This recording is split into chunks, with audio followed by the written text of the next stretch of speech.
Magic power surged throughout Han Li's entire body in a frenzy as he let loose a low cry. Brilliant spiritual light erupted from the surface of the huge sword, and it shuddered before instantly transforming into a Wyrm-like streak of golden light circling in the air above before crashing down with ferocious might. A loud rumbling boom erupted as the golden light struck the massive bronze pillar. In the face of the golden light, the mountainous pillar appeared as if it had been constructed from Play-Doh, and it was sliced in half with ease. From a distance, it appeared as if a doomsday-like scenario was unfolding on the horizon. All of the Starfall Coalition cultivators nearby hurriedly rose into the air atop their treasures. Such a loud commotion had naturally drawn the attention of all of the cultivators on both sides. Thus, Han Li was naturally thrust under the limelight. At the sight of Han Li, completely contrasting expression appeared on everyone's faces. Some were horrified, while others were ecstatic. Of course, not everyone had the spare capacity to turn their attention toward Han Li. For example, Han Li was currently looking at a man and a woman who were caught in an extremely fierce battle with 5 massive ghostly heads and were unable to pay any heed to the earth-shattering boom that had just erupted. Coincidentally, the devilish chi and pink fragrant mist emitted by the twin lawn devils were being completely dominated by the grayish-white devilish flames erupting from mouths of the 5 ghostly heads.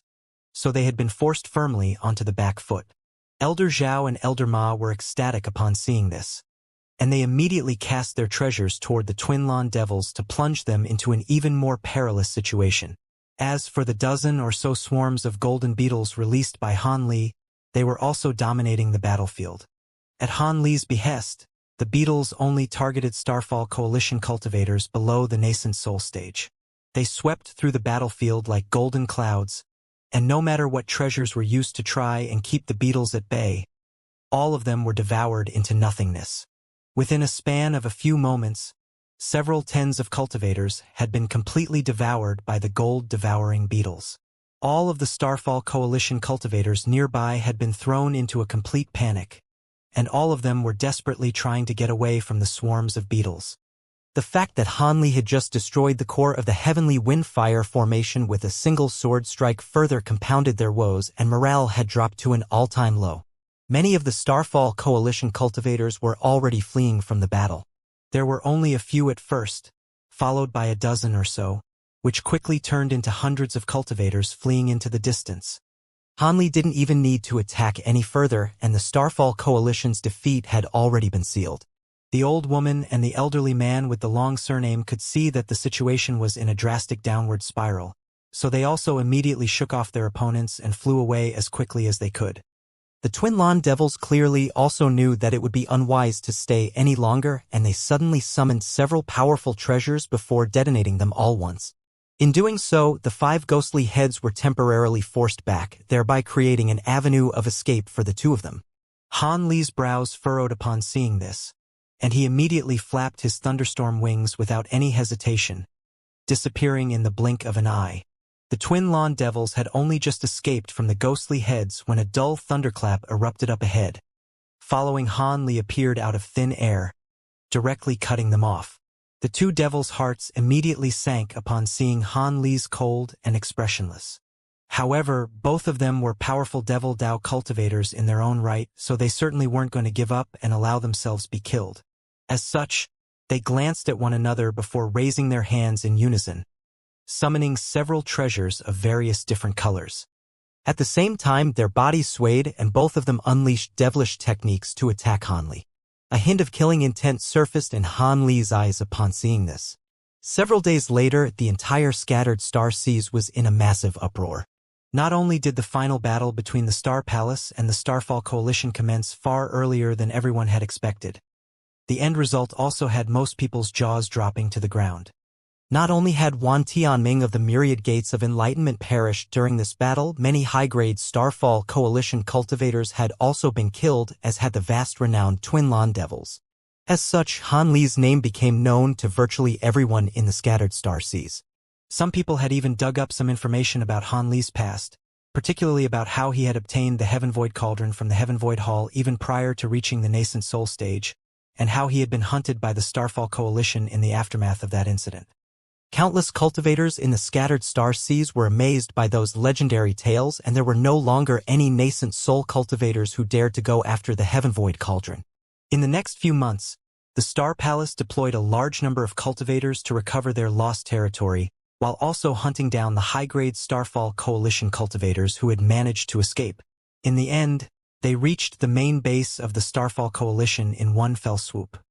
The nascent soul elders of the Starfall Coalition were unwilling to concede, and they gathered a group of powerful cultivators to engage the Star Palace in another battle at the Starfall Coalition's main base.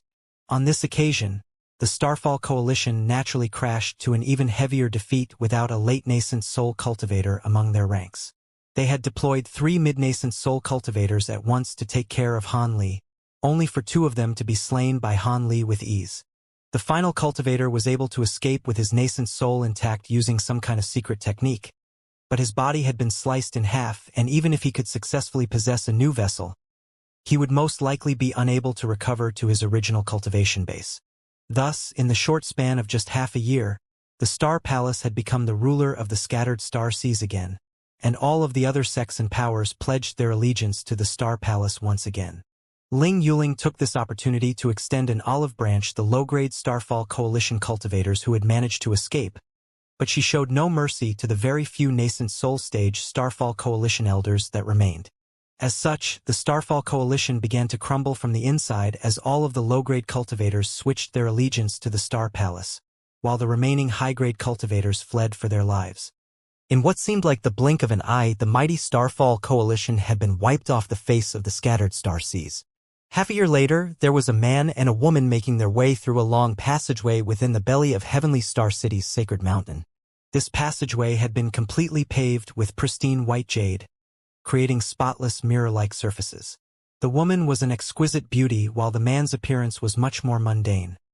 They were none other than Han Li and the master of the Star Palace, Ling Yuling. Han Li was walking behind Ling Yuling, and he inspected the jade walls around him as he asked, "I can't believe the divine essence-fused mountain was placed in such a location.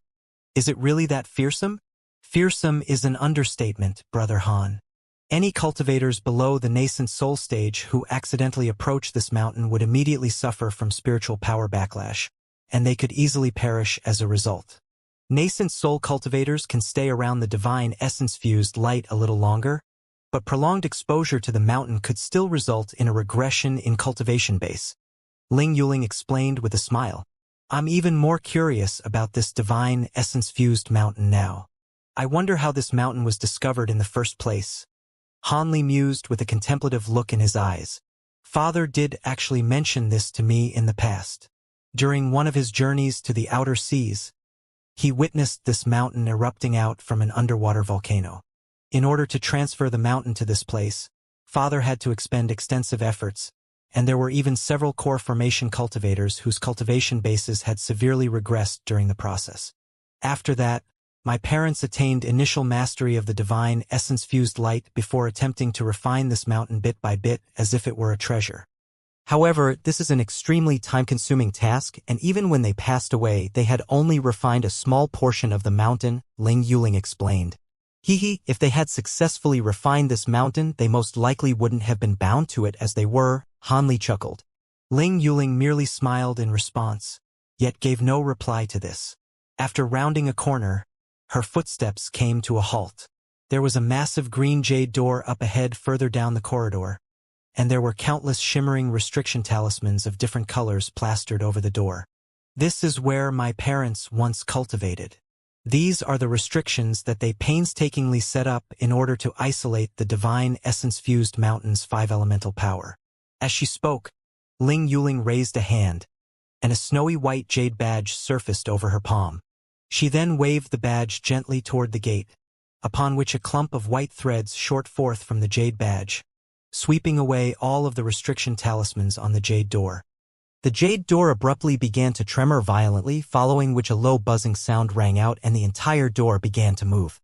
A serious expression appeared on Ling Yuling's face as she opened her mouth to blast forth a blue jade hook. The hook seemed to possess some kind of mystical property, and it transformed into a veil of blue light that settled over Ling Yuling's body. Only then did she turn to Han Li as she cautioned, Treasures that don't contain any powers of the 5 elements are affected the least by the divine essence-fused mutant. You're obviously a lot more powerful than I am, but it's still best to exercise caution in there. Don't worry, fellow Taoist Yuling, I know my limits, Han Li replied with a smile. Golden light abruptly shimmered all over his body, following which a shiny golden light barrier suddenly appeared. It was none other than the Vajra barrier that Han Li had cultivated. Even though this wasn't an item constructed from jade, it was something that was outside of the realm of the 5 elements. Ling Yuling faltered initially upon seeing this before a smile appeared on her face. She raised a hand to toss the jade badge into the air, then chanted something in a heavenly voice. The jade badge shuddered as runes of all types of different colors flew out from it before disappearing into the jade door.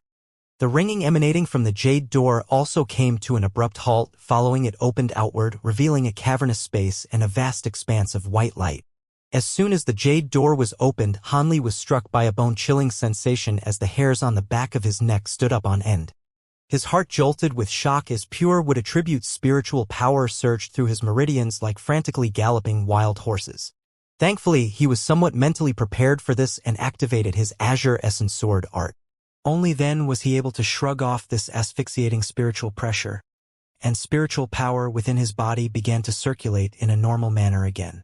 Han Li's expression remained unchanged, but he was slightly shaken internally.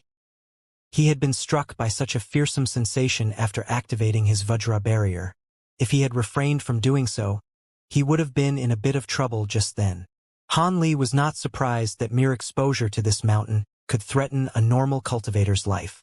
With that in mind, Han Li couldn't help but turn his gaze toward Ling Yuling.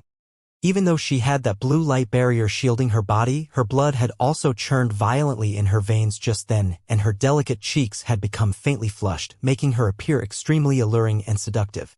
After her face returned to its normal pallor, Ling Yuling made her way into the space beyond the jade door. Han Li naturally followed her inside. Beyond the jade door was an astonishingly spacious cave close to 10,000 feet wide and over 1,000 feet tall. The walls of the cave were all paved with unidentifiable azure rocks, and there were some moonlight stones embedded into those walls, illuminating the cave in a faint white light. However, none of this was able to attract Han Li's attention in the slightest. His eyes had been completely drawn to the small mountain at the center of the cave. It would actually be inaccurate to call it a small mountain. In reality, it was only a gargantuan rock. The rock was around 500 to 600 feet tall with a wide base that tapered as it up toward the peak. From a distance, it would indeed appear as if this were a miniature mountain. The surface of the mountain was completely black and very mundane looking. It was quite a jarring notion that this massive nondescript rock was the legendary divine essence-fused mountain. This is the divine essence-fused mountain? Han Li's footsteps faltered as he looked at the mountain before him through narrowed eyes. That's right. It was once grayish-white in color, but after my parents refined a small portion of it, it turned into this pitch-black color. Ling Yuling had stopped a few steps in front of Han Li, seemingly unwilling to advance any further. Han Li stood on the spot and carefully examined the mountain for a long while before striding past Ling Yuling as he slowly approached the mountain. As he drew closer and closer, Han Li could sense that the 5 elemental power emanating from the mountain was growing noticeably more powerful. The spiritual power within his body was once again being whipped up into a frenzy. However, Han Li was already prepared this time, so the effects of the 5 elemental power were quelled after activating his Azure Essence Sword art again. Before long, he had already reached the small black mountain. Han Li had his hands clasped behind his back as he walked around the mountain. There was blue light shimmering incessantly within his eyes, as if he were trying to completely see through the entire mountain.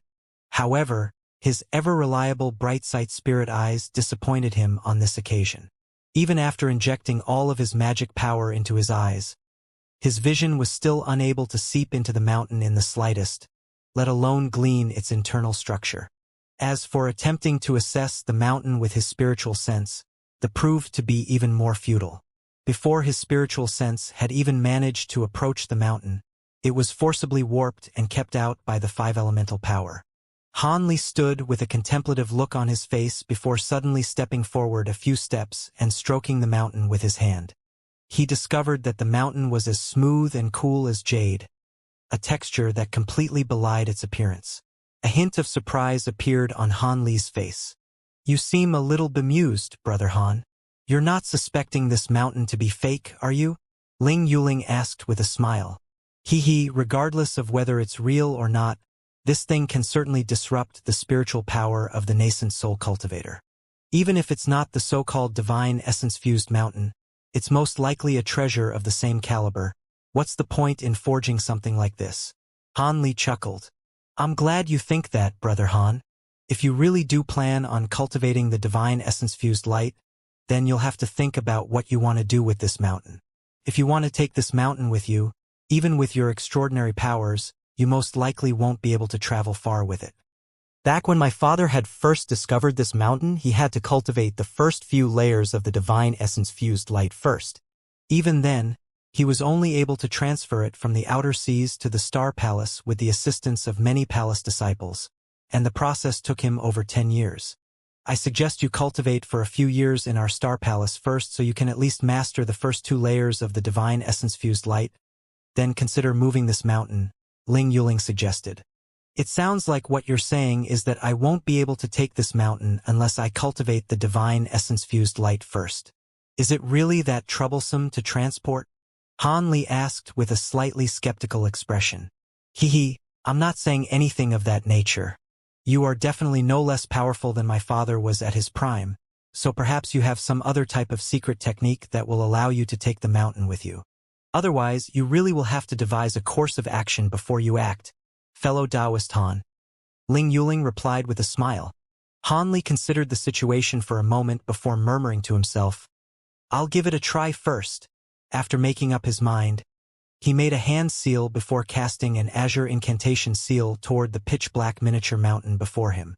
Azure light flashed and the incantation seal shot forth through the air. However, when it was still around a foot away from the mountain, the incantation seal was suddenly warped and exploded before dissipating into specks of azure light. Han Li's brows furrowed as he quickly made several more hand seals, casting incantation seals of different colors one after the other. However, no matter what kind of incantation seal he tried, his efforts remained completely futile. All of them merely self-detonated before they could reach the divine essence-fused mountain. A grim expression appeared on Han Li's face as he pressed his palm against the surface of the mountain. On this occasion, he didn't immediately withdraw his hand. Instead, he began to chant something, and spiritual light shimmered on his hand as he attempted to forcibly cast an incantation seal directly into the mountain. However, as soon as the incantation seal left his hand, Han Li sensed an immense invisible power surging toward his hand. The spiritual power within his body that he had just managed to settle instantly escaped from his body, surging violently into the mountain. Han Li's expression changed drastically as he let loose a low cry. Scintillating golden light immediately radiated from his Vajra barrier, following which he abruptly rammed his spare hand into the mountain. His body shuddered as he stumbled back, cutting off the mountain's enormous suction power. Only then did Han Li heave a sigh of relief as his expression eased slightly. If a normal early nascent soul or mid-nascent soul cultivator had been in his shoes, their cultivation base would most likely have been damaged by that ordeal alone. Ling Yuling's heart also jolted with shock upon seeing this, and she hurriedly asked, Brother Han, are you all right? Han Li nodded as he replied, I'm fine. This mountain is indeed rather peculiar. It appears that I won't be able to take it with me through normal means. I want to stay here for a while and see if I can think of another way to take this mountain with me. If it still can't be done, then I'll devise an alternative course of action when that time comes. Is that all right? Of course. However, even though you're quite powerful, I'd advise you not to stay here for too long at a time before you cultivate the divine essence-fused light. By my estimations, you should only stay here for a maximum of 3 to 4 consecutive days. Any longer than that, and your cultivation base could be hampered. I'll come back to check on you in 3 days. Ling Yuling cautioned.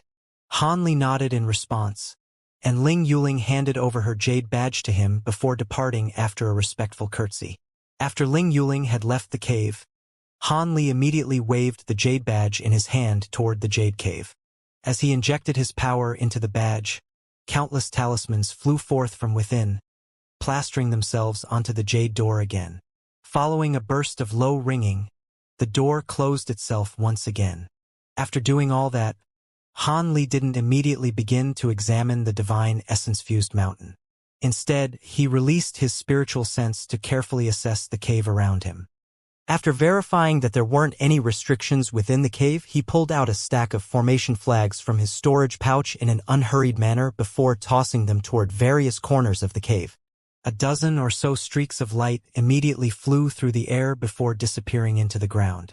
Bursts of yellow mist began to billow out from the ground, concealing the entire interior of the cave in the blink of an eye.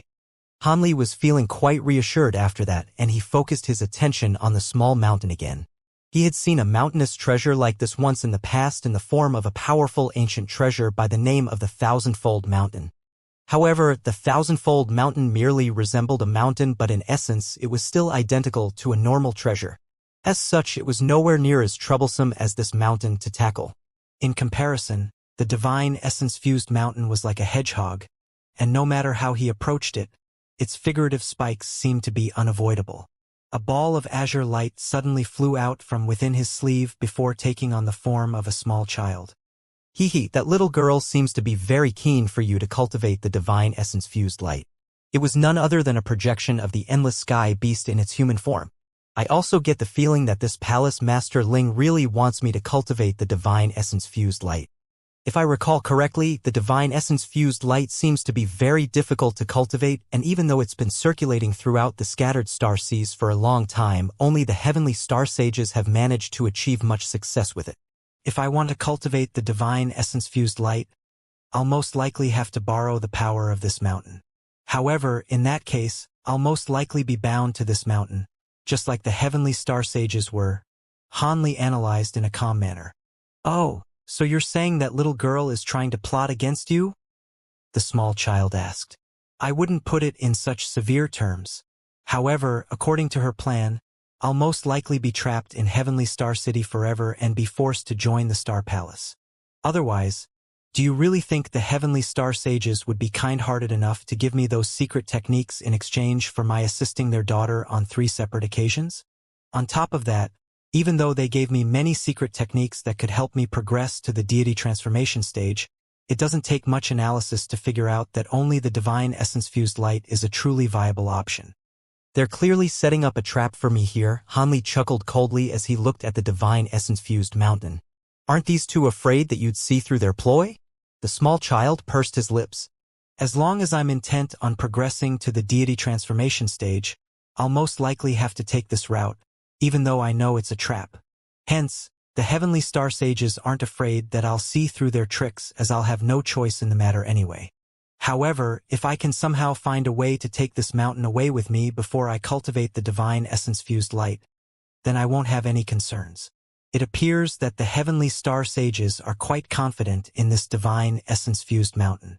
But then again, it's no wonder that they're confident. They were trapped here by this mountain for several centuries, so they've most likely tried everything they could. I probably won't be able to do anything about this either. Han Li sighed as he stroked his chin. Then why don't you emulate the heavenly star sages and borrow the power of this mountain to cultivate the divine essence-fused light? After you reach a certain level of mastery, you'll be able to take this mountain back to the heavenly south region, won't you? The small child suggested with a smile. Do I look like I have a lot of time on my hands? Even if I master the first 2 layers of the divine essence-fused light in a short time and gain the ability to move this mountain, I won't be able to put it in my storage pouch, and nor will I be able to teleport with it. Do you expect me to carry this mountain back to the heavenly south region? Han Li sighed. That's true. In that case, I don't have any good suggestions either. If we were in the spirit realm, I'd be able to store this mountain in my all-encompassing pouch. But in this world, the small child shook his head in a forlorn manner. Han Li didn't know what this all-encompassing pouch was, but it was clearly some kind of spatial treasures.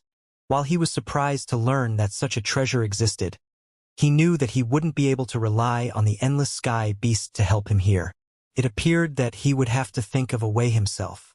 Even though he wanted to elicit the divine essence-fused mountain's assistance to cultivate the divine essence-fused light and reach the deity transformation stage, he didn't want to be essentially imprisoned in this place. Even if he had to be trapped somewhere for his cultivation, he definitely didn't want it to be Heavenly Star City. Similarly, he also didn't want to cultivate the divine essence-fused light in the Drifting Cloud sect. With his current resounding reputation in the Heavenly South region, news of the fact that he had obtained the divine essence-fused mountain would be leaked sooner or later, and that could quite possibly result in disaster for the Drifting Cloud sect, just as it had for the Star Palace. It was best to find an extremely safe and obscure location where he could master this cultivation art in one fell swoop, not giving anyone a chance to plot against him. However, it was still yet to be seen whether he was actually going to use this cultivation art. He had to use the glacial flames of his unbroken sync devils to attempt a breakthrough to the deity transformation stage first. If he could succeed in doing that, then he won't have to worry about cultivating the divine essence-fused light. Otherwise, no matter how powerful this cultivation art was, it wasn't worth giving up his freedom just for a chance to use it.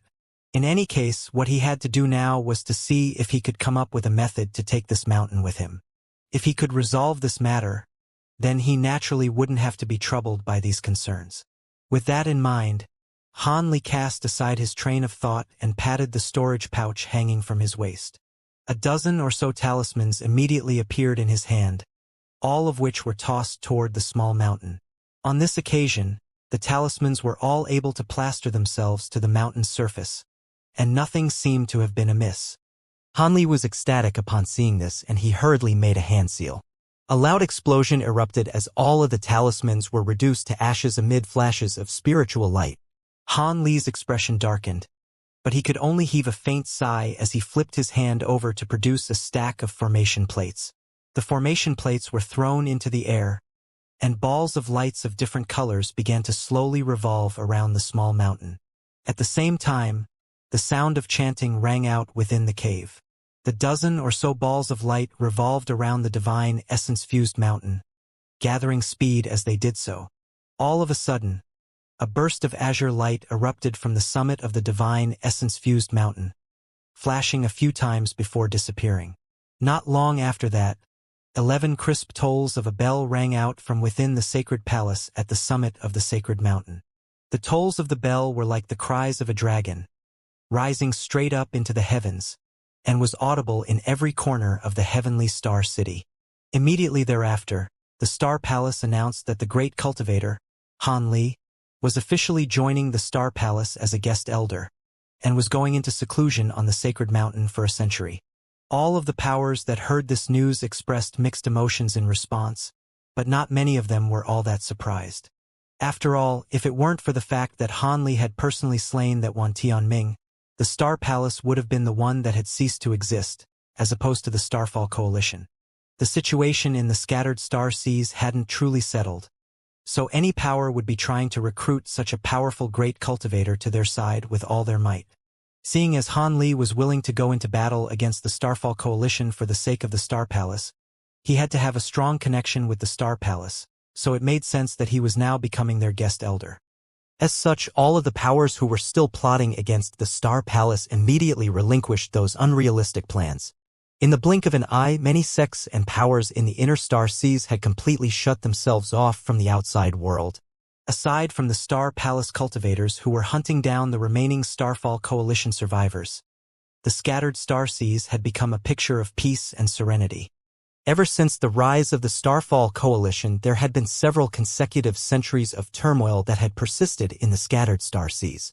Not only had a vast number of cultivators perished during the battle against these two colossal forces, many other sects had been affected as well. During this time, countless powers had been founded and eradicated. It was quite apparent that the Star Palace was going to rule over the scattered star seas, and they had recruited an almighty great cultivator to their side. So all of these powers naturally became extremely docile, and none of them wanted to be eradicated as an example to the rest of the scattered star seas. Unbeknownst to all of these powers, the fearsome newly instated Star Palace guest elder wasn't actually meditating and cultivating within a certain secret chamber in Heavenly Star City as was proclaimed. Instead, he was traveling over the ocean countless kilometers away from Heavenly Star City as a streak of azure light. The amused voice of a small child sounded beside Han Li's ears. "I didn't think that you'd agree to become the Star Palace's guest elder." Even though they offered you so many spirit stones, I thought that you'd be the kind of person to reject them regardless. Aren't you always trying to avoid trouble? I do indeed try to avoid trouble as much as I can, but they're offering me a lot of spirit stones just to accept a false title without having to do any work in return. Why wouldn't I accept such an arrangement? Besides, the situation in the scattered star seas has mostly been stabilized. The Star Palace is merely hoping to use my name to intimidate all of the other powers. If I were to agree to join the Star Palace and actually stay there, all of the Star Palace elders would be much more concerned. Hanli replied with a cold smile. It's no wonder that they would be concerned. At your current level, it wouldn't be impossible for you to forcibly settle into the Star Palace. As long as you take care of all of the Star Palace elders, then develop a bunch of loyal followers, the Star Palace would be yours in about 200 to 300 years. The small child replied with a faint smile. If I had no aspirations of ascending to the spirit realm and only wished to establish a sect in the human world, that would indeed be a good option. Otherwise, what would I be doing all those useless things for? It would only hamper my cultivation. Han Li's reply was completely emotionless, as if he were entirely disinterested in such a prospect. The small child was silent for a moment before heaving a faint sigh. I greatly admire the firmness of your heart in your pursuit of the great Tao, fellow Taoist Han. Even if I were in your shoes, I would be extremely tempted to take over such a powerful force. I wonder if all cultivators who ascended to the spirit realm from your human world had such immense willpower. I'm no saint. I would be lying if I told you I wasn't tempted in the slightest by the prospect of taking over the Star Palace. However, I can't afford to waste any time on such trivial matters at present. You're a heavenly spirit beast, fellow Taoist endless sky, and your lifespan far outstrips mine, so you naturally wouldn't pay any heed to a few short centuries. Hanli replied calmly. That's true. However, it's a pity that you were unable to take the divine essence-fused mountain with you in the end. It's all right. I'll store it at the Star Palace for now. It's not like it's going anywhere, and I can come back for it when I truly need it for my cultivation. The only troubling thing is that I didn't think the mountain would be so troublesome to try and move. I've tried all types of methods, but was still unable to shrink it. Han Li's brows furrowed as he spoke. Indeed, you tried everything you could during those few days in that cave. But that mountain was like an indestructible object immune to all treasures and incantation seals. It doesn't appear as if anything exists in the human world that can shrink it. A thoughtful expression also appeared on the small child's face. Didn't you mention a powerful spatial treasure that could encompass this entire mountain? Hanli suddenly asked. You're referring to the all-encompassing pouch that my true body in the spirit realm is carrying, right? Do you have a similar treasure to this? Let me make this clear to you now. A normal spatial treasure is definitely not going to be able to contain this divine essence-fused mountain, the small child cautioned. Han Li was in a brief moment of silent contemplation before replying, I don't have a complete treasure of this nature, but I do have half of one. I only recalled that I had it a short while ago and I could perhaps be able to use it to move this mountain. Half a treasure? The small child was a little dumbstruck. A faint smile appeared on Han Li's face and he suddenly patted his storage pouch. Black light flashed, and a strange object immediately appeared before his eyes. It was that incomplete black wind flag. This flag was an extremely powerful spatial spirit treasure, so it would naturally have no issues storing that mountain. The only concern was that there was only half of this flag left, so it was no wonder that Han Li was referring to it as half a treasure. A faint cry of surprise escaped from the small child's lips upon seeing this item, and a ball of azure light immediately flew out from within Han Li's sleeve. The ball of light transformed into the projection of a small child in the blink of an eye, and he waved a hand toward the object that Han Li was holding. The half of the black wind flag swayed before flying directly toward the small child. The latter caught the flag and began to carefully appraise it. This item used to be a spirit treasure, right? Spatial spirit treasure is quite rare, even in the spirit realm. But how is this treasure reduced to this state? What a pity. The small child only tossed the flag back to Han Li with a grave expression on his face after examining it for a long while. Do you think this treasure can be repaired, fellow Taoist endless sky? Han Li asked. Seeing as this treasure used to be a spirit treasure, it would be very difficult to completely restore it to its former condition. However, if you were to refine it again, it wouldn't be impossible to change it into a spatial treasure of a slightly lower caliber. I recall that there's a spatial treasure known as the Crimson Soul Flag that was slightly similar to this treasure, but if you want to refine that treasure. The small child's voice suddenly trailed off here. What is it? Hanli asked. There are certain secondary materials required to refine this treasure, which won't be a problem for you to obtain with your current status. However, the flag requires the sacrifices of a large number of living souls in order to be refined. The power of the flag will also be directly and completely dependent on the number of living souls sacrificed during the refinement process. It's one of the spirit realm's 7 sinister treasures, and barely ever is it refined, even in the spirit realm. If you want to be able to store the divine essence-fused mountain into the flag, you'd need to sacrifice at least several million living souls. As for changing this flag into other types of spatial treasures, that would theoretically be possible, but you wouldn't be able to source the materials required in this world. Only the Crimson Soul Flag is a viable option for you. Otherwise, you won't be able to refine such a treasure in your human world, the small child explained. It requires that many living souls to be sacrificed? Hanli's expression changed drastically upon hearing this. I was already giving you a conservative estimate. If you want to truly unleash the power of the Crimson Soul Flag, you'd require tens of millions of living souls. I was only giving you an estimate of several million, as you're only looking to use the flag to store an object. A true Crimson Soul Flag isn't a divine spirit treasure, but it won't be too far away from a normal spirit treasure either. It's sought after by countless cultivators for its spatial abilities. The small child chuckled. Tens of millions of living souls? Unless I demolish an entire large city or island, there's no way I'd be able to gather so many living souls. Wait, maybe I can gather those souls without having to do something so heinous. Hanli firmly shook his head initially, but a thought then suddenly occurred to him. Have you found a feasible method, fellow Taoist Han? The small child was rather taken aback by Hanli's reaction. Hanli didn't give an immediate reply to the small child's question. Instead, he patted his storage pouch again, and green light flashed, following which 2 small green flags appeared in his hands. Each flag was only several inches in size, but they were shimmering with green light and covered in runes, indicating that they were clearly remarkable treasures. These were the 2 ghost-sifting banners that he had obtained during his journey to the Great Gene, and one of them had even been taken from old Devil Qian himself. As for the other one, it had undergone devilification from injection of devilish qi and had been in the possession of the second nascent soul. What are these? A faint light flashed through the small child's eyes, but he didn't recognize these flags. It was no wonder that this was the case. During Hanli's journey to the Kunwa Mountains in the Great Gene, the avatar of the Endless Sky Beast hadn't developed intelligence yet, so it naturally wouldn't have seen Hanli obtaining these 2 treasures. However, it could naturally detect the astonishing soul chi emanating from the 2 ghost-sifting banners. Will I be able to refine the Een souls on these banners again, and use it to create the Crimson Soul Flag? Hanli asked. The small child carefully examined the ghost-sifting banners in Hanli's hands before replying. That is indeed possible. However, even though these 2 treasures aren't of the same caliber as a Crimson Soul Flag, they're still extraordinary items in their own right.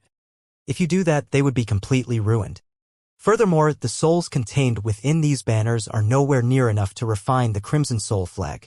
It's all right, these 2 treasures are indeed quite powerful, but I already possess more than spirit treasure, and they're no longer very useful to me at my current cultivation base.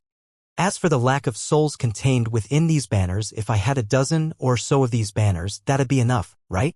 Hanli asked in a meaningful voice as he stroked his chin. A dozen or so? I get it now. These are just 2 banners that are a part of a whole set, right? Does that mean you have even more of them with you? The small child was rather surprised after arriving at this revelation. I don't have any other flags like this at the moment, but I know where the rest can be found. In reality, I know of another type of treasure containing far more souls than these ghost-sifting banners. It's a pity that the treasure is currently in the possession of a deity transformation stage demon beast. That's not someone I can mess with at the moment. Another thought occurred to Hanli, and a rather forlorn expression appeared on his face. He was naturally referring to the Myriad Demon flag in the possession of that old devil from the Myriad Demon Valley. He had personally experienced the immense might of that flag, and he knew that the demonic souls contained within that flag were of a far greater quantity and quality than those stored within the ghost-sifting banners. That treasure would undoubtedly be more suitable for refining the Crimson Soul flag. The small child naturally wasn't aware of what treasure Han Li was referring to, and he had no intention of asking about it, either. He merely said in an indifferent voice, "If you can gather enough souls, then I'd be willing to bestow the Crimson Soul flag's refinement method upon you free of charge. This divine essence-fused light is quite interesting, and I'm also curious to see how powerful it would be after you master it. Are you planning to set about gathering those banners as soon as you return to the Heavenly South region, fellow Taoist Han? There's no hurry. Everything will have to wait until I reach the pinnacle of the late nascent soul stage and completely refine my glacial flame sink devils first. After all, the remaining ghost-sifting banners are in the possession of a nascent soul stage devilish cultivator as well, so I'll work on improving my cultivation base first. Let's return to the Heavenly South region for now." Han Li replied with a shake of his head. "All right, we'll do as you wish. After we get back, I'll give you the Crimson Soul flag's refinement method, so you can gather all of the secondary materials and won't have to waste time on that later." The small child shrugged nonchalantly before the projection of its body vanished. Han Li was ecstatic to hear this, and he accelerated through the air, quickly disappearing into the distance. Several months later, Han Li returned to the Heavenly South region using that ancient teleportation formation. He stowed away the six-winged frost centipedes guarding the teleportation formation before destroying the formation once again and departing from the cave. Another 2 months later, Han Li returned to the Dream Cloud Mountains in the state of Xi. He merely informed Lu Luo of his return through the use of his voice transmission talisman before immediately flying back to the interconnected peaks. At this point in time, Nangong Wan was still in seclusion. Han Li naturally didn't go to disrupt her cultivation. A few short years of separation was nothing to cultivators like them. The entire cultivation world in the Heavenly South region wasn't even aware that the number one cultivator of their region had departed from the Drifting Cloud sect at all. However, Lu Luo heaved a long sigh of relief upon receiving news of Han Li's return. The Drifting Cloud sect was being held up entirely by Han Li's reputation. Unless 3 or 4 more nascent soul cultivators appeared in the sect, the Drifting Cloud sect's status as a super sect would be in question if Han Li weren't around. As soon as Han Li returned to his cave abode, he deployed a flying sword to send a jade slip to Lu Yu. The jade slip contained a list of secondary materials required to refine the Crimson Soul flag, and he was requesting for her to try and gather those materials during his period of seclusion. After that, he entered the secret chamber again and continued to cultivate the final layer of the Azure Essence sword art as well as to refine the glacial flame sink devils. Time passed by like flowing water. 50 years flashed past in the blink of an eye. During this period, Han Li sensed that Nangong Wan had emerged from seclusion once, and he immediately also temporarily concluded his cultivation to meet her. The two of them then traveled together for half a year. During their travels, Han Li completely basked himself in his intimate relationship with Nangong Wan, and after the two of them returned, they began their bland seclusion again. Come to think of it, cultivators were rather pitiful beings. On one hand, they possessed powerful abilities and lengthy lifespans far beyond the reach of mortals, but on the other hand, they were like hamsters galloping on a wheel, constantly cultivating prior to the conclusions of their lifespans to try and grasp the extremely infinitesimal chance of attaining immortality. This lifestyle would be bearable for those who were naturally born with immense willpower, but it was enough to drive some normal cultivators insane. If they were to continue cultivating, their chances of attaining the Great Tao were impossibly slim anyway, and they really didn't want to spend the rest of their lives in seclusion like this. However, they had already embarked on the path of cultivation and were unwilling to give up on the opportunity to attain immortality, no matter how negligible their chances were. Furthermore, it was also extremely tempting to progress in one's cultivation base, as doing so would further extend their lifespan. As such, there were two extremes that existed in the cultivation world. There were some mid-grade cultivators with lowly aptitude and cultivation bases who weren't optimistic about their chances of making further breakthroughs, so they gave up on cultivation altogether. Some of them lived leisurely lives surrounded by concubines and enjoyed themselves until the ends of their lifespans, while others returned to their hometowns, founded an aristocratic family there, and ruled over the place from which they had hailed. On the other end of the spectrum, there were high-grade cultivators who felt themselves to be much closer to the ultimate objective of attaining immortality and were unwilling to waste any time. They were completely absorbed in their cultivation and paid no heed to anything else. Han Li and Nangong Wan were clearly part of the latter group. One of them was at the late nascent soul stage while the other was at the mid-nascent soul stage, so they stood at the tip of the pyramid among cultivators of the human world. As long as they could ascend to the spirit realm, they really wouldn't be far away from immortality. As such, even though the two of them loved each other very much, they were able to exercise a lot of self-restraint when it came to indulging in their relationship. Dual cultivation was useful for advancing one's cultivation base, but the cultivation arts they were using didn't involve dual cultivation as a device of progression, and the improvements in magic power that dual cultivation brought about were quite negligible to them at their current power levels. The two of them were concerned that excessive indulgence in dual cultivation would negatively affect their mindsets and their determination in their pursuit of the Great Tao, so they had to hold back when it came to the physical aspect of their relationship. Instead, due to their common pursuit of the Great Tao, the two of them had formed a very strong tacit understanding of one another, so even though they were exercising celibacy to a certain extent, the bond between them was still extremely resolute. Thus, after going into seclusion again, neither of them were quick to come out again. One day, a thunderclap suddenly erupted amid clear skies in the air above the interconnected peaks. All of the world's origin chi within a radius of several hundred kilometers around the main peak was suddenly triggered. Countless fist-sized balls of light of different colors emerged from the ground, the rocks, and the threes, then converged rapidly toward the main peak, creating a shimmering spiritual cloud several hectares in area, putting on a spectacular light show to behold. Han Li's cave abode stood at the very epicenter of this marvelous phenomenon. Such a startling turn of events had naturally alerted all of Han Li's disciples who were also living on the interconnected peaks as well as Nangong Wan. All of them rushed out from their seclusion chambers and looked up into the sky with stunned expressions. The interconnected peaks were very close to the drifting cloud sect, so the higher-ups of the sect had naturally detected the events unfolding here. A dozen or so streaks of light immediately shot forth from within the drifting cloud sect's restriction formation, heading directly toward the interconnected peaks. The two people at the forefront of the group were none other than Lu Luo and Song Yu, the latter of whom had also reached the nascent soul stage. Both of them were wearing rather solemn expressions. A short distance behind them, there was a white-robed woman flying through the air with an elated look on her face. She was naturally none other than Lu Yu. During these past years, her cultivation base hadn't progressed very much, but she was the most important figure in the sect below the nascent soul elders due to the fact that she was essentially Han Li's spokesperson. Even Lu Luo and Song Yu treated her with a lot of respect. Lu Yu was feeling quite excited. If Han Li's cultivation base were to take another massive stride, then she would undoubtedly attain an even higher status within the sect, and that would naturally benefit her greatly.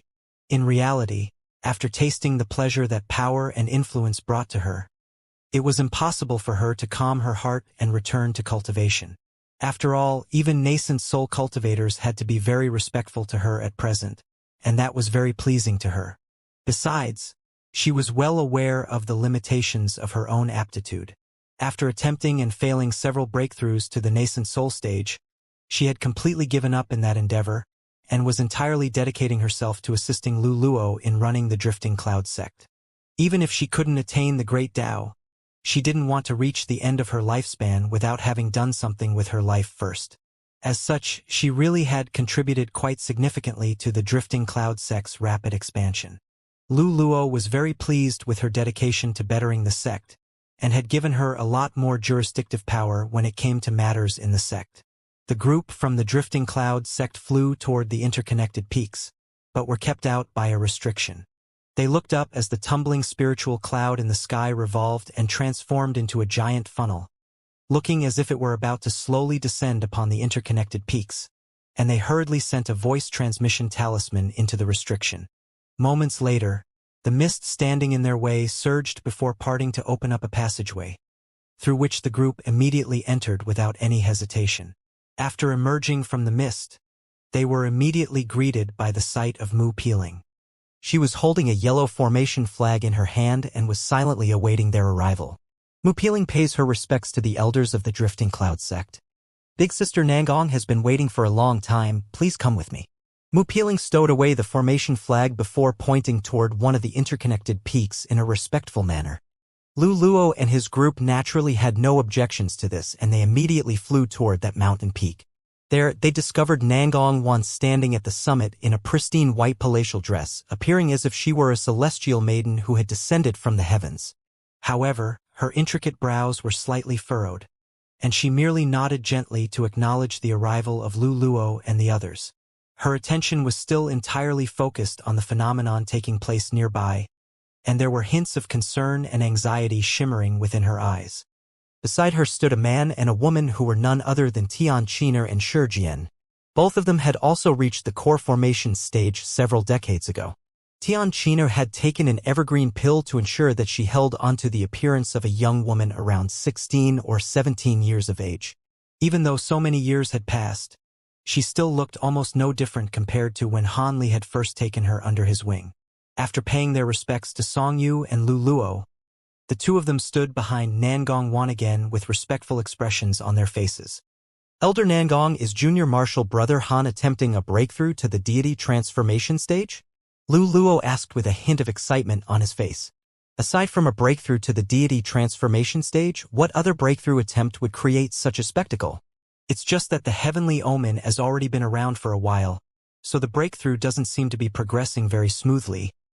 Nangong Wan replied with concern etched on her face. Why is that? Junior Marshal Brother Han has already been able to trigger such an astonishing phenomenon, hasn't he? Lu Luo was very surprised to hear this.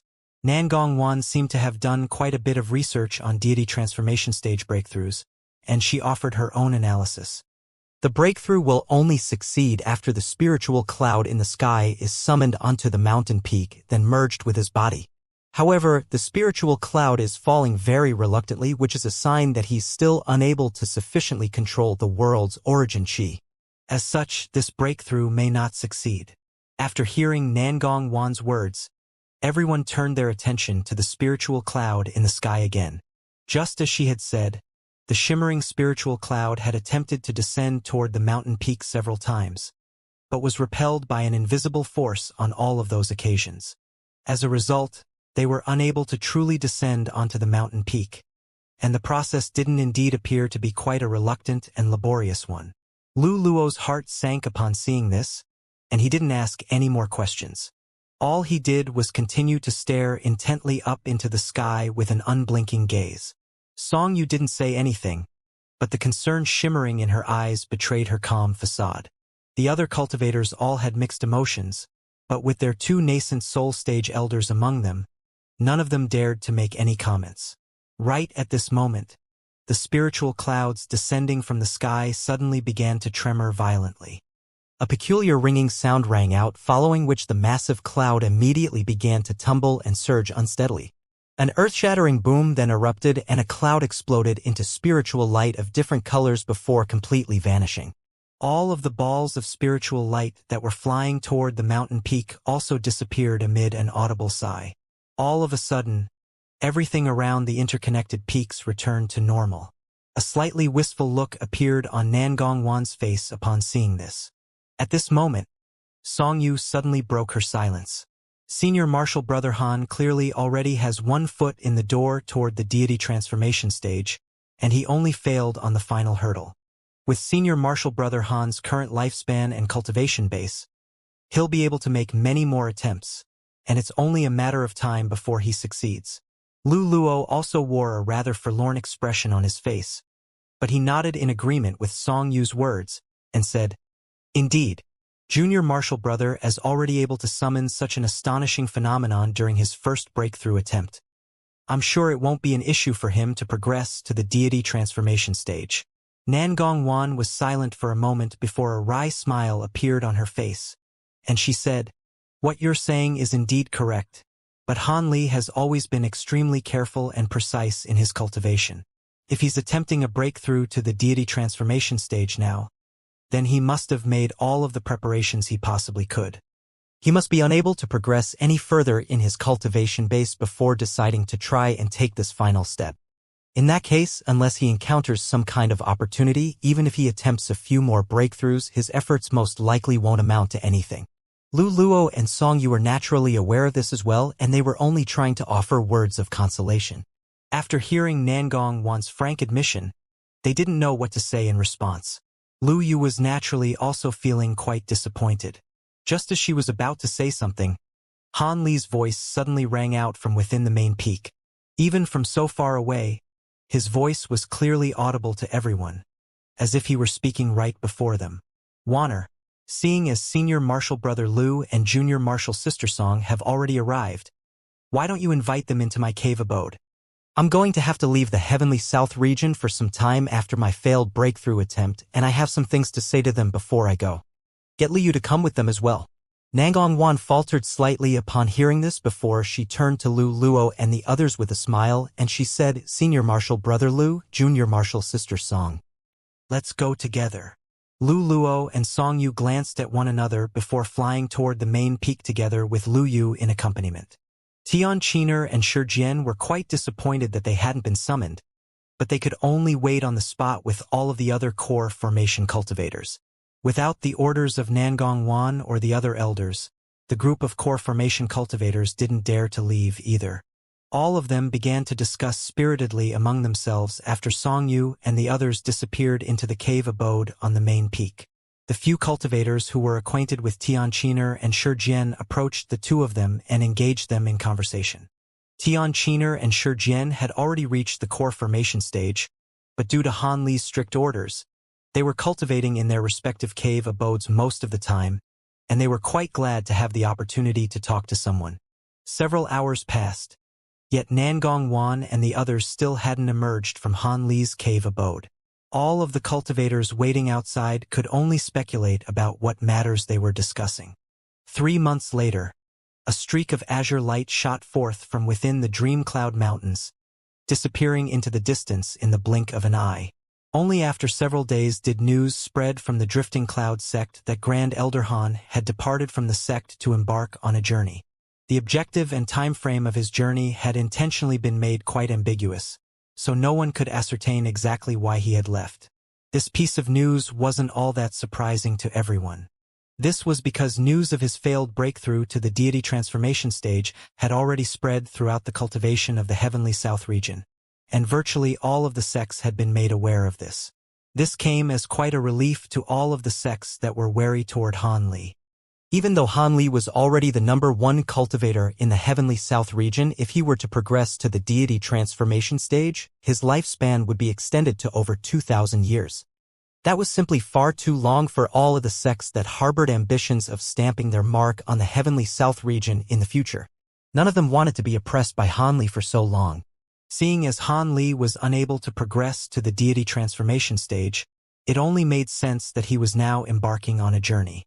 After all, cultivation alone clearly wouldn't be enough to help him make any further improvements, so he could only search for opportunities to act as a catalyst for a breakthrough. Of course, the chances of him actually succeeding were pitifully slim. Otherwise, the 3 great cultivators of the Heavenly South region wouldn't have been stuck at the late nascent soul stage for so many centuries. With Han Li gone, there were only 2 late nascent soul cultivators left in the Heavenly South region. The Grand Elder of the 9 Nations Union, Wuxia, had passed away over 100 years ago. However, the Flowing Mind sect had kept this a secret for many years, and news of this had only begun to spread several years ago. This was the most shocking event that had taken place in the Heavenly South region in recent years. The 9 Nations Union was plunged into turmoil as a result, and many sects and powers had erupted into conflict in the aftermath of this news being revealed. Han Li was feeling rather forlorn after hearing about this when he had emerged from seclusion. Even though Wuxia was only a step away from the deity transformation stage, it was that single step that barred him from being able to continue his pursuit of the Great Tao. That was a rather depressing end for such a legendary figure of the Heavenly South region. However, his passing only served to further cement Han Li's resolve in his pursuit of the Great Tao.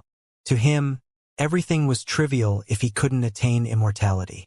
No matter how powerful he became, everything would come to an end, and his legacy would cease to exist at some point. He was unwilling to resign himself to such a fate. Han Li was currently on his way to the Mulan Plains as a streak of azure light. His objective was naturally to return to the Great Gene so he could secure those ghost-sifting banner from the Yin-sifting sect. Even though he had failed to progress to the deity transformation stage earlier, what was undeniable was that he had reached the pinnacle of the late nascent soul stage. As such, he was feeling a lot more confident about this trip.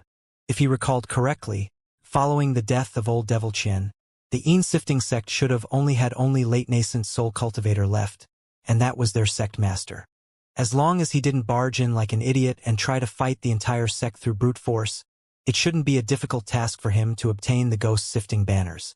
The master of the Yin-sifting sect also seemed to have a vendetta against him as he had slain his Dao companion on the past. In that case, taking advantage of this opportunity to kill this man would be killing two birds with one stone for Han Li. Otherwise, he could come back to bite Han Li later.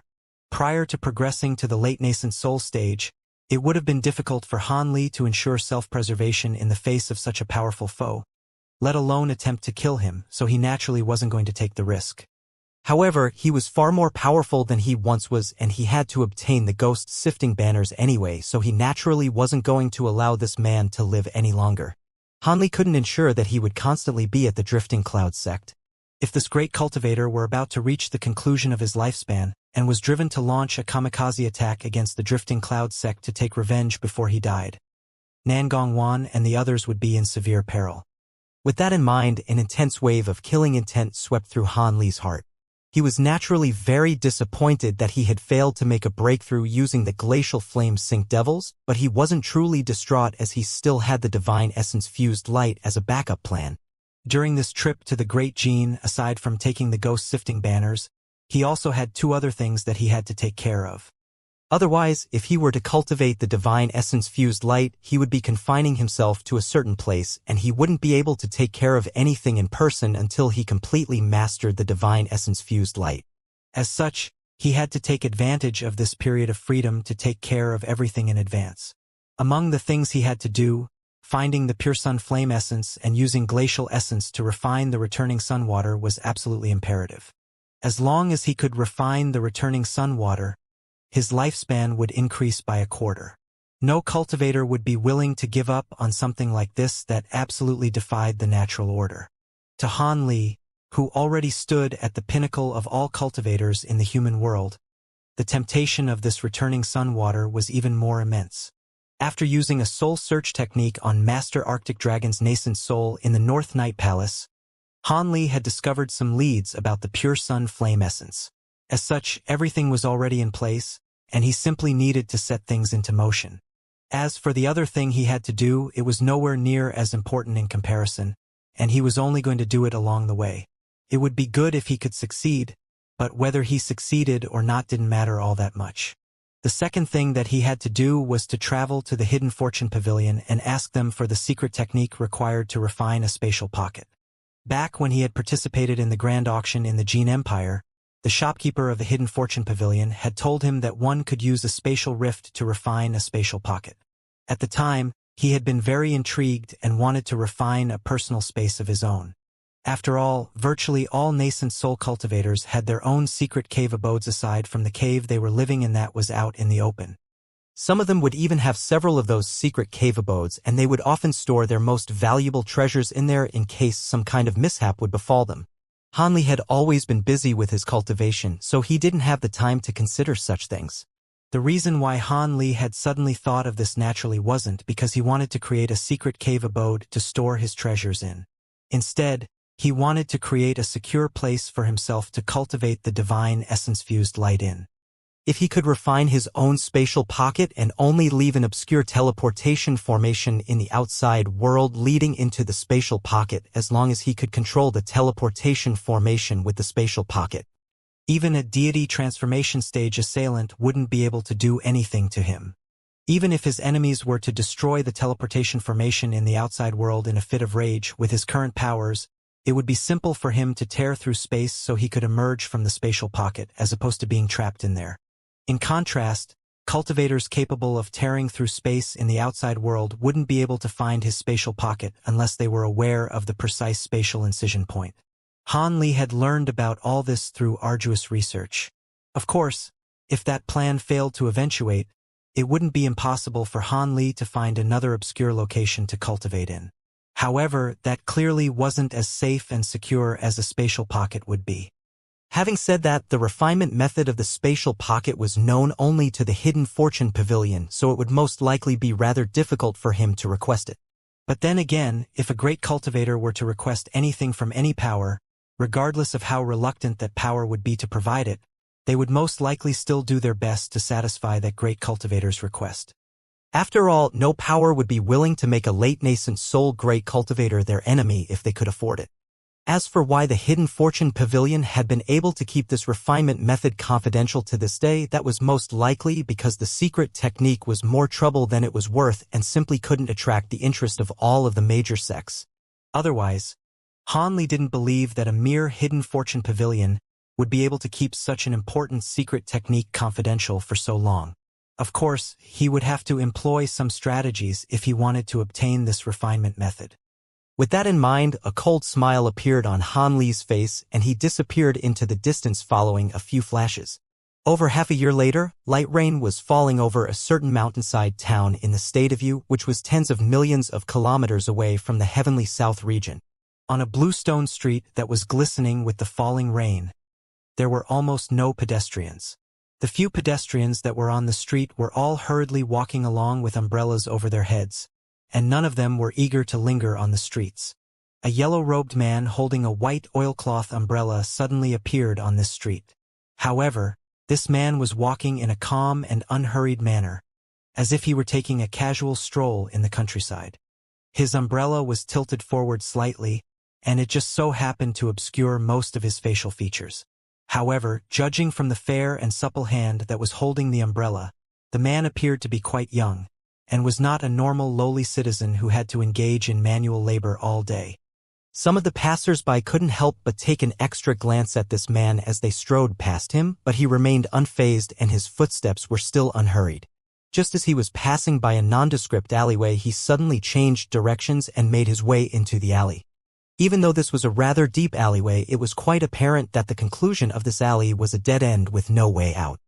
There weren't even any houses or shops on either side of the valley, only walls that were several tens of feet tall, and it was a place that was rarely frequented by anyone. However, the yellow-robed man paid no heed to all of this and continued to make his way forward. Just as he was about to reach the conclusion of the alleyway and appeared as if he were about to crash into the stone wall, white light suddenly flashed as he disappeared into the wall. If a mortal had been present and witnessed such a bizarre scene, they would definitely be yelling at the top of their lungs about supernatural phenomena. However, cultivators would barely pay any heed to this. It was just an extremely simple illusion technique, so there was no need for alarm. However, if that cultivator were to pass through the complex layers of restrictions beyond this illusionary wall, they would most likely be flabbergasted as well.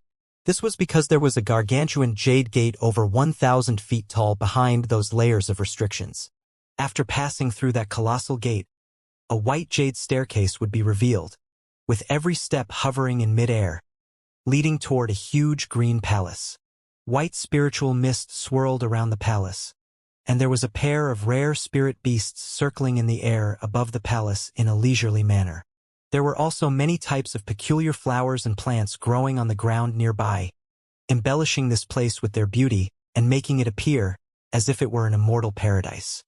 However, if one were to sweep their spiritual sense through the surrounding area, they would discover that even though this place appeared to be quite cavernous, it was actually just a small restricted space. In fact, it was only just over 5 kilometers in size, but its height of several thousand feet was, admittedly, rather astonishing. However, that staggering height is necessary to construct such a peculiar floating palace in this place. At the foot of this massive jade gate, there were 2 rows of warriors clad in golden armor. All of them were around 20 feet tall, and were standing completely stationary with wooden expressions on their faces. However, among these warriors, there was an armor-clad man with a dark complexion, sitting on a rock beside a pillar. He was currently conversing with the yellow-robed man with the oilcloth umbrella in a lazy manner. No matter what you're here for, I can't disrupt the pavilion master when he's entertaining guests. Otherwise, I'll be punished by the pavilion master. Why don't you sit here for a while and have a chat with me? I've on duty here at the Hidden Fortune Pavilion. I've been staying here with these mutes for over half a year. I'm bored out of my wits. The dark-complexioned man chuckled. This man was a core formation cultivator, yet he was only a gatekeeper here. That was quite extraordinary. The 2 rows of massive warriors beside the gate were merely puppets, so it was no wonder that he was unable to converse with any of them. However, each and every one of these puppets were extremely lifelike, and it was very difficult to tell that they were puppets just by looking at them. The yellow-robed cultivator had already put away his white umbrella, revealing a set of stern facial features. Chow Fengwei. I'm not here to kid around with you. I really do have an extremely important matter to consult with the pavilion master about. Even if I can wait, that person may not be willing to.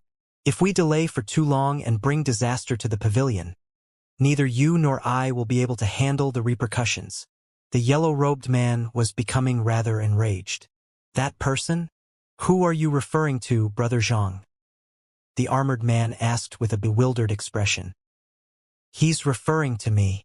The voice of an unfamiliar man suddenly interjected from up above. Who's there? The armored cultivator exclaimed in shock. He immediately summoned a barrier or white light to protect himself, then made a hand seal as all of the puppet warriors began to shimmer with spiritual light and rose into the air at his behest.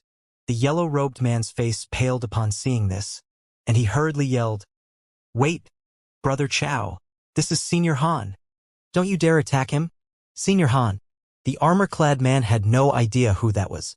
However, the yellow-robed man's cultivation base was comparable to his, and he was clearly extremely wary of this Senior Han, so it could be deduced that he was definitely not just some ordinary nascent soul cultivator. Otherwise, with the 2 of them situated within this spatial pocket, they would be powerful enough to combat even an early nascent soul cultivator. Could it be that the Senior Han was a mid-nascent soul cultivator? That would not be something that he and a few puppets could handle. With that in mind, the armor-clad man hurriedly swept his spiritual sense toward the warrior puppets, making them descend onto the ground again. The unfamiliar male voice harumphed coldly. You've made the right decision. I was about to teach you a lesson there. Immediately thereafter, azure light flashed above their heads, and an azure-robed man with his arms crossed appeared in the air above, looking down at the 2 of them with a cold expression. The armor-clad man swept his spiritual sense toward that man, upon which a shiver ran down his spine, and an expression of incredulity and horror appeared on his face. The man up above had made no effort to hide his cultivation base, and he was a late nascent soul cultivator. But when had a new great cultivator by the surname of Han appeared in the Great Gene? Why had he never heard of such a great cultivator? The armor-clad man shuddered with lingering fear as he thought back to how close the puppets had been to attacking this man, and he hurriedly rose into the air before extending a deep bow. My apologies, Senior. Please forgive me for any offense I may have caused. The young man up above remained expressionless and didn't say anything. Instead, he turned his gaze toward the hovering palace nearby, and a hint of surprise appeared on his face. Meanwhile, the armor-clad cultivator down below was sweating profusely, and he didn't dare to stand up straight again without receiving an instruction permitting him to do so. After all, virtually all nascent soul cultivators had peculiar and often foul tempers, so it would be very easy to irk them. He didn't want to be killed due to an oversight on his own part. Thankfully, the yellow-robed man swooped in to save him. A wry smile appeared on his face as he rose into the air, and he also bowed deeply as he asked, Senior Han, didn't you say that you were going to give me several months to inform the pavilion master of this matter? Why have you followed me here? I have limited time and no longer want to wait any longer, so I decided to come here to speak with your pavilion master in person. So this is the legendary Hidden Fortune Palace, right? I had heard that this palace was situated in a spatial pocket, and an extremely rare free radical spatial pocket at that. The location of its entrance will automatically self-adjust once every few years, so normal cultivators would never be able to find it. After coming here for myself today, I can see that this is indeed an extraordinary place. You can get up now. You're a guard here and you were only doing your duty, so I won't take your actions to heart. However, I do want to see your pavilion, master, so you can lead the way there for me." The young man turned to the armor-clad cultivator with an implacable look on his face. Chao Weifeng was quite relieved after hearing the first half of Han Li's sentence, but his heart clenched tightly again upon hearing Han Li's instructions, and he turned to the yellow-robed man for help. In all honesty, he still didn't even know why this great cultivator was here, nor whether he was friend or foe. The yellow-robed man's lips twitched slightly upon hearing this, and after a brief hesitation, he turned to Chao Weifeng with a slight nod. The armor-clad cultivator no longer hesitated any longer upon seeing this as he hurriedly asked, "I would be happy to lead the way to our palace master, but he's currently entertaining a guest. Please allow me to inform our palace master of your arrival, then take you to him. Is that all right, Senior Han?" "He's entertaining a guest?" A hint of surprise appeared in the young man's eyes, but he still nodded expressionlessly. The armor-clad man was ecstatic. He hurriedly pulled out a voice transmission talisman from his storage pouch, then spoke into it in an urgent voice before releasing it into the palace. After doing all that, he gave the young man up above a fawning smile before stepping up the jade staircase, leading the way to the palace master. The yellow-robed man also hurriedly followed along behind them. However, both of them were forging ahead on foot rather than flying up the jade staircase. "There's a flight restriction." The young man's brows furrowed upon making this discovery, but a cold smile immediately appeared on his face as he rose into the air as a streak of azure light, seemingly completely unaffected by the flight restriction. The two people down below could only exchange wry smiles upon seeing this. The surrounding flight restriction was able to prevent all cultivators below the nascent soul stage from rising more than 3 feet into the air. However, it was obviously next to completely ineffective against a late nascent soul cultivator like Han Li. The young man hovering in the air didn't seem to want to excessively challenge the palace master's authority either, as he was flying slowly behind the two core formation cultivators, rather than accelerating and speeding up the staircase. This young man was naturally none other than Han Li, who had arrived in the Great Gene. Even though his cultivation base had taken large strides, it still took him half a year to reach the Great Gene through the Milan Plains. As he was passing through the plains, he encountered no difficulties whatsoever, and that leg of the journey had been extremely smooth. This was rather surprising to Han Li. He had prepared himself to teach the immortals of the soaring tribe a lesson as he passed through. After all, he had almost been killed by those soaring tribe cultivators once upon a time. However, along the way he only encountered some low-grade immortals and not even a single one at the core formation stage or above. Only after doing research did he understand the reason for this. It turned out that over 100 years ago, the Endless Sky Saintess and the illustrious Grand Immortal issued a joint order, gathering all of the high-grade immortals to the Endless Sky Temple to engage in seclusion for some unknown reason. Without orders or permission for them to leave, they were prohibited from exiting the temple. Through this order, the Endless Sky Saintess and the illustrious Grand Immortal seemed to be trying to forcibly increase the overall power of the cultivation world in the soaring tribe. Han Li was naturally a little disappointed after hearing about this information. However, he certainly wasn't going to rush over to the Endless Sky Temple to hunt them. After all, the soaring tribe was quite a force to be reckoned with, and if he were to attack the Endless Sky Temple, he'd be facing the might of their entire tribe rather than just a single cultivator or two. This was different from killing that elder shaman of the Star Palace, whom he had a personal vendetta against.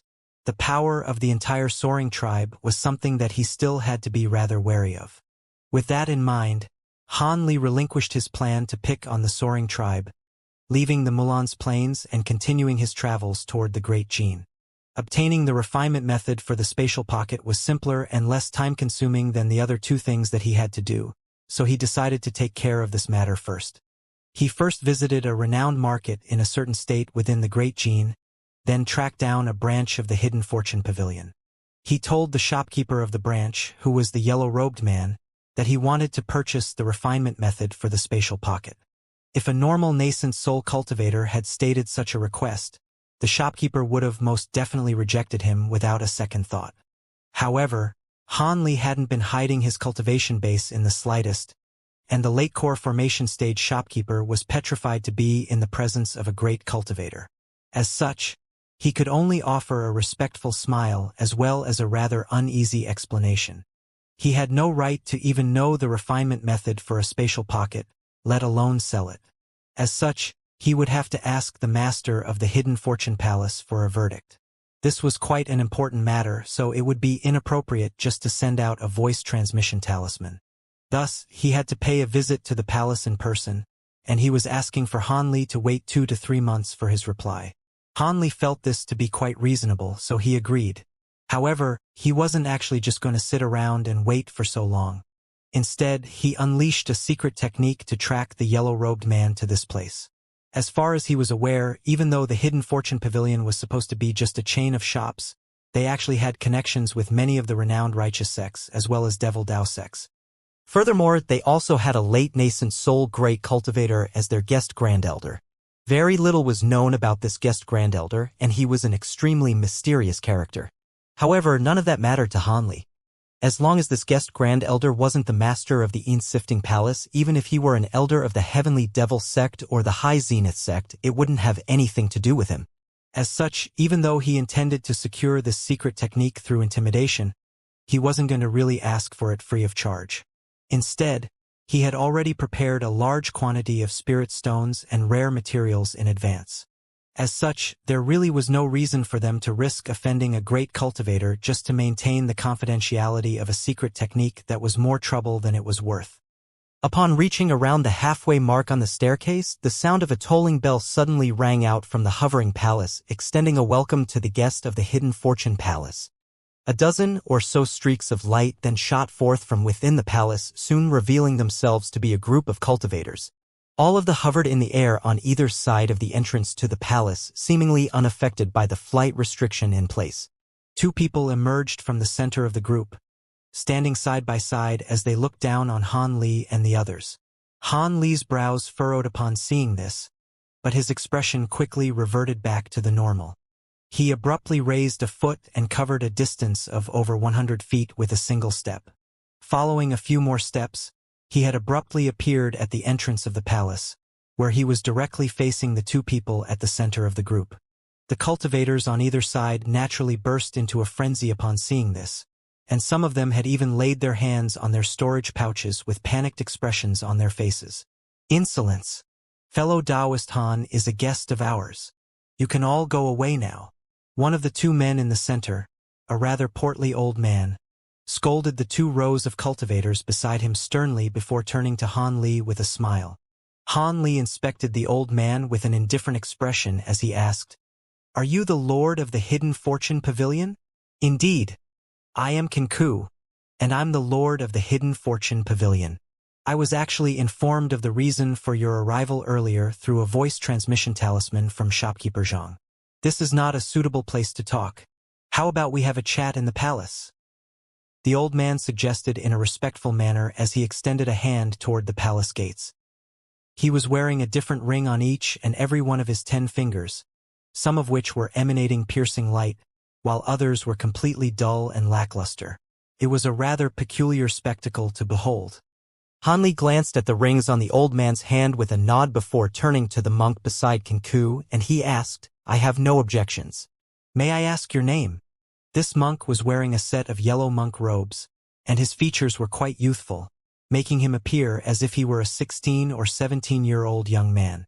However, the fearsome spiritual pressure radiating from his body suggested that he was a mid-nascent soul cultivator. "I am Yanju." The youthful monk smiled as he brought his palms together in a Buddhist salute.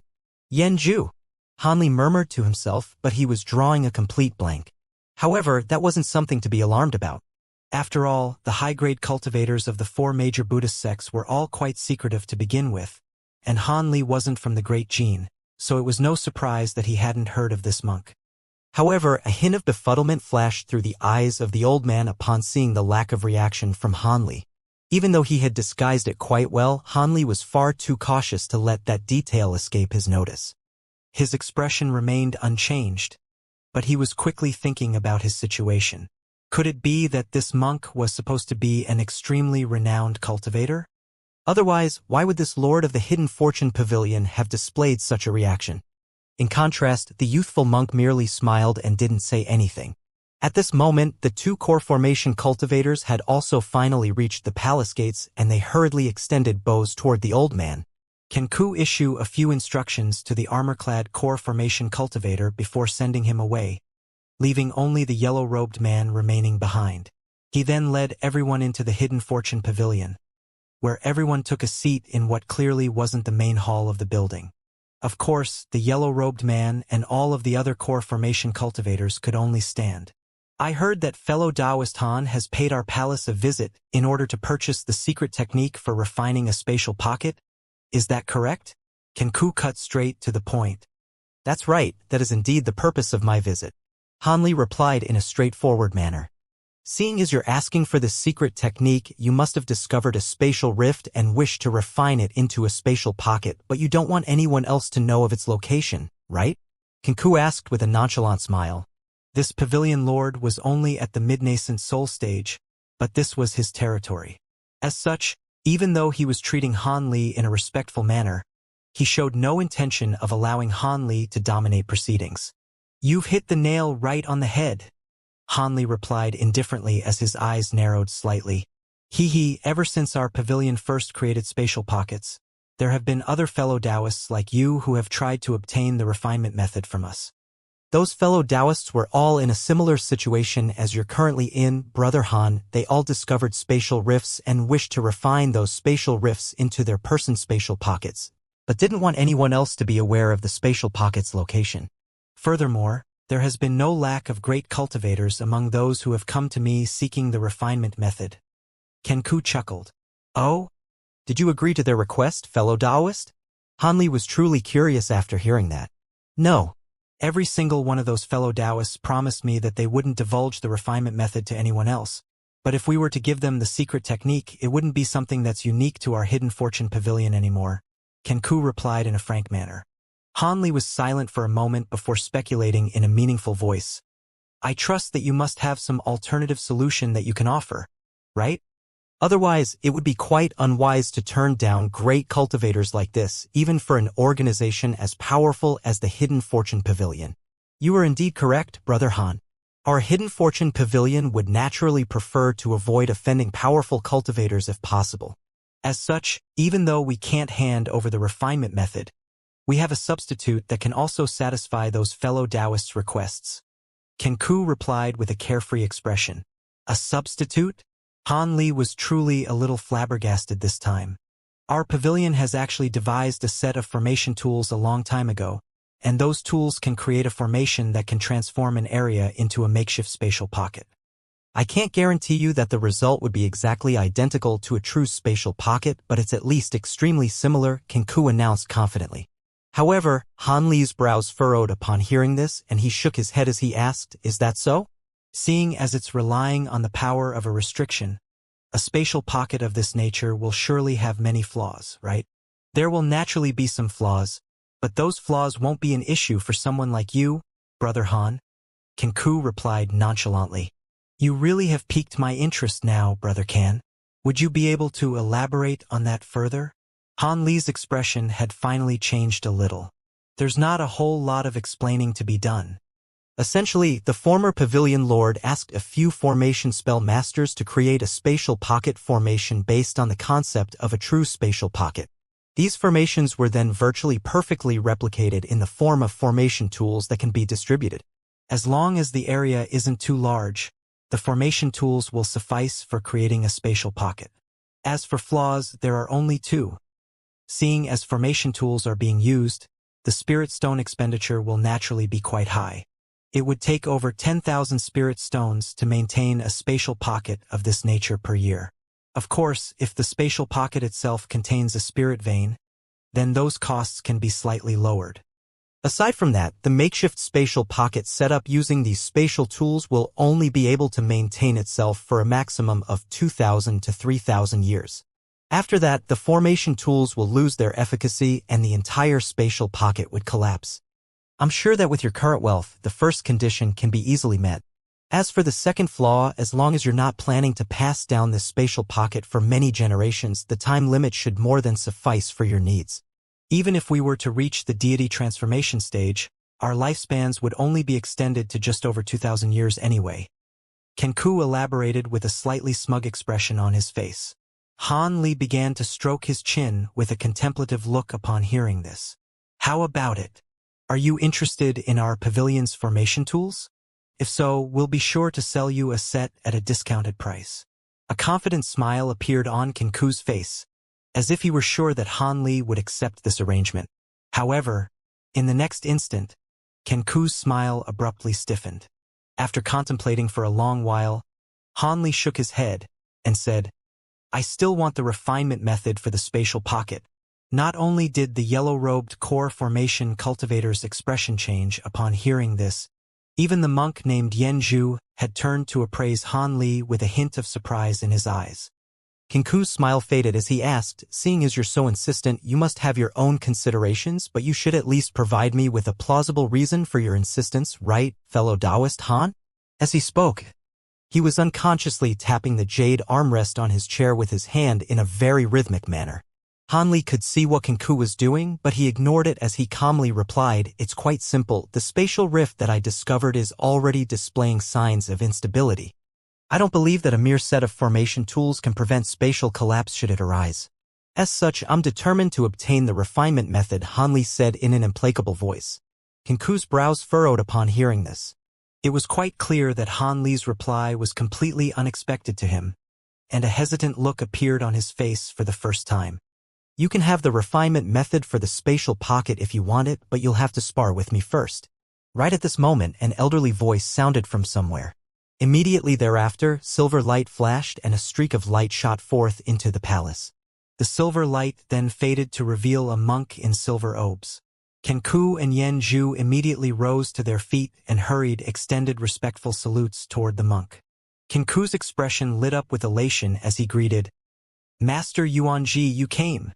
Yanzhu pays his respects to senior martial brother Yuanji.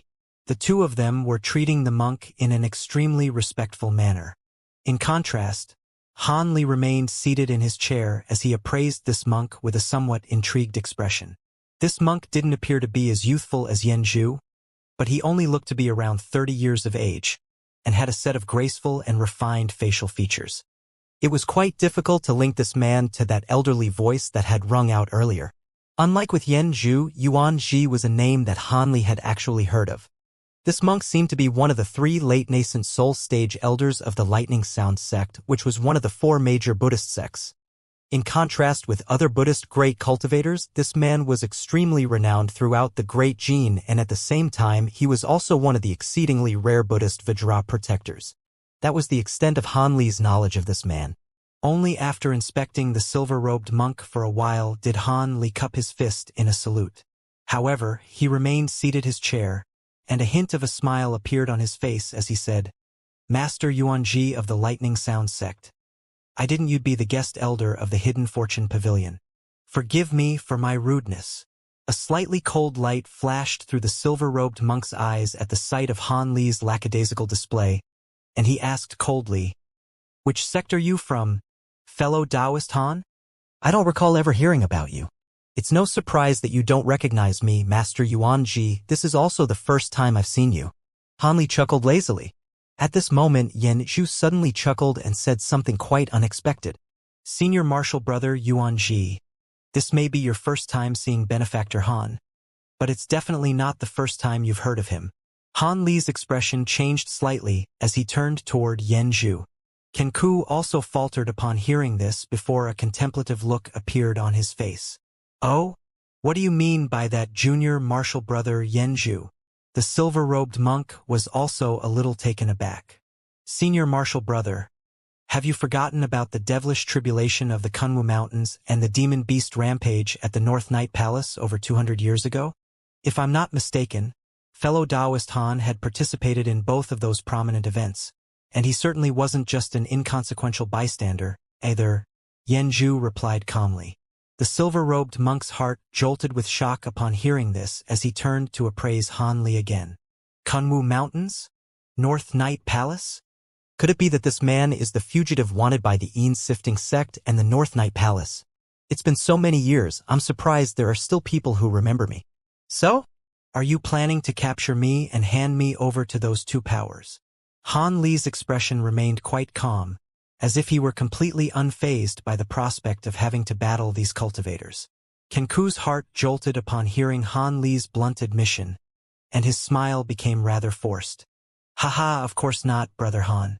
The Sifting sect and the North Night Palace are quite powerful, but they have nothing to do with our hidden fortune pavilion, so there's no reason for us to do their bidding. However, I truly have heard a lot about you, Brother Han. I heard that old Devil Qian of the Sifting sect and Master Arctic Dragon of the North Night Palace had all fallen by your hands. Is that true? I don't think any of you will believe me if I were to tell you that I didn't kill old Devil Qian and Master Arctic Dragon. Han Li replied with a cold smile. The silver-robed monk's expression turned rather grim as he said, I heard that you were only a mid-nascent soul cultivator at the time, Brother Han. If you really did slay two late-nascent soul gray cultivators at your cultivation base at the time, then you must be extraordinarily powerful now that you've progressed to the late-nascent soul stage yourself. I really am looking forward to sparring with you now, fellow Taoist Han. Upon hearing the monk's bold challenge, Kenku hurriedly interjected. Surely there's no need for that, Master Yuanji. If Brother Han truly wants to purchase the refinement method for the spatial pocket, then I'm sure we can work out a deal. It appeared that, after learning about Han Li's resounding feats, the Lord of the Hidden Fortune Pavilion had changed his mind and no longer wanted to pit their guest Grand Elder against Han Li. You won't sway my decision, fellow Taoist Kenku. Even without this matter concerning the spatial pocket, I'm still determined to spar with fellow Taoist Han. I've been stuck at the late nascent soul stage for many years, and I've been looking for fellow Taoists of the same cultivation base to test my skills against, as well as to see if I can learn some things through sparring that will assist in taking me to the next level. If fellow Taoist Han really is as powerful as the rumors suggest, then there's no way that I'm giving up on this opportunity. The silver-robed monk seemed to be very determined. Kenku's expression immediately soured upon hearing this, and he turned Yen Zhu for assistance. There's no need for you to feel troubled, Benefactor Kan. This is only a sparring match, and it'll be mutually beneficial to both Senior Marshal Brother Yuan Ji and fellow Taoist Han. In all honesty, I also want to witness the power of the most elite cultivator that the Heavenly South region has to offer, Yen Zhu said with a smile. Kenku was completely speechless. You know where I came from? Upon hearing mention of the Heavenly South region, Han Li's heart stirred as his expression darkened. Yen Zhu seemed to be able to glean Han Li's thoughts, and he replied in an unhurried manner. There's no need to be alarmed, Brother Han. You're naturally extremely mysterious to normal cultivators, but for major powers like our Lightning Sound sect, it's not difficult to track down your origins. Do you really think that the Sifting sect and the North Night Palace are unaware of this information? It's just that they're wary of your powers and are pretending to be oblivious. After all, both sects have lost a great cultivator each, as well as several other nascent soul elders. They're currently far too busy dealing with other sects that are trying to take advantage of the situation to plot against them, so they don't have the spare capacity to come after you.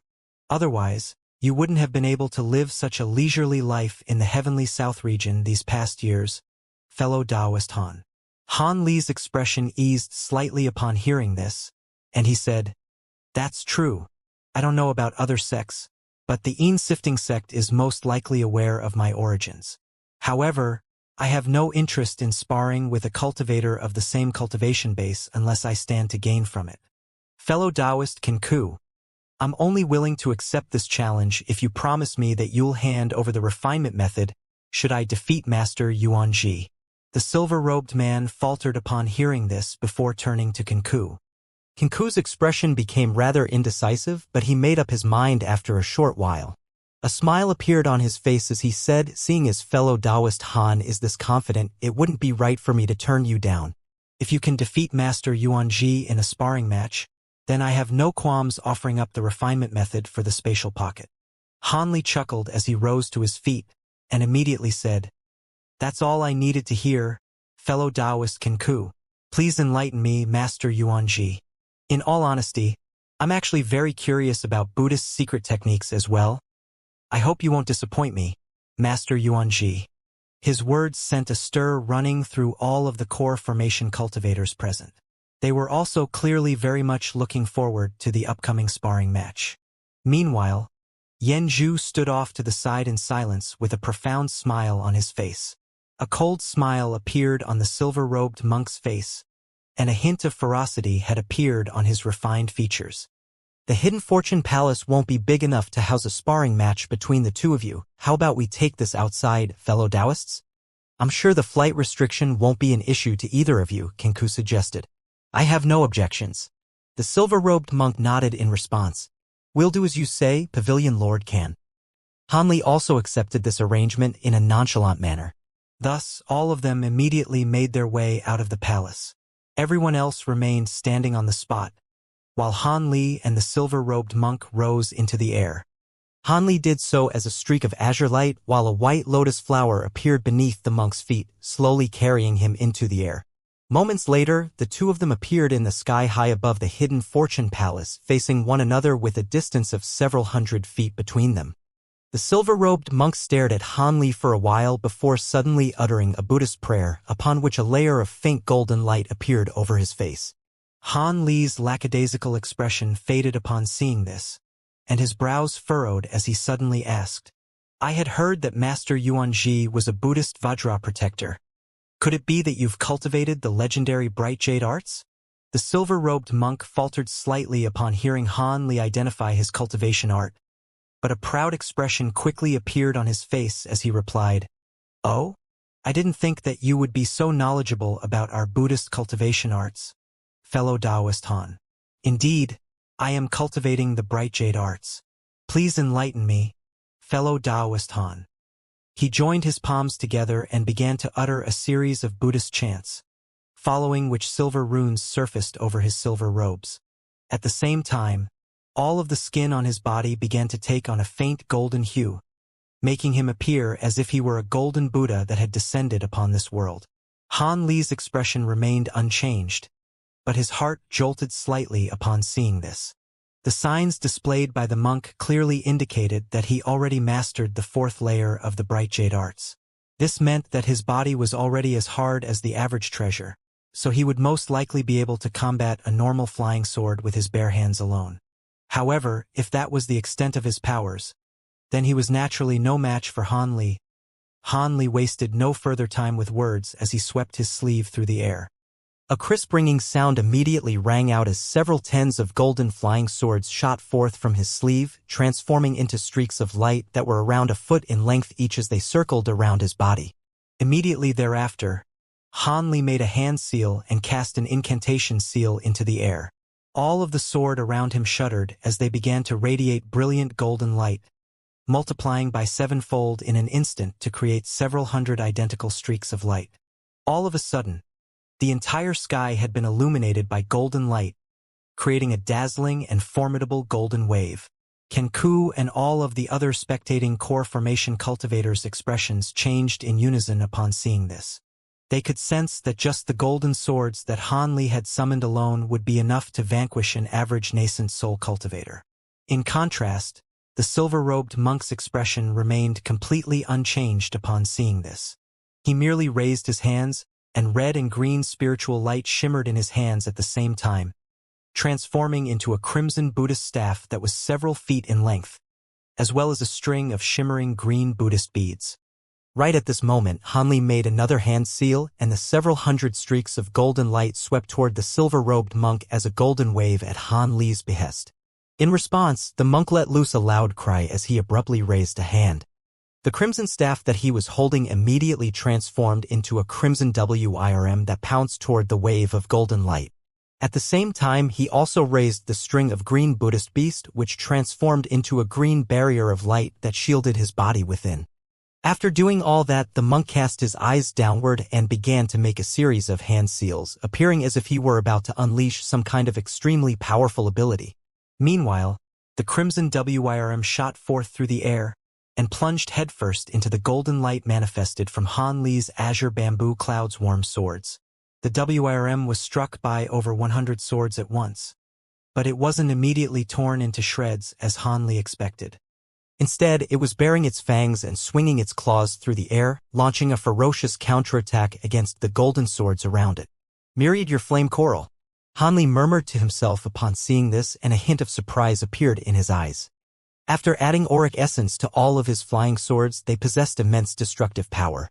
However, there were a few materials that in the human world that could still withstand his flying swords, and Myriad Year Flame Coral was one of those materials.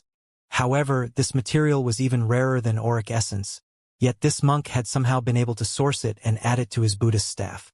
Furthermore, it appeared that the proportion of Myriad Year Flame Coral in the staff was quite high. Otherwise, it would definitely have been unable to remain unscathed in the face of so many flying swords. Han Li was rather surprised by this development, and he immediately changed his plan of attack. A small proportion of his flying swords remained behind to combat the red WRM, while most of them skirted around and hurtled toward the silver-robed monk. The monk paid no heed to the oncoming streaks of golden light and continued to make his hand seals, seemingly very confident in the light barrier manifested by his string of Buddhist beads. Han Li harumphed coldly upon seeing this. Scintillating golden light radiated from his flying swords, and they became even more fearsomely powerful. A string of loud thumps erupted as the streaks of golden light crashed into the light barrier in unison, but it sounded as if they had struck a chunk of dead wood. The green light barrier tremored violently, but the golden swords were unable to puncture through it. Han Li stirred upon seeing this as he made a hand seal. All of a sudden, the streaks of golden light around the silver-robed monk rose into the air in unison. Golden light abruptly began to radiate in all directions, and it was as if a golden sun was rising into the sky. After the incandescent golden light faded, a massive golden sword that was several tens of feet in length was revealed. At this moment, Han Li pointed a finger without any hesitation. The golden light shimmering on the surface of the huge sword dimmed, but a layer of white glacial light appeared in its place. Soon, thick layers of ice crystals had materialized, transforming the sword into a gargantuan ice sword over 100 feet in length. The entire sword was glittering and translucent, and all of the spectators drew a sharp breath in unison at the sight of its sheer enormity. The silver monk's expression finally changed drastically upon seeing this. Right at this moment, Han Li swept a hand downward with a cold expression and uttered the word, slash. The ice sword tremored before crashing downward with devastating force. Before it had even struck the green light barrier, fluctuations that were visible to the naked eye began to surface in the surrounding space. A loud screeching sound also erupted at the same time, and it was as if a glacial mountain were crashing down from the heavens. The silver-robed monk was indeed quite confident in the durability of his green light barrier, but he definitely didn't dare to allow it to be struck by that fearsome attack. As such, he uttered a Buddhist chant, and the white lotus flower beneath his feet twirled, following which he disappeared along with the lotus amid a burst of seven-colored Buddhist light. The giant sword's devastating attack struck thin air as a result. In the next instant, a burst of white light flashed several tens of feet away, and the lotus flower appeared once again. The monk then also emerged above the white lotus, and at the same time he made a final hand seal to complete the sequence. A wave of astonishing spiritual pressure immediately surged forth from his body, and a massive projection around 50 to 60 feet tall suddenly materialized above his head. This projection's entire body was shimmering with golden light, and its facial features were extremely sinister. It had a head of curly hair, and its upper body as entire nude. The projection was the spitting image of the legendary Buddhist angry eye Vajra. As soon as the Vajra projection appeared, the silver-robed monk immediately let loose a loud cry as he threw two punches toward the massive ice sword from afar. A resounding boom rang out as the golden Vajra projection emulated the monk's movements, striking out at the sword with its fists. Two balls of golden light exploded, and the massive ice sword was sent flying through the air amid a thunderous boom, only managing to barely arrest its momentum after cartwheeling through the air several times. Han Li hurriedly turned his gaze toward the sword, upon which a hint of shock surged through his heart. He discovered that after being struck by the golden Vajra projection, the layer of ice covering the section of the sword struck by the Vajra's fists had been completely shattered, revealing the shimmering golden sword within. Han Li was quite bewildered upon seeing this. The silver-robed monk appeared to be using a cultivation art that wasn't exactly the same as the bright jade arts, but somehow seemed to be related to it. However, after refining all of his flying swords again during seclusion, there was an astonishing amount of profound jade infused into each and every sword, reaching the upper limit on the amount of profound jade each sword could contain. As such, there was definitely enough glacial chi within the azure bamboo cloudswarm swords to support more than one attack. As such, Han Li made a hand seal, and white glacial light surfaced on the section of the sword where the layer of ice had been shattered. The ice layer immediately repaired itself before the ice sword swept toward the monk again. The power imbued within the gargantuan ice sword was just as formidable as ever, making it appear as if the monk's last attack hadn't actually dealt it any substantial damage. Only now was the silver-robed monk realizing what a troublesome prospect this massive ice sword was to deal with. His expression darkened, yet he unleashed no movement techniques to evade the oncoming attack. Instead, his body swelled and his arms suddenly thickened significantly, following which he clapped his hands together as fast as lightning. A loud thump rang out as the Vajra projection emulated his movements, bringing its two massive hands together to catch the ice sword in midair, thereby preventing it from being able to continue in its descent. The Vajra projection was objectively quite massive, but it was nowhere near the size of the gargantuan ice sword. As such, the Vajra projection was made to look like a small child catching a sword. However, it really did manage to stop the ice sword cold in its tracks. Han Li's pupils contracted upon seeing this, and he really was quite shocked by this turn of events. Setting aside the enormous power imbued within the ice sword itself, just the glacial chi emanating from the myriad-year profound jade was capable of freezing all treasures that dared to stand in its way. However, the golden Vajra projection had managed to keep the sword at bay with its bare hands, and it appeared to be completely unscathed. This really was an extraordinary secret technique. Han Li turned his attention toward the silver-robed monk to discover that he didn't seem to be in as good a condition as the Vajra projection was. Even though his arms remained resolute, his body was hunched over involuntarily, and the golden light shimmering around him was wavering unsteadily, thereby indicating that he was under a lot of pressure and strain. Han Li's brows furrowed slightly upon seeing this. This monk's secret technique appeared to be rather similar to the Six Apex Devils art, but also completely different at the same time. The Six Apex Devils art allowed one to manifest 6 devilish projections, but all of the devilish shadows had to rely on an external source of power. However, the Vajra projection summoned by this monk was completely being supported by the magic power from within the monk's body, and the power of this secret technique was also directly related to his bright jade arts. If that monk hadn't mastered the 4th layer of the bright jade arts, the attack from the ice sword would have crushed his physical body, even if the Vajra projection could have handled it.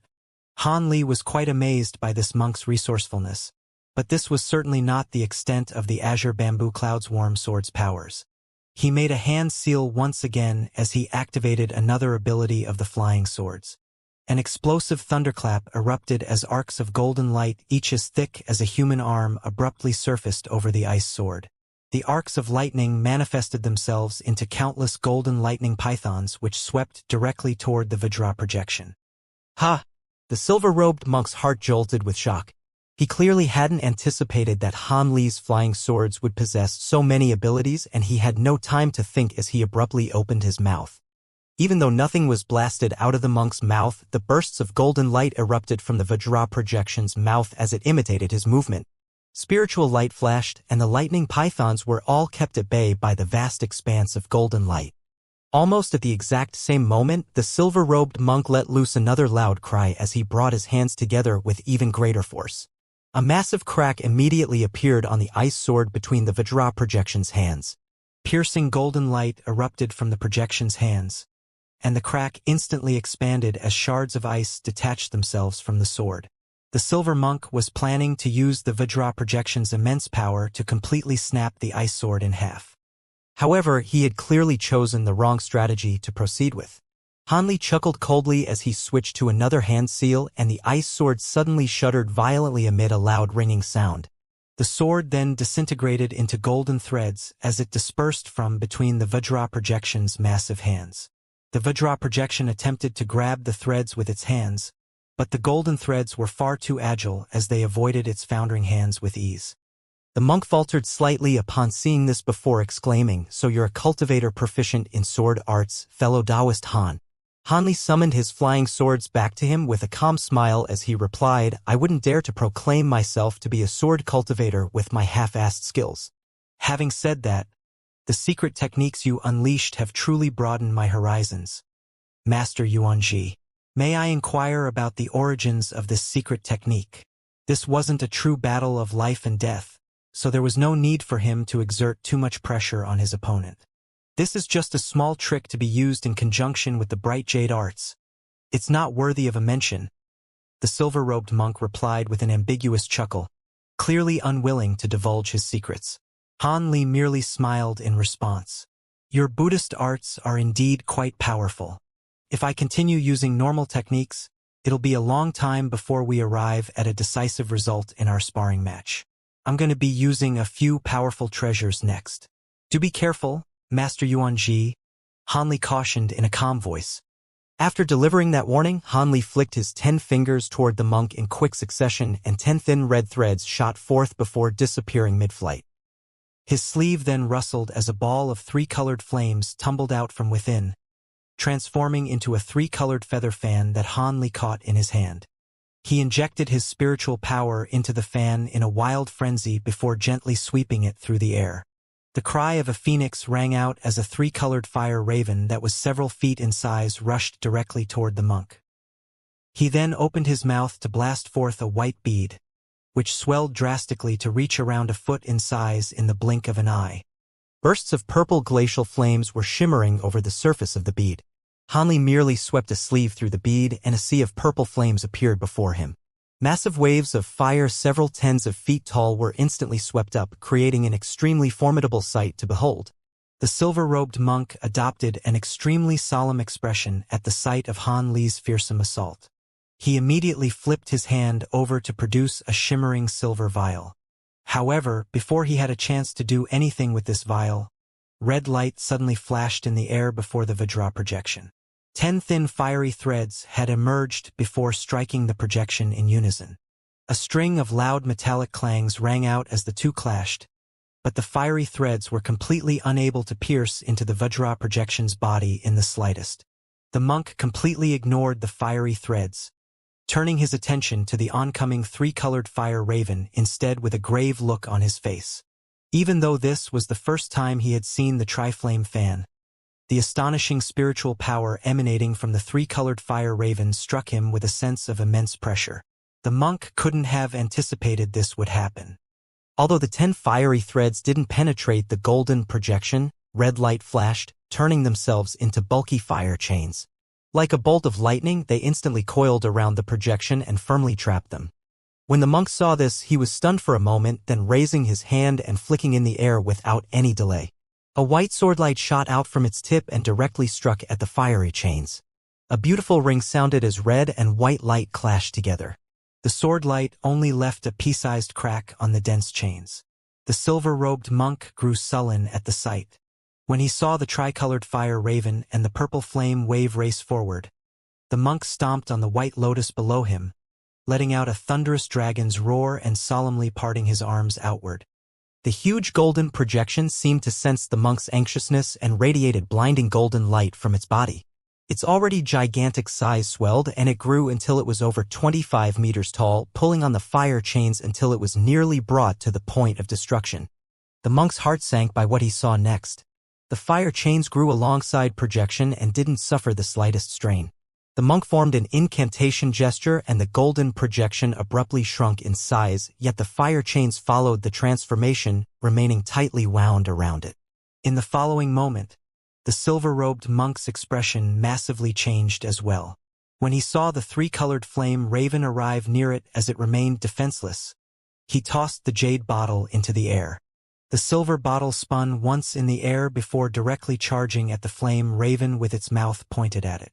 Then, it brightly glowed silver and religious chants echoed from it, followed by a large wave of 7-colored Buddhist light directly wrapping around the oncoming flame raven. The raven cried out and spread out its wings, evading it and arriving right above the silver-robed monk. But soon, the light caught the raven and Buddhist light brightly shined, swiveling around the raven.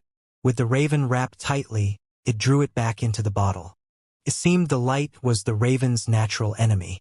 The monk's expression relaxed for a moment, then pointing at the bottle in the air. The bottle trembled and spouted out another mist of Buddhist light. This time it was aiming at the wave of purple flame trailing after the flame raven. It appeared he intended on using this treasure to deal with both attacks. But at that moment, Han Li uttered, "Burst!" The small silver bottle floating in the air violently shook and instantly warped in shape, its surface bending unevenly as its silver light slowly flashed. Muffled booms sounded from it, only growing louder by the second. Not good. The silver-robed monk swept his spiritual sense past the silver bottle and discovered something astonishing. Soon after, the white lotus underneath him blurred and he disappeared. All that was left behind was the meter-large lotus slowly turning in the air and the restrained golden projection. At the same time the monk vanished. The small silver bottle flickered and let out a thunderous explosion. A three-colored halo burst out from the silver bottle, destroying it in its entirety. Talisman characters wandered in the air as the halo spread several times its size, completely submerging the white lotus and the golden projection. The golden projection remained bound by the chains, unable to move a single inch. Although the golden projection was able to somewhat withstand the flames for just a moment, it quickly collapsed like foam. As for the lotus, it was instantly vaporized. In an area over 100 meters away, white light flashed, followed by the appearance of the silver-robed monk. His expression abruptly turned deathly pale in the exact moment the golden projection collapsed, and he coughed up some blood essence. At the same time, the golden color of his flesh greatly dimmed, clearly display his loss of vitality. It appeared the bond he shared with that projection was much like that of a bonded magic treasure, linked to his blood and soul. Han Li expressionlessly cast a spell seal, and the roiling wave of purple flames suddenly transformed. In just a second, it took the form of a python over 30 meters long with a white pearl in its jaw and pounced towards the monk. Before it even arrived in front of the monk, it stirred up icy gales and plummeted the temperatures nearby as if one suddenly found themselves in a snowstorm. White light flashed from below monk, producing another lotus as the one he stood in before. His legs remained still, but the lotus twirled several times and he reappeared 30 meters away. He let out a forced laugh and said, "Please stop. I won't compare my skills with you further. I concede defeat against fellow Taoist Han's amazing abilities." After the monk took the initiative to admit defeat in their battle, he looked in the direction of the broken silver bottle with a trace of pity.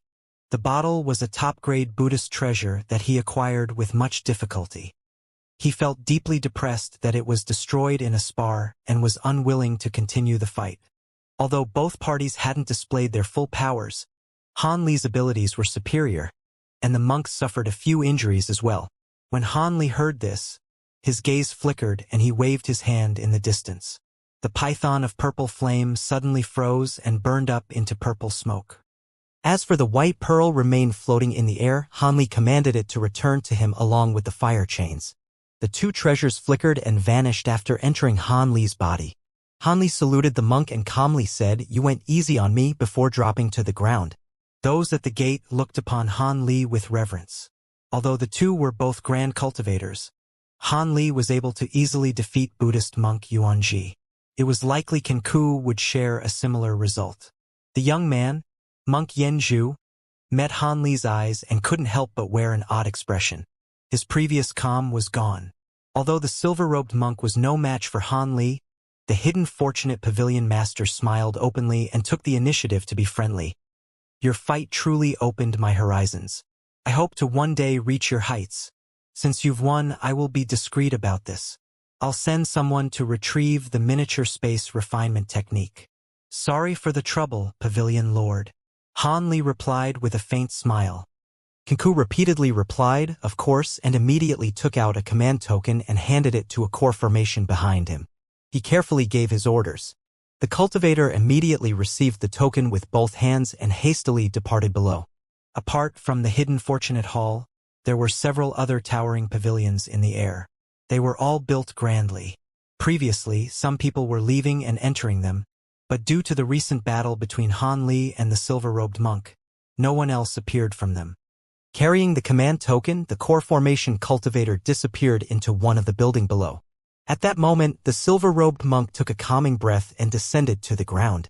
He took out a white medicine bottle and tossed a fire-red medicine pill into his mouth. Master Yuanji, are you well? Han Li looked over and asked. Yuanji looked over at Han Li and casually smiled at him as if he didn't mind the injuries Han Li inflicted on him. He aloofly answered, I'm fine. With medicine pills, I'll only need several months to recover. But I must say that fan of yours is no ordinary treasure. Even top-grade magic treasures couldn't damage my golden projection as much as your fan, and I wasn't able to resist it in the slightest. It should be a spirit treasure replica, but not a genuine article. The master is quite observant. My fan is indeed a spirit treasure replica, Han Li answered with a chuckle. When the silver-robed monk heard this, a faint smile appeared on his indifferent face. But just as he thought to say something, Kinku interjected. The fat old man rubbed his hands together and chuckled. Fellow Taoists, we may as well continue our discussion inside the hall. I happened to acquire a bottle of the Crossing Dragon's Roar. It is said that when ordinary cultivators take a drink of it, it can accomplish about a month of dedicated cultivation. More importantly, the flavor is said to be exquisite beyond description. How about we taste it together? At that moment, he no longer appeared to be a pavilion lord, but rather a hospitable old man of humble origins. The Crossing Dragon's Roar? I have heard of that wine's name. It is said to be created from several rare fruits that have long been extinct from the mortal world. The wine is fragrant beyond all others. Fellow Taoist, please don't be surprised. Although I hail from a Buddhist sect, I will find it hard to deny something of this value. Yuan Ji smiled upon seeing Han Li's amazement and teasingly replied, in the past, fellow Taoist Kinku became a guest elder of our sect by enticing him with tens of ancient spirit wines. But don't think he is a base monk. He respects all the other commandments. His tone was friendly. When Han Li heard this, his heart stirred and he silently smiled. Then the party entered the main hall. Someplace high in the air, an azure light slowly moved forward. Past the faint cover of light was a smiling youth that fiddled with a faint red jade slip in his hand. This person was Han Li, who just left the hidden fortunate hall not long ago. He held a jade slip in hand that contained the secret technique to refine a compressed miniature space. I didn't expect that something as famous as a miniature space would have such a simple refinement technique. Most of the materials needed for it are also quite simple. If that was the case, refining it should be quite easy. Han Li muttered to himself as he flew. Hee, you can call that a miniature space? I only see it as a method of creating a fixed teleportation formation to a spatial tear. True compressed spaces are treasures that can be carried on hand and can always be entered as will. A boy's voice lazily sounded in Han Li's ear. Han Li shook his head. Although fellow Taoists' words are reasonable, it isn't possible to create such a treasure with the abilities of the mortal world's cultivators. Even your all-encompassing pouch and the original Black Wind flag only possess minor spatial abilities, nothing like the miniature spaces that you speak of. The boy replied with a smile, That is reasonable. To the best of my knowledge, I only know several characters that own a true miniature space, each of them a top-grade existence in the spirit realm. Otherwise, others would have seized these treasures from them. Since you acquired the refinement technique for the compressed space, will you now head to Sifting sect and acquire the ghost sifting banners? Fellow Taoist, will you boldly face their entire sect? Of course I won't. Han Li shook his head. Even if the Sifting sect only has one grand cultivator, they are still one of the 10 great devil Tao sects.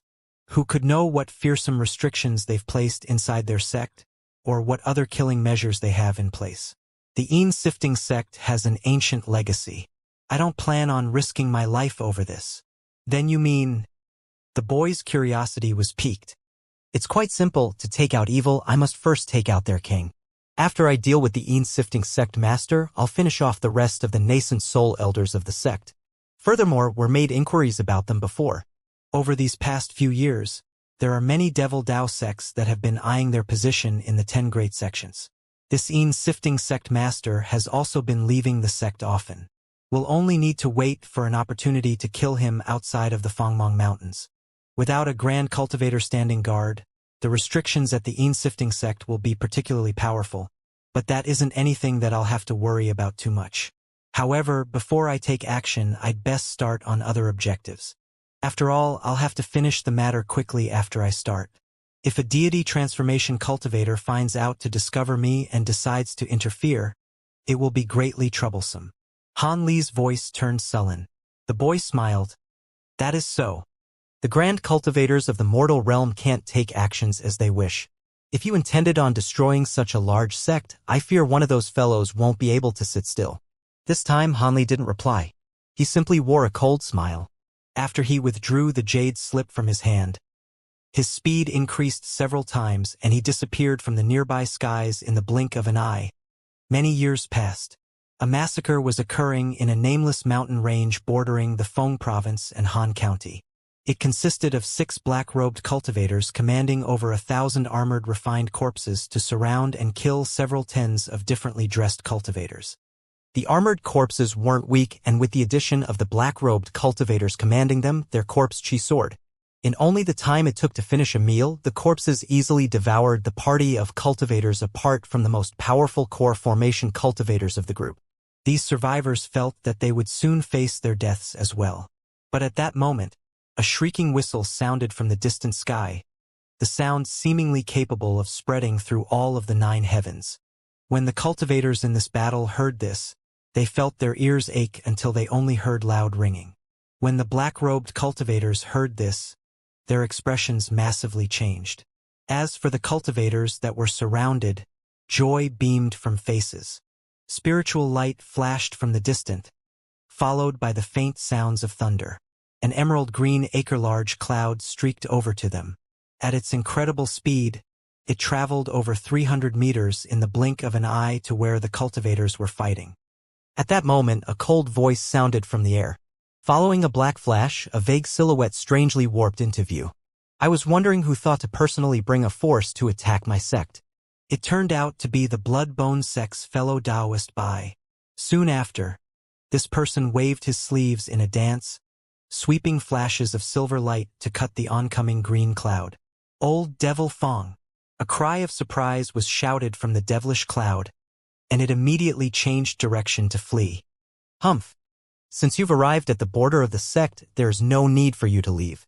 Following an icy snort, the gray light chased after the cloud, the gray light traveling several times faster as its color turned pitch black. In a short amount of time, they revealed over 100 kilometers in their pursuit and they disappeared from the horizon. When the black-robed cultivators saw this, they regained their calm and commanded the armored corpses to resume their attacks with increased intensity. As for the surrounded cultivators, their hopeful expressions were replaced with despair after they saw what happened. Despite this, they strived their hardest, managing to kill many armored corpses before they were eventually wiped out. Afterwards, the black-robed cultivators released black pouches which absorbed the armored corpses into them. But they didn't immediately depart. Rather, they whispered among each other as they looked to the distant sky. After some time passed, the light flashed from the sky and a black streak was flying back in their direction. The black-robed cultivator immediately stopped talking. They split into 2 rows, standing at attention. Black light flashed in front of them to reveal a silhouette wrapped in black chi. We pay our respects to the sect master. These black-robed cultivators grandly saluted with reverent expression. The silhouette in the black chi asked, "Have those from the Blood-Bone sect been wiped out?" A lanky old man took several steps forward and solemnly answered, "Please be at ease. Sect master, of the 73 Blood-Bone sect members that entered, all are dead. Not one escaped." The silhouette coldly said, "The flesh body of that Blood-Bone sect elder Bai Hua has also been destroyed. Only his nascent soul escaped me. After this, I presume that the Blood-Bone sect won't dare to launch another sect on me. Humph! Were it not for our lacking numbers, I would have sent our sect to eliminate them." The other black-robed cultivators didn't dare to speak and simply stood there awaiting further orders. After muttering to himself for a long while more, the silhouette eventually commanded, "There is nothing else to do here for the time being. First, return to the sect. I have other matters I must deal here with myself. I'll return later." "As you command." The black-robed cultivators didn't dare to raise any opposition and all acknowledged his orders. Afterwards, they took off in streaks of various colored light, cleanly departing from the area. Now all that remained in the area was silhouette wrapped in black chi. He looked in the distance and remained motionless in place. After an unknown amount of time passed, he eventually said, "Isn't it about time for you to appear after watching so much? Could it be that you wish for me to force you to appear?" Once he said that with a hostile tone. He looked around to a nearby area with seemingly no one there. In a flash of azure light, a youth in azure robes appeared with his hands behind his back. "Oh? It seems you are deserving of your position as the sifting sect master to have discovered me. But why would you reveal me after you sent off your disciples? Could it be you don't wish to involve them?" The youth was Han Li. His objective was the silhouette in the black chi, the sifting sect master Feng. To tell the truth, to intercept the sect master, he watched over the Fangmong mountain range for at least half a year. Now that an opportunity finally arose, he stealthily followed after him. "It's you." When the sect master Feng saw Han Li's face, his body trembled and he fiercely glared at him. "So it appears sect master Feng recognizes me." Han Li's face remained indifferent. "So you've managed to enter late nascent soul stage. Did you come here intending on killing me?" The black chi surrounding the sect master vanished to reveal a man in his late 20s with an extremely pale complexion. A green light faintly glinted from his eyes. "That's right. Since I'm here, only one of us will be leaving this place." Han Li spoke leisurely, as if he were only having a chat with a friend. When the sifting sect master heard Han Li's words, his expression changed several times, but eventually, green light flashed from his eyes as he raised his head in wild laughter. "Good, very good. Even if you didn't come seek me out, I eventually planned to hunt you down in the heavenly south. They say Old Devil Qian and North Night Palace's master Arctic Dragon have died by your hand. To tell the truth, I don't believe those rumors. So your trip here to seek your own death is something I could only wish for. I will be sure to avenge the deaths of my wife and our sect elders." Soon after, his figure spun and black chi appeared around him. In the blink of an eye, he was completely engulfed and ghostly wails yelled around him. Several tall figures strangely appeared within the chi. Even though the black chi was extremely dense, Han Li was still able to identify the devilish being within the black chi. They consisted of 3 tall and burly corpses in suits of black armor. One was wielding a shimmering yellow short halberd, the other was wielding a green spear, and the final one had a shimmering silver mace hoisted up on its shoulder. The 3 corpses all had sharp fangs and green light dancing within their eyes. All of them seemed to possess nascent soul stage power, and particularly worthy of note was that corpse with the mace hoisted up on its shoulder. The devilish chi emanating from its body was especially dense, suggesting that it was already at the mid-nascent soul stage. Han Li was slightly surprised by this development, but he wasn't fearful in the slightest as he summoned a small black vial before making a hand seal. 5 bursts of grayish-white light erupted from within the vial before transforming into 5 humanoid skeletons. As soon as they emerged, they began to let loose bursts of unsettling cackling. At the same time, an astonishing amount of grayish-white devilish chi began to emanate from their bodies, giving them a very sinister appearance. Unbroken Sync Devils? The sifting sect master's heart sank upon seeing this. He and Old Devil Qian had been martial brothers for many years, so he was obviously able to immediately identify that these were his unbroken Sync Devils. Just as bewilderment was surging through his heart, pairs of bone sabers appeared in the hands of the 5 devils at Han Li's behest, and those sabers came crashing down viciously without any hesitation. As things currently were, the sifting sect master had no time for hesitation. He could only grit his teeth as the 3 armor-clad corpses within the black chi rushed out toward the 5 devils. Meanwhile, he rustled his sleeve to produce a black bead, then flipped over his other hand to summon a veil-like yellow object. However, before the sifting sect master had a chance to use these 2 treasures, the 3 corpses had already clashed with the 5 devils. Just as they were about to come into contact with one another, the 3 armor-clad corpses opened their mouths to expel 3 bursts of putrid green mist. This was the corpse poison that had been accumulating within their guts for countless years. If a normal cultivator were to be struck by this poison, they would most likely lose most of their cultivation base if not be killed on the spot. However, the 5 devils weren't humans. and they saw no need to evade these bursts of green corpse poison. Instead, they also opened their mouths to blast forth bursts of glacial flames of different colors. This wasn't a casual sparring match. Hanli was intent on killing this sifting sect master. As such, he immediately unleashed his 5 glacial flames, which had been cultivated to the height of their powers. The 5 different colored glacial flames intertwined with one another, creating a 5-colored sea of fire that surged toward the 3 corpses. Not only did the sea of flames completely vanquish the corpse poison, they went on to engulf the 3 oncoming corpses as well. The fearsome armored corpses immediately slowed down significantly amid the 5-colored sea of flames. However, these corpses weren't completely pushovers. Even though they seemed to be moving at less than 1/10 of their original speed, they were able to expel inky black corpse chi from their bodies to keep the glacial flames at bay, thereby preventing them from being inundated right away. The 5 devils refrained from charging ahead upon seeing this. Instead, they retreated to several feet away while continuing to blast forth streams of glacial flames, thus ensuring that the 3 corpses remained trapped within the sea of flames. The sifting sect master's expression darkened significantly upon seeing this. These 3 armored corpse monarchs had been painstakingly nurtured by him for centuries, and all of them possessed extremely powerful bodies and abilities. Never would he have thought that they would be nullified so easily by the unbroken sink devils, to the extent that they weren't even able to unleash a single one of their abilities. Just what kind of flames were being blasted out of the mouths of the 5 devils? These 5 devils were clearly the same ones that old Devil Qian had refined, so how had they managed to gain such extraordinary abilities after being taken by Hanli? A sense of foreboding welled up in the sifting sect master's heart as his mind scrambled for answers. At the same time, he immediately tossed his 2 treasures into the air without any hesitation. The yellow veil-like treasures rotated in the air before instantly transforming into a massive net that was several hundred feet in size. The net seemed to have obscured the entire sky, and Hanli, as well as the unbroken sink devils, were all under its scope. Meanwhile, the black ball flew slowly through the air in a completely mundane manner, flying behind the net in hot pursuit. Hanli's brows furrowed as he immediately blasted a small azure cauldron out of his mouth.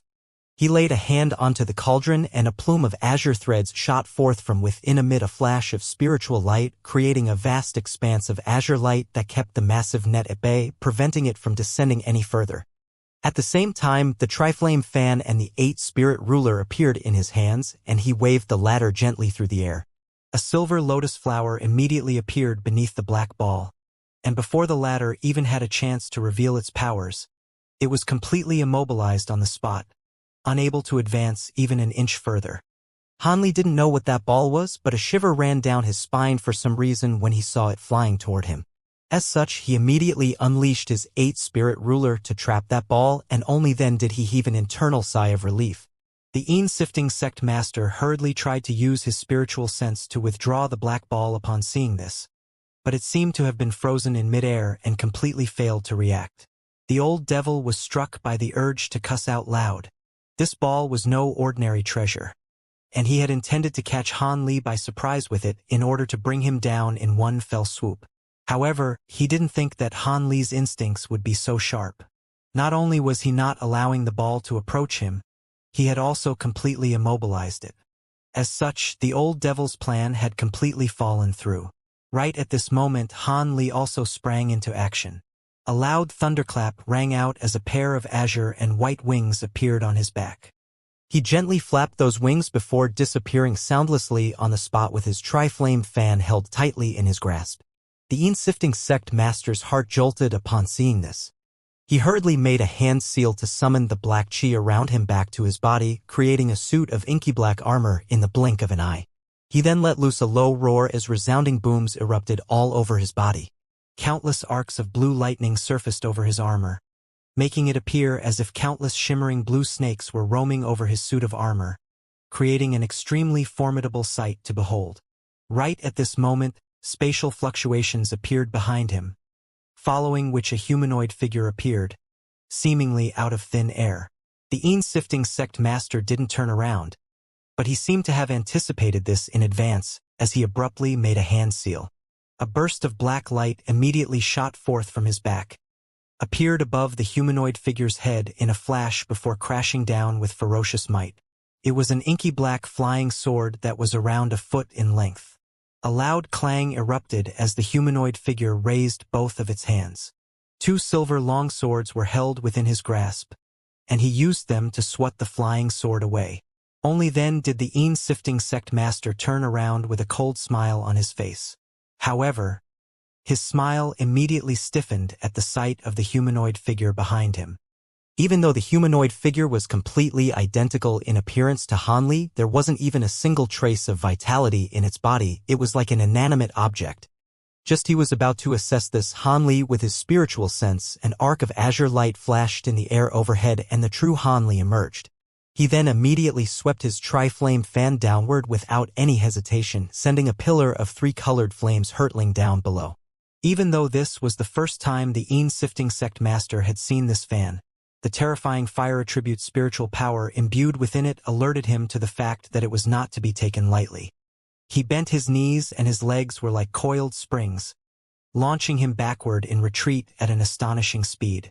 Not only that, but during his retreat, he pointed a finger toward Hanli from afar. The countless blue lightning snakes roaming over its body shot forth in a flash, hurtling toward Hanli amid a burst of explosive thunderclaps. He then opened his mouth to blast forth an extremely smooth jade panel which swelled drastically as it flew through the air. At the same time, he flipped over his other hand to summon a sharp golden spike. He hurled the spike viciously through the air, and it only flashed twice before it was upon Hanli, attempting to pierce through his body at an incredible speed. A normal nascent soul cultivator definitely wouldn't be able to evade such a rapid attack, but after cultivating the 9 Gale transformations, Hanli was able to twist his body to the side in an impossible angle as if he had no bones, thereby allowing him to easily evade the golden spike as it flew past him several feet away. At this point, the sifting sect master was over 200 feet away from Hanli, and he was looking on at Hanli's contortion skills with astonishment in his eyes. After Hanli's body returned to normal, he appraised his opponent with a cold expression before suddenly clasping his hands behind his back and letting loose a cold harumph. The sifting sect master was initially a little perplexed by Hanli's actions, but as soon as his cold harumph reached his ears, he felt as if a sharp spike had been driven into his brain. The excruciating pain caught him completely off guard, and he doubled over with his hands clawing at his own head as his expression was twisted to the extreme. This was the Spirit Stun Thorn secret technique that had been developed by the Monarch of Soul Divergence. Hanli had already reached the final layer of the great development technique, and his cultivation base was at the pinnacle of late nascent soul stage, so the Spirit Stun Thorn attack was virtually as powerful as it possibly could be. This was most likely what the Monarch of Soul Divergence would have been capable of at the height of his powers. However, despite how powerful this secret technique, it was only effective when used in conjunction with the element of surprise. If a cultivator were aware of this secret technique beforehand, they would only have to use their powerful spiritual sense to guard their heads, and the technique would prove to be nowhere near as effective. Furthermore, the effect that this technique had on a late nascent soul cultivator was quite short. Under normal circumstances, a great cultivator would be able to forcibly repress this pain and return to their senses in about 2 or 3 seconds. However, what was rather strange was that after unleashing his Spirit Stun Thorn, Hanli remained standing on the spot, looking at the sifting sect master as if he were appraising a dead man. The sifting sect master recovered even more quickly from the Spirit Stun Thorn than Hanli had anticipated, returning to his senses virtually in the blink of an eye before an expression of fury appeared on his face right at this moment. He was suddenly struck by the sense that something was amiss, and he hurriedly turned around, but it was already too late. A cold sensation glanced past his throat as a black streak of light circled around his neck, following which his head came tumbling down onto the ground. That streak of black light was naturally none other than the Devil Essence dagger. Even though this dagger was extremely powerful and had exceptional concealment properties, a great cultivator would always be able to sense it at such close quarters. As such, Hanli used the Spirit Stun Thorn first, forcing the sifting sect master to reflexively withdraw his spiritual sense back into his body as a result of the excruciating pain. The Devil Essence dagger was then able to take advantage of this opportunity. flying around to behind its target before easily slicing off his head. Could be said that victory was decided in an instant. Otherwise, even though Han Li was confident in his ability to bring down his opponent, it would take quite a long time and require a lot of effort. The Yin-sifting sect master was overly confident in the suit of armor that he was wearing, and never would he have thought that Han Li would possess a treasure like the Devil Essence Dagger, which could completely disregard devilish qi. As a result, his armor proved to be completely ineffective, and he was insta-killed on the spot. Immediately following the Yin-sifting sect master's decapitation, Han Li suddenly spread his thunderstorm wings and disappeared as an arc of azure lightning. In the next instant, Han Li appeared in the air above the headless body. However, right at this moment, the headless body suddenly began to expand drastically before exploding violently, sending a burst of blood mist hurtling toward Han Li. Han Li was given a massive fright and immediately raised both hands at once. Two thick arcs of golden lightning immediately shot forth amid a resounding thunderclap, splitting up to form a large golden net before retaliating against the crimson mist. This crimson mist had to be some kind of sinister secret technique that allowed a cultivator to use its body as a weapon, but the divine Devilbane lightning just so happened to be able to completely nullify it. As such, as soon as the two clashed, the oncoming cloud of crimson mist was immediately vanquished amid flashes of golden light. However, a tiny black humanoid figure had taken advantage of this opportunity to flee into the distance. This miniature humanoid figure was naturally none other than the Yin-sifting sect master's nascent soul. It sped to over 300 feet away in the blink of an eye, then began to unleash a teleportation technique. After two flashes in quick succession, it appeared a further several hundred feet away, thereby taking it to over 1,000 feet away from Han Li, and it appeared that it was going to escape. Han Li's expression darkened upon seeing this before a cold smile appeared on his face. A loud thunderclap suddenly rang out behind him as two thick bolts of azure and white lightning surfaced on both of his wings at the same time. Immediately thereafter, balls of lightning appeared behind him before revolving around his wings. He flapped his thunderstorm wings, and all of the balls of lightning exploded at once, injecting arcs of azure and white lightning into his wings. Han Li transformed into an arc of lightning and disappeared amid another resounding thunderclap. In the next instant, he had appeared 300 feet away before abruptly vanishing once again amid another thunderclap. On the next occasion, the arc of lightning appeared several hundred feet away, and it was close to catching up to the fleeing nascent soul. The Yin-sifting sect master turned around just in time to witness Han Li unleashing his extraordinary movement technique, and a surge of panic immediately ran through his heart. He knew that he couldn't afford to conserve his power any longer as he made a hand seal, and his nascent soul disappeared as a streak of crimson light, attempting to flee by using his teleportation technique in quick succession. At this moment, Han Li appeared around 400 feet behind the nascent soul, and he harumphed coldly upon seeing this. A thin gash appeared on his glabella, following which black light flashed and an inky black eyeball surfaced. This was none other than Han Li's Law Destruction Eye. As soon as the eye appeared, a flash of black light shot forth from within, disappearing into a certain spot in the air. Immediately thereafter, a loud explosion erupted as the nascent soul stumbled out of empty space amid a flash of black light, looking as if its teleportation technique had been forcibly cut off midway. The nascent soul wore a panicked expression of incredulity, as if it were yet to come to terms with the fact that Han Li had a method to foil its teleportation technique. It gritted its teeth and disappeared again after making a hand seal. Han Li's brows furrowed as his expression completely darkened. Another burst of black light was blasted out of his Law Destruction Eye, and he flapped his wings as he disappeared as an arc of azure lightning. As such, when the nascent soul was forced to reveal itself again, Han Li was able to appear just over 100 feet away from it. The nascent soul was shocked to see this, and it immediately raised its hands to send several green threads hurtling toward Han Li. Han Li also raised a hand to summon several fiery threads, which were sent flying through the air. As soon as the threads clashed, the green threads revealed their true forms to be hair-thin green flying needles. Meanwhile, the nascent soul tried to take advantage of this opportunity to flee again. However, Han Li was already prepared on this occasion. He swept his sleeve through the air in an expressionless manner as he blasted forth an arc of golden lightning, which then disappeared on the spot. In the next instant, A loud thunderclap erupted up ahead, and the sifting sect master's nascent soul let loose a cry of anguish before clasping its hands over its chest. A tiny golden sword that was several inches in length was protruding from its chest, but it didn't seem to have completely punctured the nascent soul's body. However, the arcs of lightning emanating from the tiny sword were well and truly striking the nascent soul. The cultivation art used by this sifting sect master was clearly also a type of ancient devilish art. After the nascent soul was struck by the arc of golden lightning, an expression of agony appeared on its face, and it appeared to be on the brink of falling apart. Han Li's body swayed and he appeared in the air directly above the nascent soul. He then rubbed his hands together to produce another thick bolt of golden lightning amid an astonishing burst of rumbling. "Please wait, fellow Taoist. I have something to say," the nascent soul cried out as its face turned deathly pale.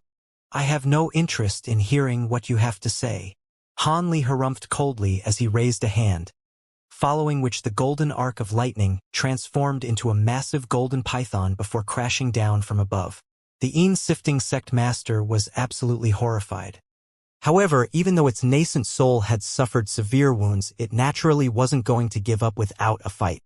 As such, spiritual light flashed from its body as it prepared to unleash some kind of secret technique as a final roll of the dice. However, right at this moment, a clump of azure threads suddenly appeared out of thin air several tens of feet beside it, catching it completely off guard and tightly binding its body. On the other side of the azure threads, azure light flashed as a tiny cauldron appeared.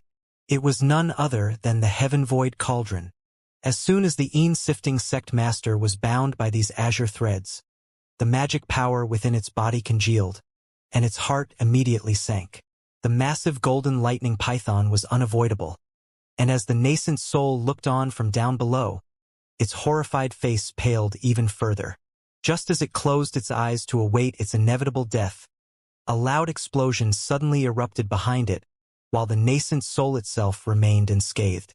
It opened its eyes with a dumbstruck expression before its heart jolted with surprise. Han Li had appeared right before it and was inspecting it at close quarters. "You!" The sifting sect master's heart stirred, and he was just about to say something when Han Li flicked several fingers through the air in an expressionless manner. Several streaks of silver light shot forth, all of which disappeared into the nascent soul's body. The sifting sect master's nascent soul was completely powerless to resist, and before it could say anything else, it had fallen unconscious. Han Li flipped over his hand to produce several restriction talismans, which he plastered all over the nascent soul's body before pointing a finger toward the tiny cauldron. A crisp ringing sound immediately erupted from within the Heaven Void Cauldron as those azure threads were withdrawn, pulling the nascent soul into the cauldron. Han Li's expression finally eased after seeing this, and he turned his attention to the 5 devils and the 3 corpses. At this point, the 3 devils were still completely trapped by the glacial flames being expelled by the 5 ghostly heads. The 5 ghostly heads rushed into the sea of 5-colored flames at Han Li's behest before hurtling directly toward the 3 corpses, which were still moving as slowly as snails. Han Li smiled as he stowed away all of the treasures in the air, regardless of whether they were his or if they belonged to his enemy. He then waved a hand toward the humanoid puppet before carrying the tiny cauldron as he descended toward a secluded mountain down below. The humanoid puppet followed along behind him completely expressionlessly. Just as the 5 devils were dominating their 3 opponents, Han Li returned, this time without his Heaven Void Cauldron. He looked at the 3 corpses, which had almost been completely devoured by the 5 devils, and he waited for the conclusion of their battle in silence with a contemplative look on his face. "Have you really decided to infiltrate the sifting sect alone?" The voice of a small child sounded. "It shouldn't be a very dangerous endeavor. After using my soul search technique on that nascent soul, I already know where the most powerful restrictions in the sect are situated. As long as I avoid those, nothing can touch me in the sifting sect. There seem to only be 5 or 6 elders stationed in the sect, while all of the others are out fighting enemies from other powers. This is a good opportunity for me to take care of all of the elders in the sect, then make a move against the elders outside of the sect." Even though I can't ascertain the exact location of the elders outside the sect from the information I derived using the soul search technique, I know roughly where they are. And I'll make sure that the remaining sifting sect elders won't get a chance to join forces against me, Hanli replied in a calm manner. If that's the case, then I have nothing to say. However, are you only trying to take their banners, or do you intend to completely destroy the sifting sect? The small child asked. Hanli paused for a moment before replying with a cold smile. It doesn't matter what my intentions are. They'll be losing 6 or 7 nascent soul stage elders on top of their late nascent soul stage sect master. Do you think they'll still be able to maintain their position as one of the 10 great devil Dao sects? When that time comes, all of their enemies will destroy them in my stead. I won't need to dirty my hands at all. What you're saying makes sense as well. Seeing as the sifting sect is a prominent sect of the devil Dao, they'll definitely have a lot of enemies. Otherwise, the sifting sect master wouldn't have appeared here. The small child agreed with a smile.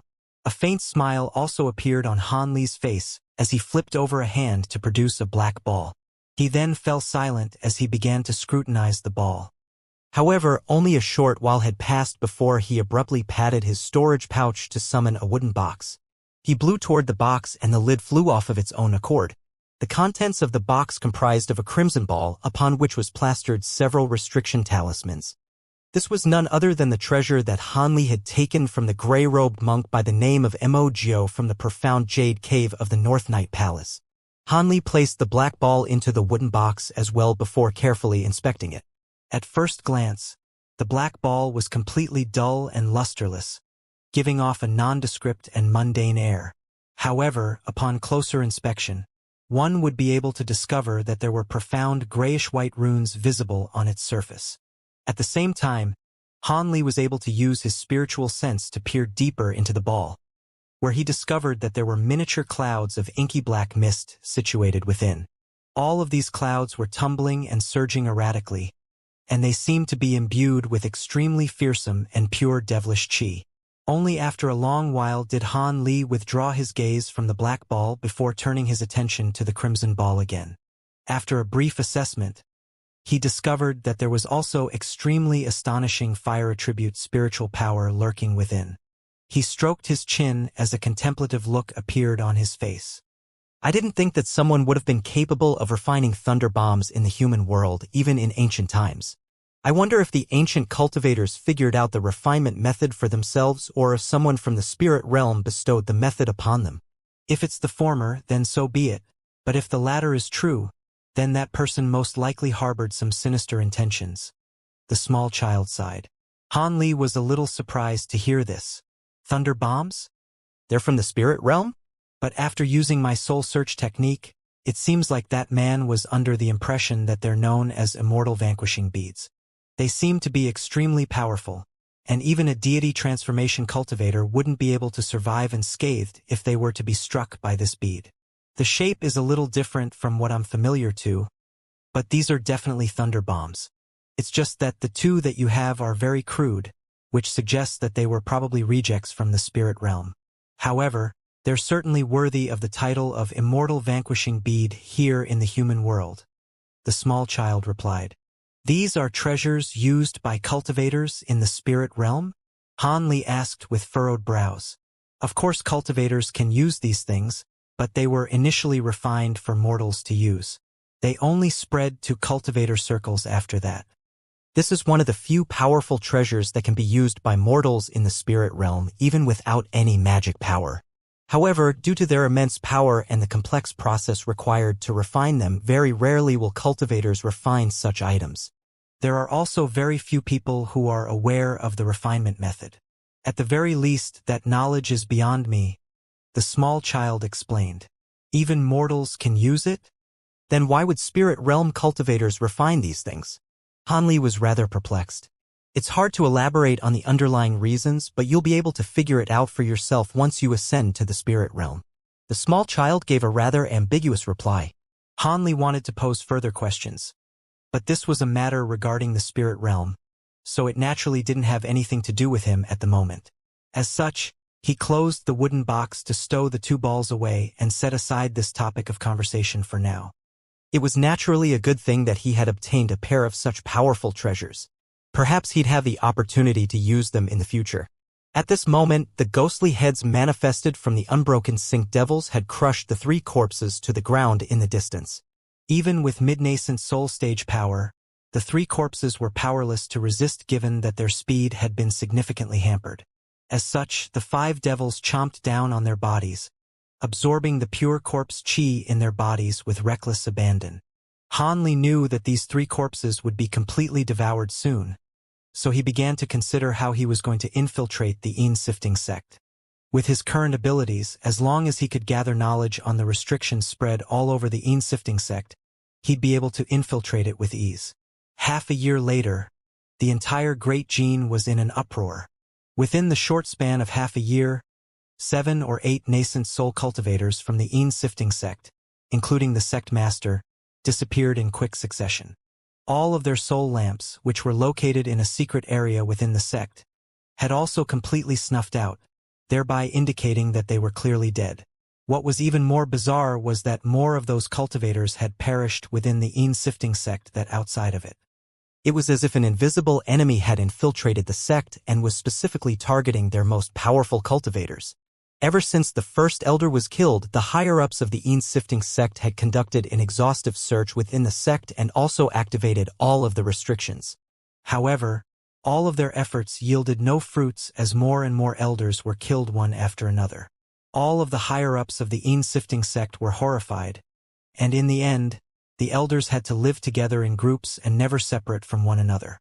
Only then were they able to remain safe.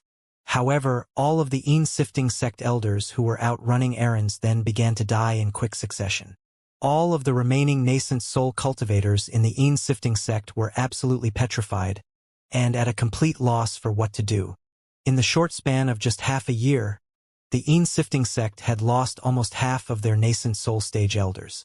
It seemed that a nascent soul cultivator among their ranks died almost every and that, in conjunction with the disappearance of their sect master, severely dented the sifting sect's power. All of the elders were immediately summoned back to the side and forced to reside together at all times. Only then did this nightmare subside. All of the horrified higher-ups of the sifting sect finally heaved a long collective sigh of relief. However, despite the sifting sect's best efforts to hide this incident, news of it was still inevitably leaked in the end. As such, all of the other major sects sprang into action, deploying large numbers of cultivators to take over the sifting sect's territory. The remaining sifting sect elders retaliated with all their might, but anyone could see that the sifting sect wouldn't be able to last very long at all. After all, as one of the 10 major sects of the Devil Dao, the sifting sect did have its glory days, but it had also made countless enemies. Now that it had shown severe signs of weakness and decline, there were naturally many people who were willing to contribute further to this trend. Thus, countless sects began to ravage the colossus that was the sifting sect. High up in the air above a patch of barren land, there were a dozen or so cultivators gathered. They were standing in 2 groups with a clear boundary between them. However, at the center between the groups were 2 young men who were engaged in a heated battle. One of them was manipulating an azure flying sword while the other was using a red flying saber, and the clashes between the 2 weapons put on a spectacular light show amid bursts of resounding booms. All of the spectating cultivators wore excited expressions and chatting among themselves in low, quiet voices. These people were all young men and women who appeared to be in their teens, and they were all at the chi condensation stage. There wasn't even a single Foundation establishment cultivator among them. From their identical attire, it could be seen that they were most likely low-grade disciples from a major family or a sect nearby. However, they were gathered here to battle for some reason. The azure flying sword and the red flying saber clashed over and over again. The azure sword seemed to have gained the upper hand and the red saber was slowly being forced into retreat. TSK, the azure spirit sword sure is quite powerful. It looks like senior martial brother Lin is going to win. A beautiful young woman said to the young man next to her with a smile on her face. Humph, so what? If he wasn't from the Lin family, how could he possibly have a mid-grade spirit tool at just the chi condensation stage? He's got a major advantage from the silver spoon in his mouth. If I had a treasure like that, I definitely wouldn't lose to him. The young man was not very pleased. but he only spoke in an extremely quiet voice, as if he were afraid of being overheard. The young woman giggled upon hearing this. Even though she was only in her youth, there was already a hint of seductive charm about her.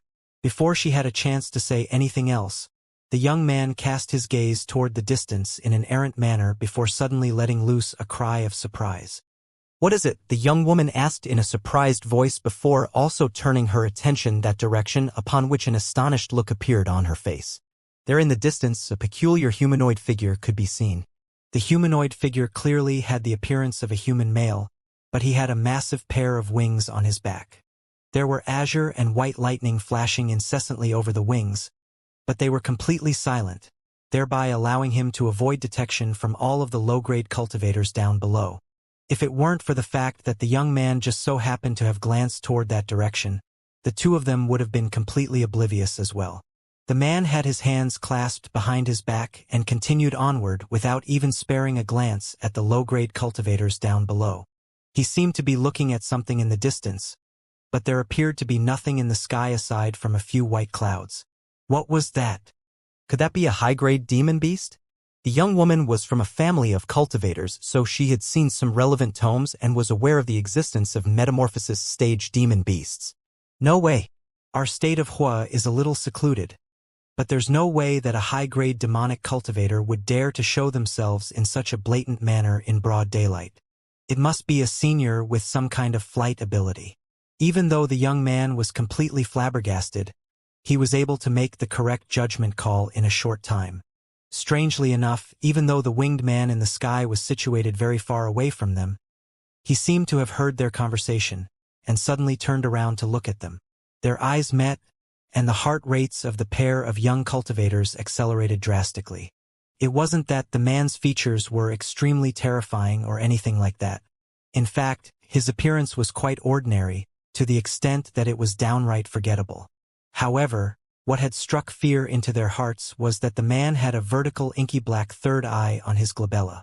That eye was completely wooden and emotionless, and chills ran down their spines at the mere sight of it. What was that thing? Could it be that this really was a high-grade demon beast? Otherwise, how could a human have a third eye? The same thoughts flashed through the minds of the pair of young cultivators. Before the two of them had a chance to yell words of caution to their companions, a burst of black light suddenly shot forth from the winged man's third demonic eye, upon which he instantly disappeared. A dull rumbling then erupted from nearby, following which white light flashed and a humanoid figure appeared out of thin air around several hundred feet away from the winged man. This humanoid figure was an elderly man who appeared to be in his 60s. His hair had been organized into a triangular bun, and his remarkably long face was very attention-catching. As soon as this elderly man appeared, he grabbed the air before him in a vicious manner. Spatial fluctuations erupted as a massive translucent yellow hand appeared above the winged man's head before swooping down like lightning. However, the winged man seemed to have anticipated this well in advance. His wings merely flapped gently, and he disappeared on the spot as an arc of azure lightning. In the next instant, he appeared elsewhere nearby with a dark expression on his face. "Eccentric wind, you've been chasing me for over a month. You clearly know that you have no way to trap me, so why do you insist on prolonging this pointless chase?" The winged man roared with furrowed brows. His voice was like a string of thunderclaps. All of the low-grade cultivators down below were caught off guard by this thunderous roar, and their ears immediately began to ring incessantly as they stumbled to the ground. The ones with the lowest cultivation bases among them had even fallen unconscious on the spot. Only the few cultivators with higher cultivation bases or treasures with which they could use to protect themselves managed to remain conscious. However, they had also been completely immobilized and could only just barely tilt their heads back to look up into the air. Thus, all of them looked on with deathly pale features at the two seniors up above. The pair of young cultivators who had discovered Han Li in the first place were among the few cultivators who had managed to retain their consciousness. However, they were also completely rooted to the spot like their companions. Under normal circumstances, encountering a high-grade cultivator was a brilliant opportunity that they could only pray for. However, encountering two high-grade cultivators who were battling one another was a complete disaster to them. All of the young cultivators who were still conscious were completely horrified. They hadn't witnessed a battle between high-grade cultivators in person, but they had heard from the seniors in their sects on more than one occasion about just how terrifying such battles were. All of those seniors warned them to get as far away as possible if they were to stumble upon a battle between such powerful beings. Otherwise, just the residual shockwaves from their clashes could prove to be lethal. In the eyes of high-grade cultivators, the lives of chi condensation cultivators were barely worth more than that of ants, so they definitely wouldn't worry about trying to keep low-grade cultivators safe during their battles. Humph. I don't care if you kill anyone else, but you killed one of my juniors right before my eyes. How could I let you off the hook for that? A mere nascent soul cultivator won't be able to last much longer anyway. Even if I have to sacrifice over 10 years of my lifespan, I'm going to take you down, the elderly man said with a dark expression before pointing a finger toward Han Li, upon which the massive translucent yellow hand came crashing down again. Han Li's wings flapped as he disappeared on the spot once again before reappearing over 100 feet away. Even though he had evaded that attack, he still wore a gloomy expression on his face. This elderly man was an enemy that Han Li had unintentionally made when killing his last Yin-sifting sect elder. This man was a deity transformation cultivator that just so happened to be related somehow to that Yin-sifting sect elder. Han Li was quite remorseful for his decision to go after that elder. He was simply looking for Yin-sifting sect elders to take their ghost-sifting banners, and he could have easily gone after someone else and avoided all of this trouble. At the time, when this eccentric wind was with that Yin-sifting sect elder, he had concealed his cultivation base, which made it appear as if he were only an early nascent soul cultivator. As such, Han Li didn't pay any heed to this man and devised a strategy to lure out that Yin-sifting sect elder. However, Eccentric Wind also arrived on the scene just in time to witness Han Li kill that elder. He immediately erupted into a thunderous rage and revealed his astonishing deity transformation stage cultivation base before pouncing toward Han Li. If it weren't for Han Li's thunderstorm wings and 9 gale transformations, he most likely would have been captured. Thus began his life on the run. If he had followed his initial plan, he would have continued to lurk in the Yin-sifting sect for several months to see if he could pick off a few more elders. However, now that he was being pursued by a deity transformation cultivator, he naturally had to relinquish that plan and flee for his life. Thus, the Yin-sifting sect was extended a lifeline. At his current power level, deity transformation cultivators were the only beings that he had to be wary of in this world, and by a stroke of terrible luck, he was now being hunted by one of the few deity transformation cultivators in the human world. In fact, this eccentric wind was so intent on catching him that he was even willing to sacrifice some of his lifespan to chase him down. Even though his movement techniques were slightly inferior to Han Li's, his superior cultivation base bridged this gap, thereby allowing him to keep up with Han Li. Furthermore, he must have planted some kind of tracking device on Han Li, as he was always able to track him down. Even Han Li had opened up some distance between them. Han Li had checked his body on several occasions but was unable to discover anything amiss. This made Han Li even warier of eccentric wind, and he decided to try and wear his opponent down instead of continuing to flee. He knew the limitations of deity transformation cultivators, and he was planning to use his myriad-year spirit milk to exhaust his opponent's magic power, then leave him behind once and for all. However, Han Li was left completely speechless after half a month. Perhaps this eccentric wind also possessed some myriad-year spirit milk. In any case, he was able to continue to pursue Han Li through several states, and his spiritual chi didn't seem to have waned in the slightest. But then again, as a deity transformation cultivator, it wouldn't be a surprise if he had some myriad-year spirit milk.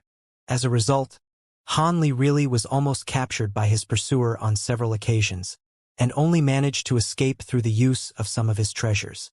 During their several encounters, Han Li had tried to persuade Eccentric Wind to give up in this pointless pursuit, seeing as he wasn't a Yin-sifting sect cultivator, so there was no need for them to engage in a battle to the death.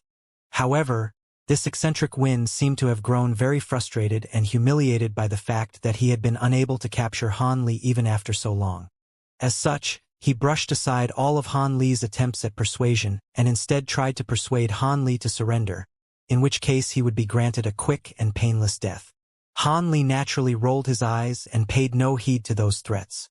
Thus, the two of them continued this game of cat and mouse for several days before finally arriving at this place. At this moment, Han Li finally stopped and decided to engage in a clash with this deity transformation cultivator. It would also be a good opportunity for him to assess the gap between himself and a deity transformation cultivator. As long as he could make his opponent understand that he would have to pay an extremely severe price, Han Li, then he would naturally have to give up. After all, if things were to continue in this manner, he'd have to use his thunderstorm wings quite frequently, and he would seriously be in trouble once the divine Devilbane lightning in his azure bamboo cloud's warm swords ran out. Of course, what was unbeknownst Han Li was that even though this eccentric wind was acting tough, he was actually also finding Han Li to be very troublesome to deal with. Han Li's possessed over twice the magic power of a normal late-nascent soul cultivator. That much had been apparent to him from the beginning. However, what the elderly man found most troublesome to deal with was Han Li's thunderstorm wings. Eccentric Wind also had quite a powerful movement technique, but he was still unable to capture Han Li despite his superior cultivation base. At this point, it had become an issue of pride for him. He wasn't actually all that closely related to that Sifting sect elder. He was simply one of the descendants of his juniors. However, as more and more Sifting sect elders were killed, they naturally arrived at the conclusion that another deity transformation cultivator had to have been behind all this, so they had immediately sought help from him. Seeing as the Sifting sect elder was one of the few juniors who still knew of his existence, Eccentric Wind couldn't bear to turn him down and accompanied him to the Sifting sect. There were only several deity transformation cultivators in the Great Gene, and no matter who it was that was targeting the Sifting sect, they would surely back down if Eccentric Wind were to stand up for the sect. As such, he had cast a secret technique onto this elder that would make him identifiable to all of the deity transformation cultivators that Eccentric Wind was familiar with. At the same time, he deployed some people to visit these deity transformation cultivators and inquire about which one of them was behind all this. After doing all that, he used a secret technique to conceal his cultivation base and decided to leave this matter after accompanying his junior back to the sect. As for whether the Sifting sect fell or not, that naturally didn't matter in the slightest to him. However, in his complacency, he had allowed Han Li to kill that Sifting sect elder right under his nose. If he really was another deity transformation cultivator, then Eccentric Wind naturally wouldn't challenge him and he'd simply be forced to swallow that bitter pill. After all, if beings of their caliber were to engage in a battle, the loss of lifespan would be too heavy a price to pay for both sides. However, after identifying the fact that Han Li was only at the late nascent soul stage, he immediately decided to kill him. Unfortunately for him, Han Li's movement techniques and other abilities were all very troublesome to deal with, making him unable to chase him down even after around a month. He had already expended several years of his lifespan, and almost half of the tiny vial of myriad-year spirit milk he possessed had been used up as well. If he were to give up now, he simply couldn't swallow his pride and allow Han Li to get away. Furthermore, the treasures that Han Li had used were all quite powerful, and he was very tempted to kill Han Li and take those treasures for himself. Meanwhile, Han Li was also becoming quite enraged by Eccentric Wind's relentless pursuit. Ever since he had progressed to the late nascent soul stage, he hadn't yet unleashed his 2 divine spirit treasures. On top of that, he had infused auric essence into all 72 of his flying swords, and even he didn't know how powerful his aureate sword formation would be. However, he was confident that even a deity transformation cultivator wouldn't be able to remain unscathed if they were to be trapped in it. In any case, he also had those 2 immortal vanquishing beads as his trump cards. Thus, after taking all of that into account, Han Li decided that he had the resources to engage his pursuer in battle. As such, when the massive yellow hand came hurtling toward him again, he didn't use his thunderstorm wings to evade any longer. Instead, piercing golden light flashed as a sword projection sliced the massive hand in half, instantly vanquishing it on the spot. Han Li's retaliation came as a surprise to Eccentric Wind, and his eyes narrowed in contemplation. He was already rather confounded by the fact that Han Li was no longer fleeing the scene, so the attack that he had just unleashed was merely something to test the waters with. Now that Han Li was actively retaliating, he immediately realized that this late nascent soul cultivator seemed to have decided to face him in a direct battle. Eccentric Wind's expression remained unchanged, but a sense of elation welled up in his heart. If Han Li were to continue to flee, he'd have to reconsider whether it was worth sacrificing more of his lifespan to continue in his pursuit. However, now that Han Li had decided to face him in battle, he'd have an opportunity to kill him before taking his treasures. As such, Eccentric Wind exhaled and wasted no further time with words as he laid a hand onto the top of his own head. Blue light flashed, and a hexagonal jade plate appeared. It appeared to be an antiquated treasure with mysterious runes of different colors shimmering over its surface. As soon as this treasure appeared, a sinister smile appeared on Eccentric Wind's face. In order to end this battle as quickly as possible, he was naturally going to crush his opponent in one fell swoop, thereby minimizing the amount of lifespan he'd have to sacrifice. During his previous brief scuffles with Han Li, he knew that Han Li had some powerful abilities and treasures. As such, he didn't dare to underestimate Han Li, and immediately summoned his most powerful treasure. The jade plate began to rotate in midair before rapidly expanding amid a loud ringing sound. In the blink of an eye, it had transformed into a massive plate that was several tens of feet in size before tipping over to face Han Li. Piercing blue light flashed from the plate, and it appeared that something was about to reveal itself. Han Li's heart stirred upon seeing this, and he immediately swept both sleeves through the air. Several tens of small golden swords shot forth from within, instantly transforming into 72 golden flying swords, all of which were around a foot in length. He then made a hand seal, and the 72 flying swords swayed before manifesting hundreds of identical swords. These swords danced through the air before transforming into a vast expanse of golden light, creating a rather formidable sight to behold. Eccentric Wind faltered slightly at the sight of the vast number of flying swords that Han Li had summoned, but a cold smile then appeared on his face as he said, "No matter how many flying swords you have, it'll be nowhere near the number of my flying sabers. Let me show you the might of my myriad blade plate." Han Li's eyes flashed as he turned his gaze toward the hexagonal jade plate. The runes on the plate flashed, a blue pillar of light shot forth, then dispersed into several streaks of blue light. Those streaks of blue light then flashed before instantly transforming into shimmering blue flying sabers, each of which was several inches in length. Blue pillars of light were still erupting incessantly from the jade plate, creating countless flying sabers that hovered above Eccentric Wind's head like a mountain of blades. It was quite an intimidating sight for anyone to behold. Han Li's expression changed drastically upon seeing this. There had to be more than 4,000 flying sabers lined up in the air before him. Right at this moment, Eccentric Wind swept a sleeve toward Han Li, and all of the blue sabers began to emanate brilliant spiritual light. They then shot forth toward Han Li as streaks of blue light, and due to the sheer number of blades, the entire sky was obscured by blue light, making it appear as if there were a vast lethal wall of blue blades rushing toward Han Li. Han Li's golden flying swords created an impressive spectacle, but it was nothing compared to the oncoming mountain of blades. Han Li took a deep breath as his expression returned to normal. At the same time, he let loose a loud cry, yet instead of unleashing his flying swords to clash with the oncoming sabers, he raised a hand instead. A ball of green light slipped out of his palm, within which a green wooden ruler could be seen. It was none other than the 8-spirit ruler. As soon as the ruler left his hand, it began to dance through the air of its own accord. The projection of a silver lotus flower appeared on the ruler, and following an injection of magic power from Han Li, it expanded further and further, and the silver light emanating from it also became more and more scintillating. Moments later, the silver lotus flower had reached over 100 feet in size, completing shielding Han Li behind it. "That's the 8-spirit ruler. You're that Han brat that appeared on the Kunwa Mountains," Eccentric Wind immediately exclaimed as he identified the spirit treasure.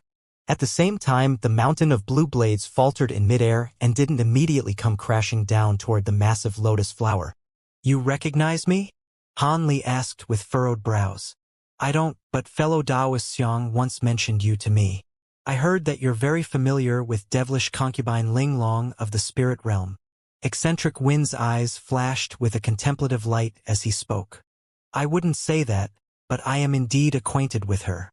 When you say fellow Taoist Xiang, are you referring to Xianxia?" Peculiar look had also appeared on Han Li's face. "Humph. Who else could I be referring to? Setting that aside for now, let me ask you this. Before devilish concubine Ling Long returned to the spirit realm, did she mention anything about the spatial node to you or leave you any shortcuts to the spirit realm?"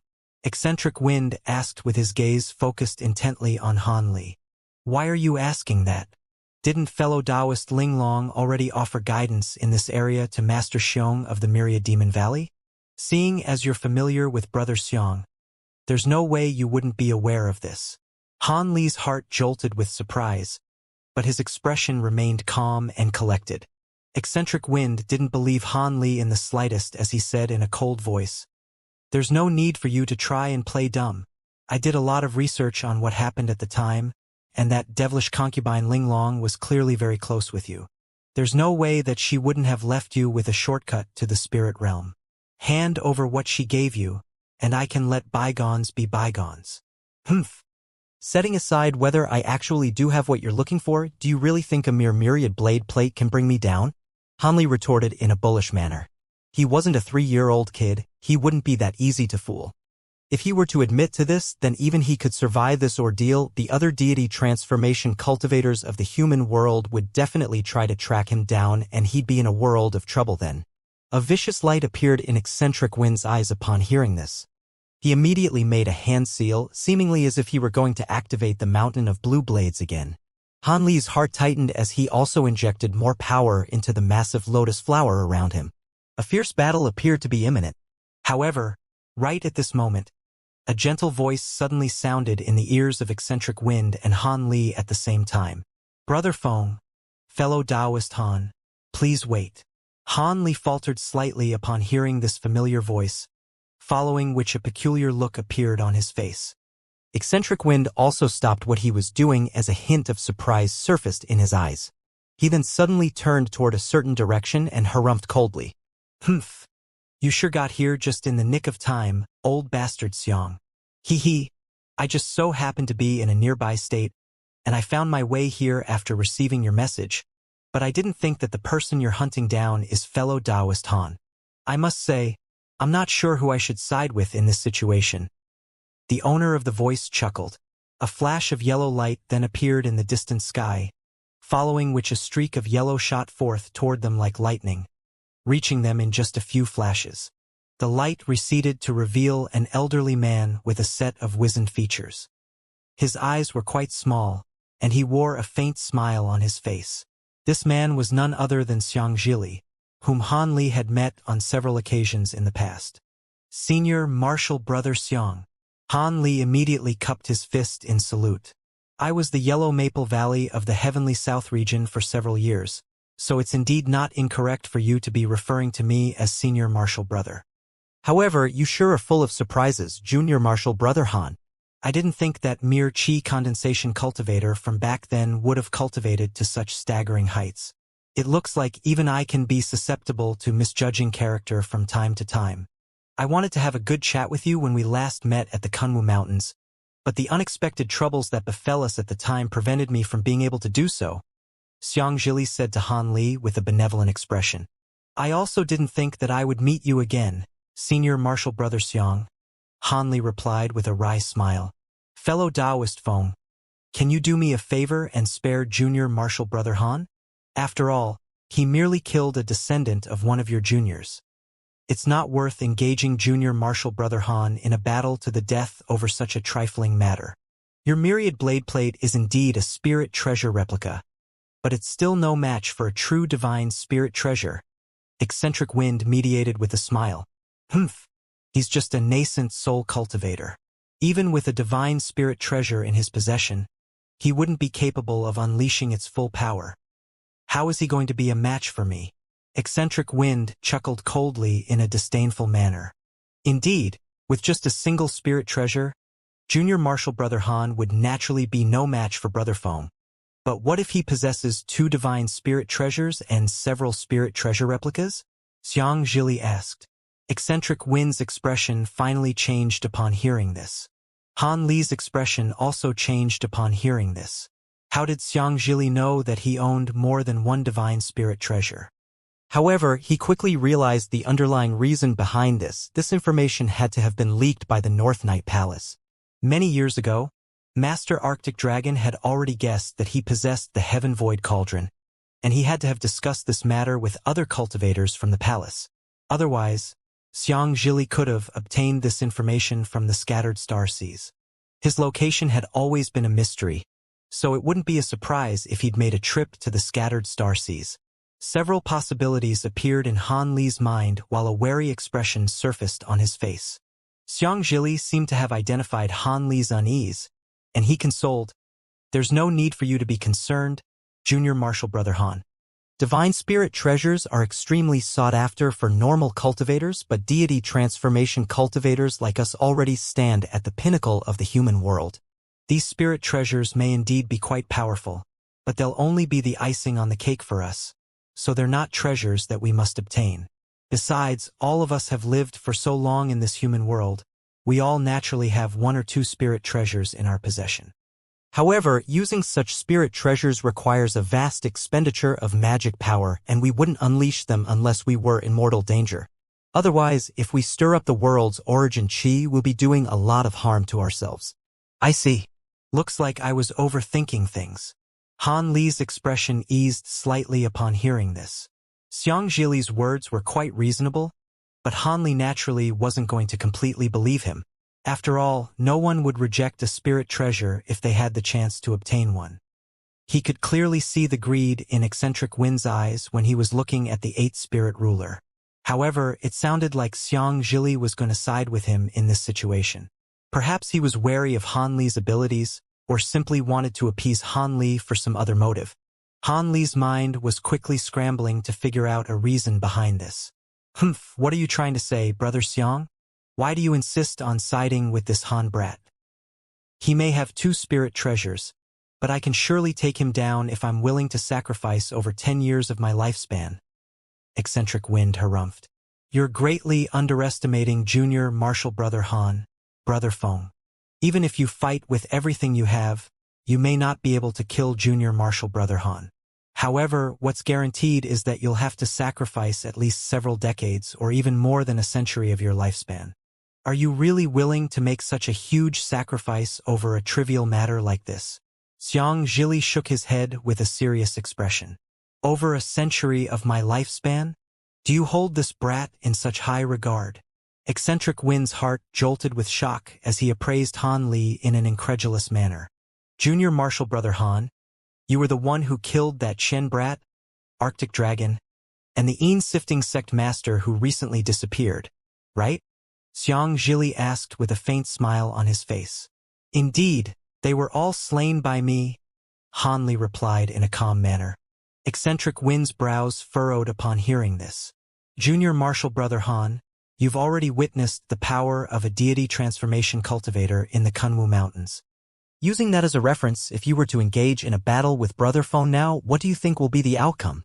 Xianxia asked. "If we fight in a battle to the death, I have around a 10% chance of securing victory, a 30% chance of taking him down with me, and an over 50% chance of escaping, albeit with severe injuries," Han Li replied after carefully contemplating the question being raised. Even Xianxia faltered before bursting into laughter upon hearing this reply. "Junior Marshal Brother Han, I know that you're quite powerful, but isn't that too much of an exaggeration? Setting aside everything else, you proclaim that you have a 30% chance of taking Brother Feng down with you? What gives you the confidence to say that?" Eccentric Wind also chuckled coldly in a disdainful manner. Han Li appraised Xianxia with a calm expression before flipping over a palm to summon a crimson ball. "That's an immortal vanquishing bead." As expected of deity transformation cultivators, the two of them immediately identified the treasure, and every last hint of disdain was wiped away from Eccentric Wind's face. Han Li didn't say anything else, but he raised his other hand and produced a similar black ball. Even Xianxia was quite astonished now. "I happen to obtain a few immortal vanquishing beads. If fellow Taoist Feng insists on engaging me in a battle to the death, then death may well be what's waiting for him," Han Li said in a calm voice before azure light flashed over his palms, upon which the 2 immortal vanquishing beads disappeared. Eccentric Wind and Xianxia glanced at one another, and both of them could see their own bewilderment mirrored in each other's eyes. If there was something in this world that even deity transformation cultivators had to be wary of, then immortal vanquishing beads were definitely one of them. If they were to take a direct hit from one of those things, it would really be quite a troublesome situation. If Han Li had 4 or 5 of those beads, then it really wouldn't be an exaggeration to claim that he could take them down with him. I didn't think that junior martial brother Han would have such powerful treasures. However, I'm sure fellow Taoist Feng will be willing to let bygones be bygones so you won't have to use those immortal vanquishing beads. Your powers far exceed those of other cultivators at the same cultivation base, so it's not an insult for us to regard you as an equal. What do you think, brother Feng? Xianxia turned to Eccentric Wind with a smile. Eccentric Wind's expression changed several times, but he could only concede in the end. Humph, I guess we'll do as you say, brother Xiang. I'm willing to set aside our minor differences, but he has to answer my questions about spatial nodes. Haha, I was planning to ask the same thing. Please don't be so quick to jump to denial, junior martial brother Han. After you reach the deity transformation stage, you're also planning to ascend to the spirit realm through a spatial node, right? In that case, why don't you collaborate with us old folk? Xianxia chuckled. Collaborate? Han Li faltered slightly upon hearing this. Indeed. I'm sure you possess some information that we're unaware of. However, most of your time will be dedicated to making a breakthrough to the deity transformation stage, so you won't have much time to search for spatial nodes. Once we find the spatial node, all of us will be able to use it. In that case, we should join forces and work together for mutual benefit. What do you think, junior martial brother Han? Eccentric Wind was also staring intently at Han Li, eagerly awaiting his response. Han Li's brows furrowed, and he didn't immediately give a reply. Instead, he fell silent with a contemplative look on his face. Xianxia continued to hover in midair with a calm smile. He seemed to be quite confident and wasn't in a hurry at all.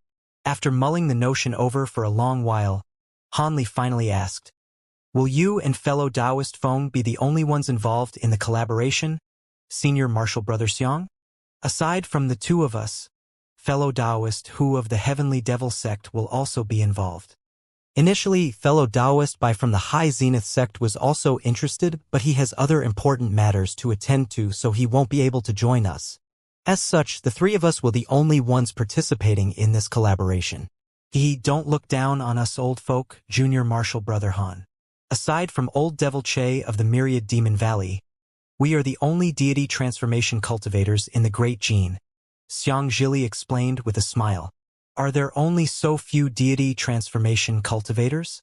I'd thought that for the Great Gene to be known as the Cultivation Holy Land of the human world, there'd be at least 7 or 8 deity transformation cultivators here. Han Li was rather surprised to hear this. 3 or 4 centuries ago, there were 2 other people. However, the conclusions of their lifespans were approaching at the time, so they decided to cultivate an extremely dangerous secret technique as a final roll of the dice. In the end, both of them were forced into self-detonation. Xianxia explained with a wry smile. Han Li also heaved a faint sigh upon hearing this before asking, "I recall that Fairy Ling Long left you some information, pointing out the location of dozens of spatial nodes. Have you been unable to find even a single one of them, senior martial brother Xiang?" Of course not.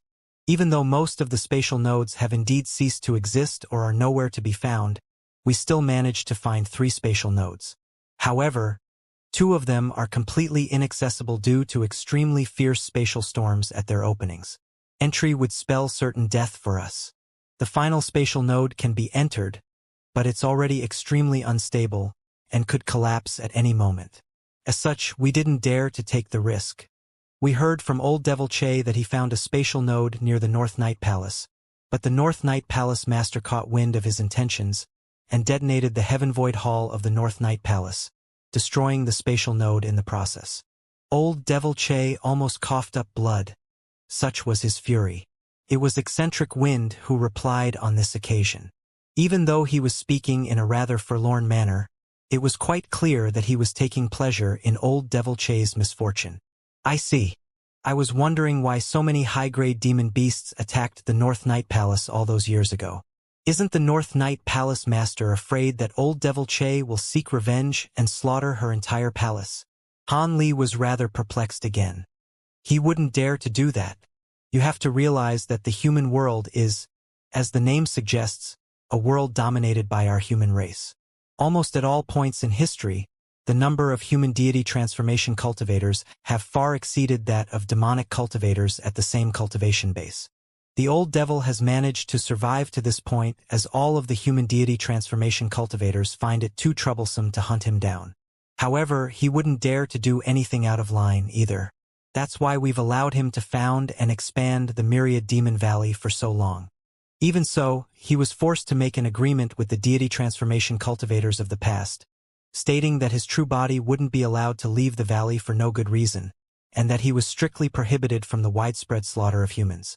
Otherwise, all of us human deity transformation cultivators would join forces to kill him. Xianxia explained with a cold smile. I see. I was wondering why such a massive gathering of demonic cultivators such as the Myriad Demon Valley was allowed to exist in the Great Gene. Hanli nodded with an enlightened expression. However, I recently heard that old Devil Che seemed to have discovered another spatial node. I'm not sure if this is true or not, and nor do I know whether this spatial node is actually accessible. Eccentric Wind suddenly said. There's no need to mention that. Both fellow Taoist Hu and I have examined that spatial node, and it's only accessible to old Devil Che due to his superior constitution as a demonic cultivator. There are also spatial storms raging at the opening, and even though it's slightly milder than the spatial storms raging in the other spatial nodes we'd found before, they would still be lethal to us. Hehe. Old Devil Che is already planning to rely on his powerful body to enter that spatial node. Xianxia chuckled. Is old Devil Che really planning to enter that spatial node? This was clearly the first time that Eccentric Wind had been made aware of such news, and he was quite alarmed. Indeed, he'll probably take around a century or two to prepare. After all, entering a spatial node is an extremely perilous endeavor, and it's best to be as prepared as possible, Xianxia said in a serious voice. That must mean old Devil Che's lifespan is also about to draw to a conclusion. Otherwise, he would be far more patient and search for a more suitable spatial node. Eccentric Wind heaved a forlorn sigh. Old Devil Che refused to elaborate on this matter. But that's most likely the case. Otherwise, a cunning old devil like him certainly wouldn't be so bullish. In all honesty, old Devil Che isn't the only one for whom time is running out. Our lifespans will also reach their conclusions in the next few centuries. Xianxi's expression fell slightly as he spoke. Fellow Taoist Han, we've said everything we can. What is your decision? Eccentric Wind's expression was also a little wistful as he turned to Hanli. I think Senior Marshal Brother Xiang is right. I don't have much time to search for spatial nodes on my own, so I'm willing to hand over the information that I have. However, I have one condition. If you really do manage to find a suitable spatial node, I hope you can inform me right away so I can inspect it in advance and make preparations accordingly, Hanli replied in a calm manner. That doesn't even count as a condition. We'll be sure to do that even if you hadn't raised the issue. In fact, we may all enter the spatial node together so we can help one another along the way. Xianxia was very pleased to see that Hanli had refrained from stating some kind of outrageous condition. Hanli nodded before raising a hand, upon which a streak of white light flew forth towards Xianxia. It was a simple white jade slip. Xianxia's eyes lit up as he accepted the jade slip, and an elated look appeared on his face after he injected his spiritual sense into the jade slip. Not only is there a lot of information about spatial nodes, there are even methods enclosed for setting up formations that would assist us in our venture into a spatial node. You've been very generous, Junior Marshal Brother Han, so we definitely won't revoke our promise. Here are 2 myriad distance talismans for you. Once we find a spatial node, we'll immediately inform you. Xianxia was overjoyed as he pulled 2 jade talismans out of his sleeve before tossing them to Hanli. Hanli caught the 2 talismans before stowing them away. Eccentric Wind had been scrutinizing Hanli this entire time, and his cold expression also eased slightly upon seeing Hanli hand over that jade slip. By the way, Junior Marshal Brother Han, I have something that I have to tell you. With your current power level, normal late nascent soul cultivators will be no match for you, so you'll have to abide by the rules established between us deity transformation cultivators now. Don't replicate the incident that took place at the Sifting sect. Otherwise, we'll be forced to hold you accountable. Xianxia cautioned as he stowed the jade slip away. There are rules among deity transformation cultivators? Hanli was rather surprised to hear this. It's not an extensive set of rules or anything like that. It's just that deity transformation cultivators are far too powerful, and if any one of them decides to give themselves free rein and do whatever they wanted, their actions could result in severe repercussions for the order of the human world. As such, rules were established between deity transformation cultivators of the human world a long time ago. After reaching the deity transformation stage, not only is conflict between other beings of the same power level strictly prohibited, deity transformation cultivators are also not allowed to take part in any matters in the cultivation world. You killed so many nascent soul cultivators from the sifting sect, including a great cultivator, and this has already caused unnecessary turmoil to Order of the Great Gene. However, you weren't aware of these rules at that point, and nor are you a deity transformation cultivator, so we'll let things slide on this occasion, but you're clearly far more powerful than normal great cultivators. So these rules should be applicable to you as well. At the very least, you can't kill so many nascent soul cultivators in such a short span of time, nor do something that would severely impact another sect. Of course, these rules are to restrict you, but they're also for your benefit. From now on, other deity transformation cultivations won't be able to attack you as they please, either, Xianxia explained with a smile. Han Li faltered initially upon hearing this, but a smile quickly appeared on his face. I'll be happy to abide by these rules, seeing as I rarely ever address matters in my sect anyway. As for the incident surrounding the sifting sect on this occasion, they deployed cultivators to the Heavenly South region to hunt me down first, so I decided to retaliate and teach them a lesson. The sifting sect incident is behind us now. As long as you don't do something like that again, you won't be held reprehensible. What are you planning to do in the upcoming span of time? If you don't have any urgent matters to attend to, how about accompanying Brother Feng and me to the Devil Cliff Mountain? We can introduce you to Brother Hu in the process. Fellow Taoist who has taken a few new concubines recently, and he sent an invitation to me to attend the ceremony. Fellow Taoist Feng, I trust you would have received an invitation as well, right? Xianxia suddenly changed the subject. I have indeed. Otherwise, why would I appear here? I heard that not only are his 3 new concubines all early nascent soul cultivators, all of them are also exquisite beauties. Speaking of which, is this the 5th or 6th time that we've been invited to the Devil Cliff Mountain by Old Devil who because he's taking new concubines? He sure is an energetic old devil. He already has so many concubines, yet he's still looking for more. Eccentric Wind said with a resigned shake of his head. Haha, it's not like you're not aware of this, Brother Feng. Old Devil who has always been fond of expanding his harem. Despite the number of concubines he has, he's extremely toward the virtuous maidens who catch his eye.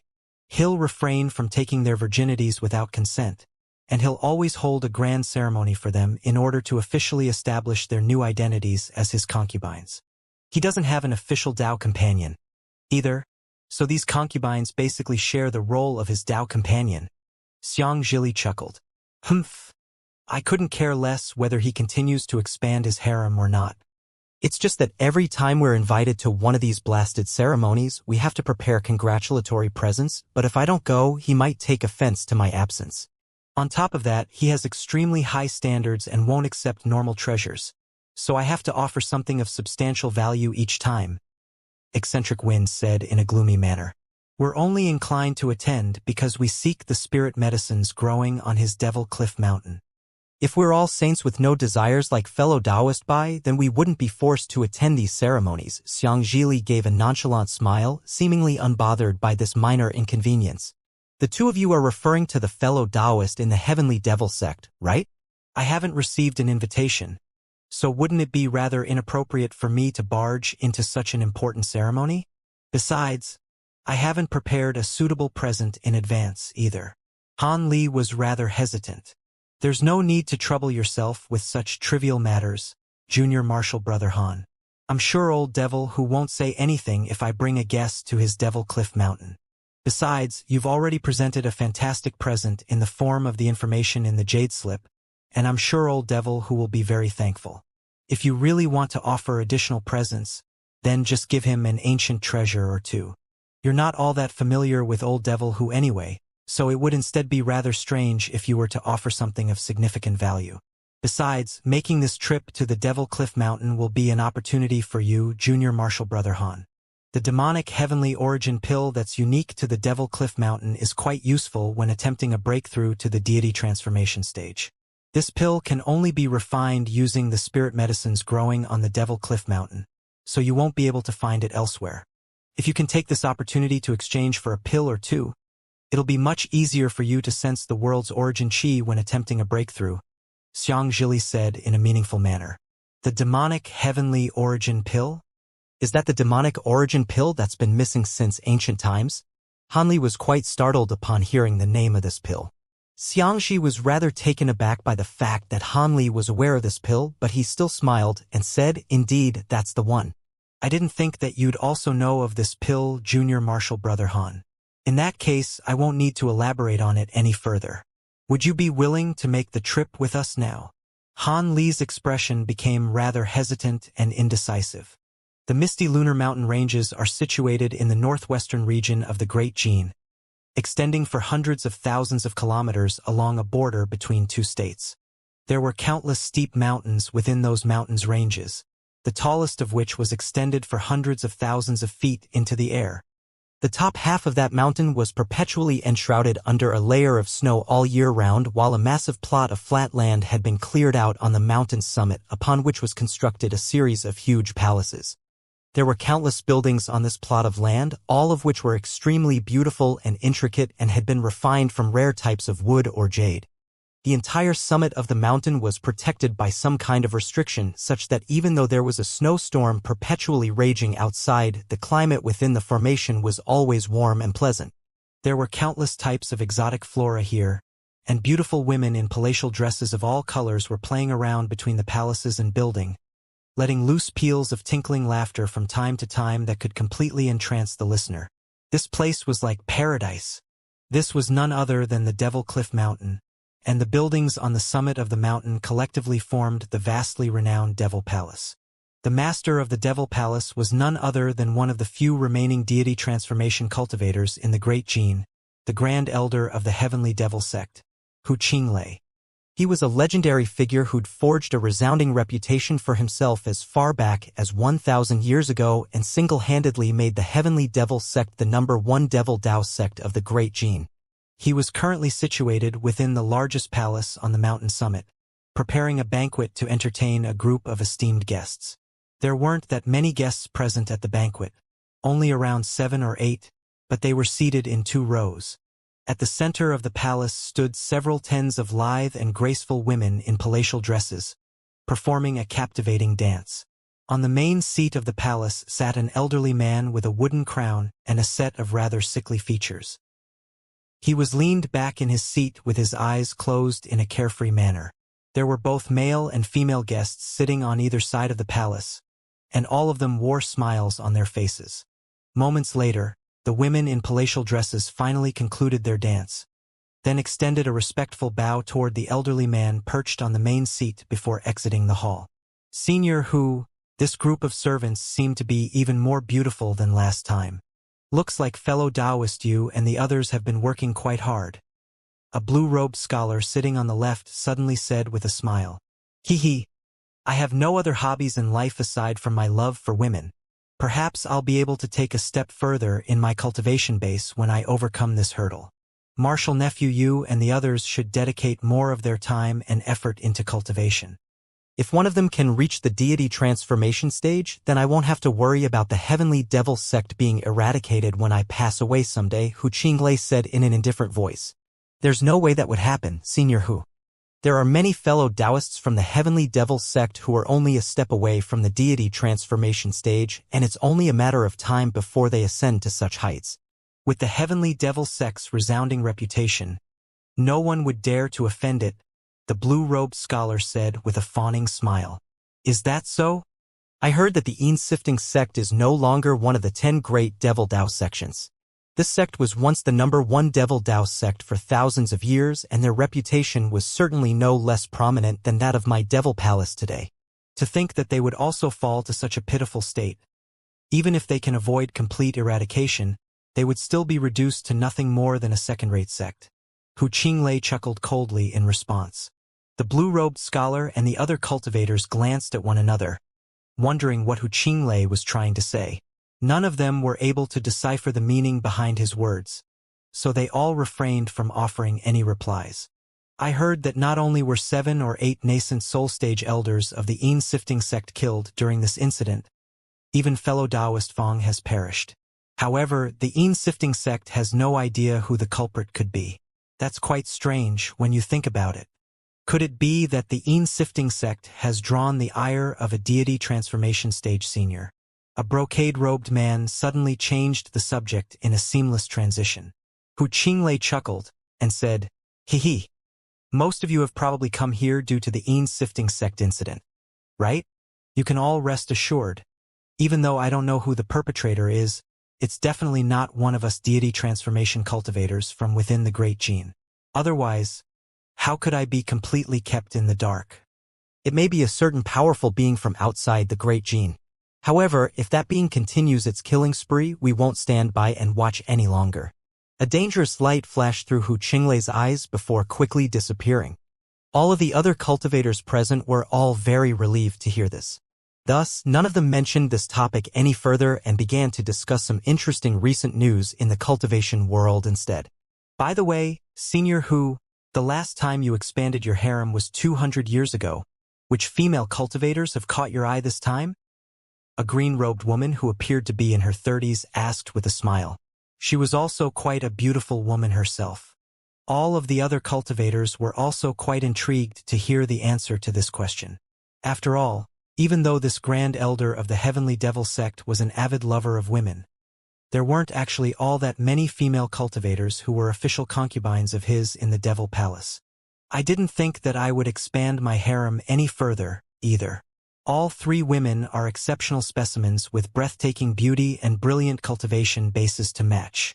In particular, there's one woman who stands among the 3, and she's the main reason why I've decided to expand my harem. A pleased smile appeared on Wuxia's face at the mention of this topic, indicating that was very pleased with these 3 women. Hee. To think that they'd receive such glowing praise even from Senior Hu. I'm really looking forward to seeing them. A mendicant with a set of vicious features chuckled. All of the other cultivators present were also filled with anticipation, wondering what exceptional beauties the 3 female cultivators had to be to have caught Wuxia's eye. Cultivators like us don't have a lot of rules and taboos like the mortals do. If you'd like to see them, I can call them here to pour some wine for all of you, Wuxia offered with a smile. However, the mendicant who had spoken immediately shook his head, politely refused with a slightly overwrought expression on his face. Wuxia ignored his objections and ushered over a young woman in a palatial dress who was standing nearby. "Go and invite the 3 fairies here," Wuxia instructed. "Yes, I'll call them right ah." Before the young woman had a chance to finish her reply, a streak of red light shot forth from outside the palace. The red light hurtled toward Wuxia before revealing itself to be a voice transmission talisman. A hint of surprise flashed through Wuxia's eyes as he made a grabbing motion. The talisman was drawn into his grasp as a result before igniting into a ball of raging flames. "Oh, looks like eccentric wind and fellow Taoist Xiang are here, and they've brought a guest along with them as well. Who could be held in such high regard by those 2? A hint of bewilderment appeared on Wuxia's face as he flipped his hand over to snuff out the ball of flames.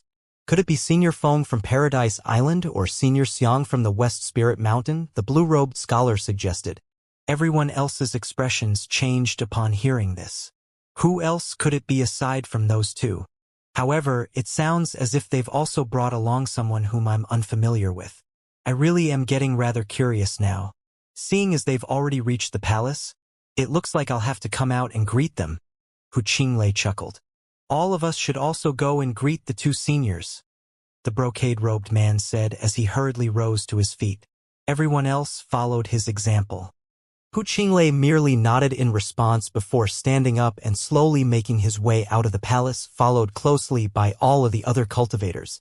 The entire Devil Cliff Mountain was enshrouded under particularly fierce snowstorms, but a massive yellow light barrier was keeping it at bay, shielding the entire palace from the elements. The scenes outside the light barrier were a little murky, but one could still roughly make out what was going on out there. At this moment, there were 3 humanoid figures hovering in the air above the light barrier, 2 of which were elderly men while the other was a young man. The trio was hovering in mid-air with calm expressions on their faces. They were none other than Xianxia, Eccentric Wind, and Han Li. The Devil Palace seems to have expanded, and there seem to be even more female servants in there now. TSK. Looks like it's quite a sweet gig to be the Grand Elder of the number 1 Devil Dao sect. Eccentric Wind remarked as he looked at the clusters of buildings down below. Are you envious of me, Brother Feng? If so, you'll only need to raise the issue to old Devil Hu. I'm sure he'd love to make you into the 2nd Grand Elder of the Heavenly Devil sect. In that case, he'll definitely construct a cave abode for you that's just as lavish as his palace, Xianxia replied with a hint of a smile on his face. Forget about it. I'm a man who likes his peace and quiet. If I were to live in a place like this for too long, my mental state would eventually be compromised. Eccentric Wind sighed with a shake of his head. Xianxia smiled and didn't say anything further on the matter.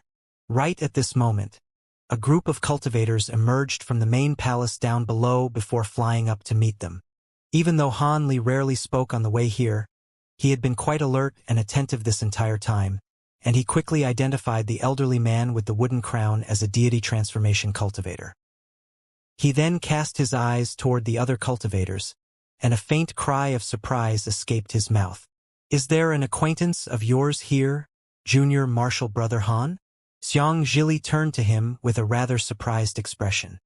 There is indeed someone here whom I've met once before, Han Li replied in a calm voice. I see. Xianxia nodded in response but didn't pry any further. At this moment, Hu Qinglei had already reached the light barrier and he made a hand seal as he began to chant something. Spiritual light immediately flashed from the light barrier before Han Li's trio, following which an opening appeared. Xianxia and Eccentric Wind flew in without any inhibitions. Han Li hesitated momentarily before also flying in as a streak of azure light. The yellow light barrier quickly sealed over again. Moments later, the 3 appeared before Hu Qinglei and the other cultivators. Brother Xiang, fellow Taoist Feng, you two are a little late. I received news a while ago that both of you had already set off. How is it that you've only gotten here now? Did you encounter some unforeseen delays along the way? Hu Qinglei asked with a slightly lackadaisical smile. That was indeed the case, Brother Hu. The 2 of us were delayed along the way due to some unforeseen circumstances. I'll elaborate on that later. For now, let me introduce to you this fellow Taoist here. Fellow Taoist Han is going to be joining us and will be treated as an equal. Xianxia pointed toward Han Li with a smile before delivering an introduction. Meanwhile, one of the cultivators behind Hu Qinglei was quite surprised by the sight of Han Li. Hu Qinglei was already a little taken aback by Xianxia's words and he began to silently scrutinize Han Li. My name is Han Li. Greetings, Brother Hu. Han Li cupped his fist in a salute with a calm expression. He was speaking and acting in a manner that was neither haughty nor humble, and he really did seem to intend to treat Hu Qinglei as his equal.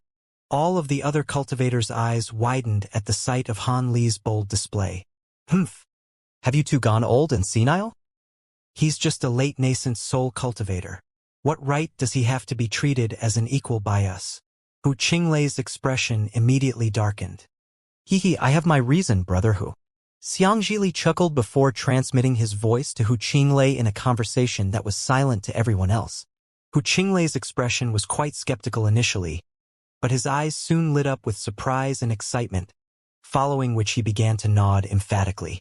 Following the conclusion of Xianxia's voice transmission, Hu Qinglei's expression eased as he turned to Han Li and said, So you're familiar with devilish concubine Ling Long, and you contributed significantly to the devil-slaying effort on the Kunwu Mountains, fellow Taoist Han. TSK, you were also responsible for what happened at the Yin-sifting sect recently. I must say, I'm quite surprised. I thought that a deity transformation cultivator had been responsible for these feats. In that case, you really are powerful enough to be regarded as my equal, fellow Taoist Han. I've also heard a lot about you, Brother Hu. I hope you'll forgive me for making an unannounced visit like this. Han Li replied with a respectful smile. Of course. I'm naturally more than willing to acquaint myself with a brilliant prodigy like you, fellow Taoist Han. Hu Qinglei then turned to Xianxia with a smile on his face and asked, "By the way, you two have some recollection of the other fellow Taoists here, right?" The nascent soul cultivators standing behind Hu Qinglei had been completely dumbstruck upon learning the fact that Han Li had been involved in the Yin-sifting sect incident that they had just been discussing. Furthermore, they were even more surprised to see Hu Qinglei regarding Han Li as an equal. Only after being prompted by Hu Qinglei did they receive the opportunity to extend respectful salutes towards Xianxia and Eccentric Wind, to which the two merely waved their hands to acknowledge their salutes. However, after paying his respects to Xianxia and Eccentric Wind, one of the nascent soul cultivators suddenly cupped his fist in a salute toward Han Li.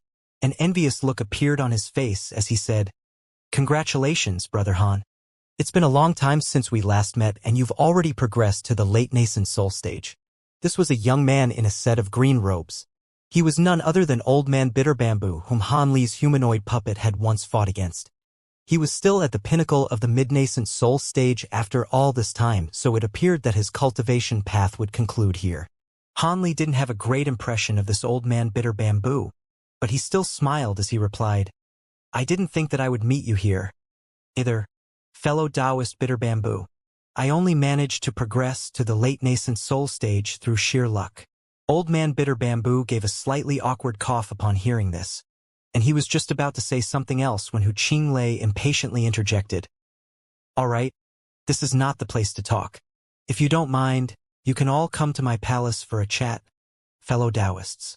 As such, Old Man Bitter Bamboo could swallow his words as he offered Han Li a smile. Thus, the ground flew downward together, heading toward the palace that Hu Qinglei and the others had emerged from. Everyone entered the palace before taking a seat.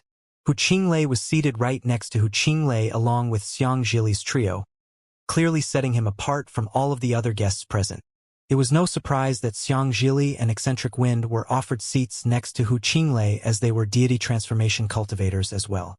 However, Han Li was only at the nascent soul stage, yet he had been given the same treatment. That was quite bemusing to all of the cultivators present, and everyone was speculating about his identity. All of the guests in the palace were prominent characters in the cultivating world, and even they were all quite perplexed. None of them allowed their confusion to creep onto their faces. However, the cultivator beside Old Man Bitter Bamboo was unable to repress his curiosity, and asked him about Han Li in a quiet voice. Even though he had made effort to keep his voice down, the entire palace was filled with high-grade cultivators, so his question was still audible to everyone.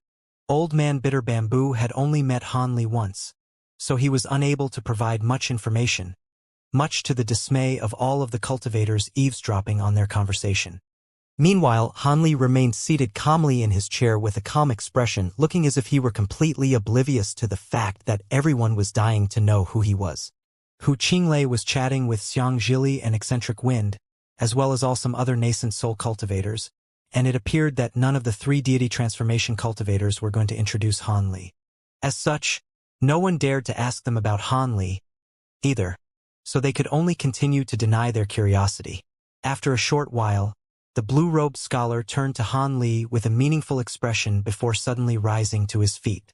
He cupped his fist in a salute extended toward Han Li as he asked, "Fellow Taoist Han, I heard from Senior Hu earlier that you had something to do with the incident that had taken place at the Yin-sifting sect not long ago. Is that true?" Han Li was surprised to hear this question. He merely nodded calmly and replied, "I was indeed involved in the incident that took place at the Yin-sifting sect." "Why do you ask? Are you connected to the Yin-sifting sect somehow?" "I'm just an itinerant cultivator with no ties to the Yin-sifting sect, but I have met fellow Taoist Fong from the Yin-sifting sect on several occasions. This is not an extremely important matter, but I just wanted to ask if fellow Taoist Fong's death had anything to do with you," the blue-robed scholar asked with a solemn expression. All of the other nascent soul cultivators in the room had all fallen silent upon hearing this, awaiting Han Li's response to this question. Hu Qinglei's conversation with Xianxia and the others had also come to a temporary conclusion as he turned his attention toward Han Li with a hint of a smile on his face. Han Li narrowed his eyes and replied, "If you really want to know, then I have nothing to hide. The master of the Yin-sifting sect was indeed killed by me." His response created quite a stir among all of the nascent soul cultivators present. I see. Thank you for answering my question, Brother Han. The blue-robed scholar was also rather shaken by this response, but he merely nodded before taking a seat again. This was rather surprising to Han Li, but he remained silent as a smile appeared on his face. Hu Qinglei chuckled upon seeing this and was just about to say something when a servant in a palatial dress made her way over to him, ducking down by his side in a dainty manner before whispering something in his ear. Hu Qinglei nodded and stroked his beard as he chuckled. Even before your arrival, you were planning to see my 3 concubines-to-be, and I agreed. They're right outside the palace now, so I'll call them in to pour some wine for you. Hee hee. Feel free to bring out your congratulatory presents in advance. Especially you two, Brother Wind, Brother Xiang, you have to make sure to offer some presents of substantial value. Otherwise, it'd be quite embarrassing for you two if these juniors present were to make offerings more precious than yours. Humph. Ever since we first met, I've lost count of how many treasures I've had to give you as presents because you keep taking more and more concubines. You sure are a lucky old rascal. Eccentric Wind harumphed as a resigned expression appeared on his face. Despite his protests, he still flipped a palm over to produce a small wooden box, which he placed onto the table before him. Xianxia also pulled out a jade box with a smile, but didn't say anything. Not only was Hu Qinglei not enraged by Eccentric Wind's words, he burst into raucous laughter instead as he said, "Haha, don't try to accuse me of benefiting from you too. All of the presents you've offered have been given to my concubines, and I haven't kept any for myself, so don't be so stingy. Besides, these treasures are nothing in comparison to your enormous wealth anyway, so you may as well hand them out to my beautiful concubines." All of the other cultivators in the palace also began to offer congratulatory presents of their own, among which there were rare materials as well as dazzling ancient treasures. Han Li had already decided on what present he was going to offer prior to coming here, and he pulled out 2 vials of pills from his storage pouch. These pills were very effective for nascent soul cultivators to advance their cultivation bases, so it wasn't a bad present by any means. Just as Han Li was examining all of the other presents being offered, he heard the sound of footsteps from outside the palace gates, following which a group of servants in 5-colored palatial dresses strode in with 3 exquisite beauties at the center of their group. All of the cultivators in the palace turned their attention to those 3 women in unison, and gasps of awe rang out in quick succession. These 3 women really were extraordinarily beautiful. One of them was rather petite, but her skin was as fair as snow and her facial features were like intricate works of art. Another had an elegant figure with a pair of seductive eyes that were capable of captivating one's soul. The last one to complete the trio was a lithe and graceful woman with luscious black hair. She was also quite an exquisite beauty, but the expression on her face was rather aloof. All 3 women possessed exceptional looks and cultivation bases, and it was really difficult to determine which of the 3 was the most beautiful at first glance. However, the lithe and graceful female cultivator's facial features were exceptionally gorgeous, and each and every one of her movements seemed to infused with an air of seduction. However, her expression was quite cold and her eyes were completely blank, creating a stark contrast that somehow lent her a unique sense of allure, and all of the cultivators present couldn't help but take an extra glance at her. In contrast, Han Li's body abruptly shuddered upon seeing this woman, and his expression changed drastically. "You 3, come and pour some wine for our fellow Taoists. They didn't come all this way here just to congratulate me. Violet Spirit, come here and pour some wine for my 3 esteemed guests here." Hu Qinglei instructed as he gestured to the lithe and graceful woman. The other 2 women nodded with dainty smiles in response. Immediately thereafter, 3 servants made their way toward the 3 women holding jade platters that were each carrying a wine flagon along with several cups. The 2 women accepted a platter each and began to offer wine to all of the guests. In response, all of the cultivators hurriedly rose to their feet and thanked them for their efforts. However, the exquisite beauty by the name of Violet Spirit didn't immediately do as she was told. Instead, her brows furrowed slightly before she turned her gaze towards Xianxia and the others. A shudder ran through her entire body as she caught sight of Han Li, and the life seemed to have returned to her blank and aloof eyes. She stared intently at Han Li, seemingly unable to look away. A series of emotions appeared on her face in rapid succession, beginning with incredulity, then elation, and finally a hint of concern. Judging from her strange reaction, anyone could tell that she and Han Li were acquaintances and very close acquaintances at that. Hu Qinglei's expression immediately darkened upon seeing this. The entire palace had fallen completely silent, and everyone turned to Violet Spirit and Han Li with peculiar expressions on their faces. "Do you know fellow Taoist Han, Violet Spirit?" Hu Qinglei asked. His voice wasn't very loud, but they sounded like booming thunderclaps to Violet Spirit. Violet Spirit hurriedly withdrew her gaze from Han Li as she forced a smile onto her face, and replied, "Brother Han is indeed an acquaintance of mine."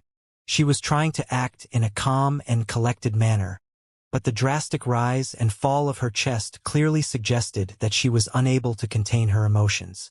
"Violet Spirit, I didn't think that I would meet you here," Han Li said with a wry smile. However, his expression quickly reverted back to normal. Hu Qinglei was silent for a moment before continuing in an indifferent voice. "It's great to hear that Violet Spirit and fellow Taoist Han are familiar 0-0 with each other. Why don't you offer some wine to fellow Taoist Han?" "First, Violet Spirit, after entering my devil palace, you must cut all ties with your past life. So this cup of wine can act as a final farewell to fellow Taoist Han." He didn't seem interested in asking about what relationship Han Li and his concubine-to-be shared. The forced smile on Violet Spirit's face immediately stiffed upon hearing this. One of the servants beside her handed her a jade platter, which was carrying a wine flagon and a green cup. Violet Spirit looked down at the items on the platter, and her silky hair obscured most of her face, making it impossible for anyone to glean her current facial expression. However, she only faltered for a brief moment before gently picking up the wine flagon. As she did so, the tense atmosphere that had descended over the palace lifted considerably. The dark expression on Hu Qinglei's face also eased upon seeing this. Han Li looked on in silence as Violet Spirit poured out a cup of wine before raising the cup with both hands. She raised her head and made her way over to Han Li in a graceful manner. At this moment, all of the emotion had disappeared from Violet Spirit's face. She had adopted her cold and aloof facade again, and she was appraising Han Li as if he were a complete stranger. Han Li's lips twitched slightly upon seeing this, but his expression remained unchanged. "Fellow Taoist Han, please accept this cup of wine." Violet Spirit's voice was extremely flat and monotonous, as if those words were being spoken by a mere vessel without a soul. Her pitiable display evoked within all of the cultivators present a sense of sympathy. Han Li didn't immediately reach for the cup of wine that was being offered to him. Instead, his gaze roamed up along Violet Spirit's arm, over her body, then finally settling on her intricate porcelain-like features. His eyes slowly narrowed and a tense atmosphere returned to the palace. Hu Qinglei's expression remained unchanged, but a cold light flashed through his eyes. Xianxia seemed to have sensed something, and his brows furrowed as he took a glance at Hu Qinglei. Meanwhile, Eccentric Wind merely chuckled as he looked at Han Li and Violet Spirit's peculiar interaction, and it was impossible to glean his thoughts. As for all of the other nascent soul cultivators, all of them also wore contrasting expressions, but it was quite apparent that most of them were looking forward to the imminent misfortune that was about to befall Han Li. Han Li raised a hand and suddenly took the cup of wine from Violet Spirit before downing its contents in one go. This turn of events came as quite a surprise to everyone within the palace. Hu Qinglei raised his eyebrows for a split second before his expression reverted back to normal. A mixture of complex emotions surfaced in Violet Spirit's blank eyes, but she didn't say anything, either, as she took the empty cup from Han Li and prepared to turn away. Just as everyone had thought that Han Li had bowed to Hu Qinglei's unspoken intimidation and that it was time to move on, Han Li suddenly said, "Hold on. If I'm not mistaken, a restriction seems to have been placed on your body, right, Violet Spirit?" Violet Spirit shuddered once again as her footsteps unconsciously faltered. The entire palace had fallen silent as everyone looked on with bated breath. Even a pin drop could be audibly heard amid the deathly silence. Hu Qinglei's face remained completely expressionless as he calmly downed the wine in his own cup, then said, "Have you had a bit too much to drink, fellow Taoist Han? You're speaking like a drunkard." The discontent in his words was already very apparent.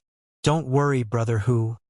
I may have had a few cups of wine, but I'm still very much sober and capable of coherent speech. Han Li chuckled nonchalantly as if he were oblivious to Hu Qinglei's displeasure. Hu Qinglei looked down at the crimson ring on one of his fingers as he mused. Is that right? Let me ask you something, Violet Spirit. Do you think fellow Taoist is already drunk but simply doesn't know it himself? Violet Spirit's expression changed several times in quick succession upon hearing this, and she opened her mouth to say something, but failed to utter a single sound. Hu Qinglei seemed to have sensed the hesitation in Violet Spirit's heart, and he turned his gaze toward her. As he raised his head, everyone was given a fright at the sight of his face, and chills began to run down their spines. Hu Qinglei's facial features had been completely normal just a second ago, but a layer of black qi had suddenly appeared over his face, and at the same time his eyes had turned red and were shimmering with a cold light. Those were not the eyes that a human should possess. Fellow Taoist, who you? Xianxia wanted to say something, but was abruptly cut off by Hu Qinglei's frosty voice. Even if this is a friend of yours, do you expect me to suffer in silence in the face of his insolence? If he doesn't give me a proper explanation today, then I'll make sure he never leaves this place. Xianxia could only give a wry smile upon hearing this.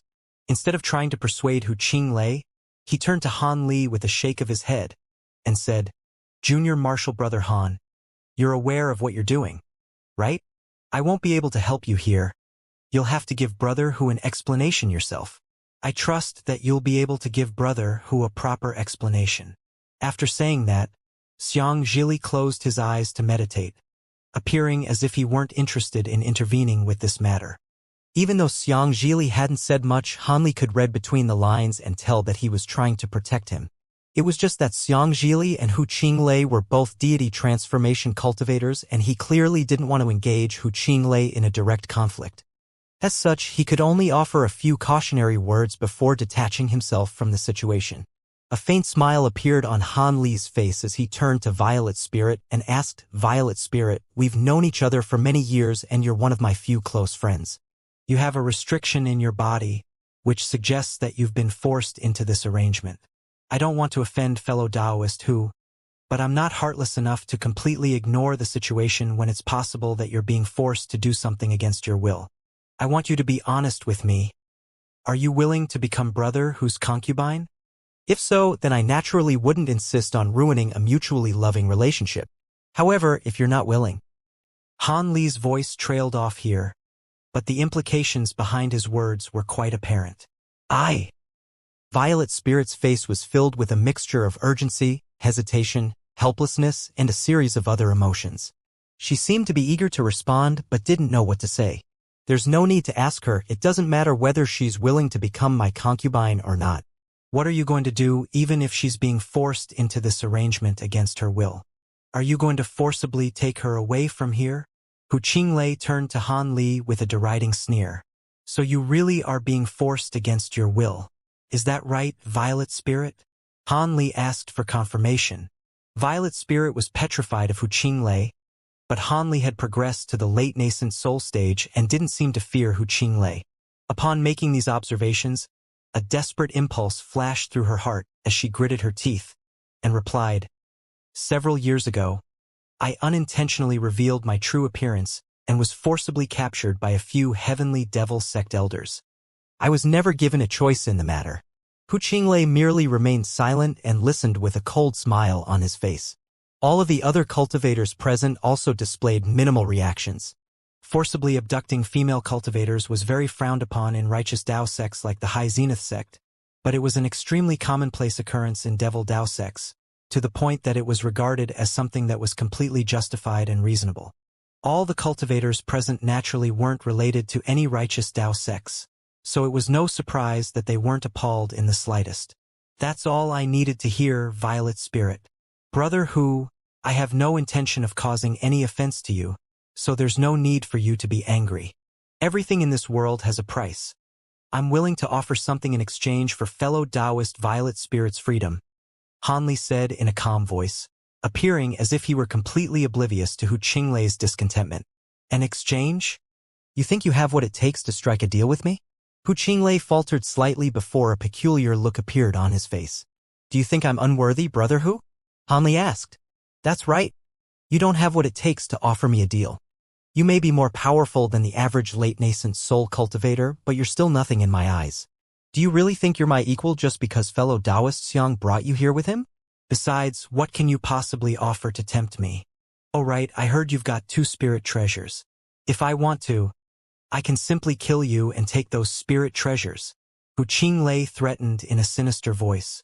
At the same time, a layer of black light surfaced over his body, and it seemed that he really did intend to kill Han Li. A cold light flashed through Han Li's eyes as he transmitted voice to Hu Qinglei. Fellow Taoist Xiang must have told you about my spirit treasures, but did he also tell you about my immortal vanquishing beads? Besides, do you really think I handed over all of the information I have regarding the spatial node? Or are you confident that you can capture me alive and use a soul search technique on me, despite the immortal vanquishing beads I possess? The menacing look on Hu Qinglei's face changed drastically upon hearing this. He stared intently at Han Li with a cold expression and suddenly fell completely silent. Moments later, Hu Qinglei transmitted his voice to eccentric Wind. Fellow Taoist Wind, does this brat really have an immortal vanquishing bead? Hu Qinglei was using some type of secret technique to transmit his voice without moving his lips, and even Han Li was unable to catch him in the act despite his powerful spiritual sense. Eccentric Wind naturally harbored discontent toward Han Li in his heart, but he certainly wasn't going to deceive Hu Qinglei. As such, after a brief hesitation, he transmitted his voice in response. Not only does this brat have an immortal vanquishing bead, he appears to have more than one. It'll be quite difficult for you to kill him, brother Hu. Hu Qinglei's expression remained unchanged, but his heart jolted upon hearing that. One immortal vanquishing bead would already be quite troublesome to deal with. If he had more than one, then he posed a substantial threat. However, that wasn't what he was most wary of. With that in mind, Hu Qinglei transmitted his voice to Xianxia and asked, Brother Xiang, did you know that the information he provided about the spatial node may be incomplete? Xianxia transmitted his voice in reply, it makes no difference whether I knew or not. If I were in his shoes, I wouldn't reveal all of the information I had, either. The important thing is that he's agreed to collaborate with us. So he'll naturally reveal all of the information we want to hear over time. I don't care what you do to him, but make sure you leave him alive. Otherwise, I'll be forced to step in. Humph. But this little brat is displaying such insolence. If I were to back down now, everyone would think that I'm scared of a late nascent soul cultivator. Hu Qianlei was very displeased. Fellow Taoist Hu, you seem to have become a little foolish from spending so much time in this devil palace of yours. At our cultivation bases, what does it matter what other people think about us? That woman is indeed a fine beauty, but are you going to relinquish an opportunity to pursue immortality just for a concubine? If you really aren't willing to let things slide, then you can teach him a lesson if you'd like. As long as you don't kill him and can ensure that you won't turn him against us, I'll pretend not to see anything, Xianxia replied. Hu Qinglei was silent for a moment before deciding, looks like I'll have to play the role of the antagonist here. Then, let's see if he can offer anything useful in exchange for Violet Spirit. He then turned to Han Li with a cold expression and said, seeing as you were brought here by fellow Taoist Xiang and fellow Taoist Wind, I'm willing to let things slide. As long as you take back what you said, I can pretend that you had merely misspoken. The threat in his words was very apparent, but he was giving Han Li a chance to bury the hatchet at the same time. All of the nascent soul cultivators in the palace were very surprised to hear this. It was quite clear that this Grand Elder of the Heavenly Devil sect really did seem to be rather wary of Han Li. Otherwise, there was no way that he would be willing to afford this opportunity to Han Li. Thus, all of them turned to Han Li with bewilderment on their faces, trying to figure out how he was able to make Hu Qinglei change his mind. Thank you for your generosity, fellow Taoist Hu. Unfortunately, I don't have a habit of taking back the words I've spoken. As such, I'll have to ask you to consider what I said earlier. Han Li replied without any hesitation. Hu Qinglei really was enraged this time. The veins on his forehead bulged as he glowered at Violet Spirit and Han Li, and an astonishing burst of spiritual pressure erupted throughout the palace. His body instantly transformed into a massive vortex, forcing all of the spiritual qi within the palace to converge toward him. All of the nascent soul cultivators stirred as they experienced Hu Qinglei's unfathomable power, and the same thought flashed through their minds. It appeared that he had well and truly been enraged, and was about to attack Han Li. With that in mind, the cultivators who were seated close to Han Li glanced at one another before rising to their feet and retreating a few steps. No one wanted to be caught up in a battle between the two of them, should one eventuate.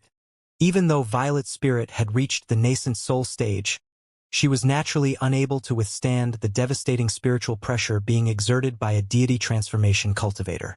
As such, her exquisite features immediately paled as she stumbled back a couple of steps toward Han Li's table. A warm yet firm hand appeared on her shoulder, injecting a burst of extremely pure magic power into her body.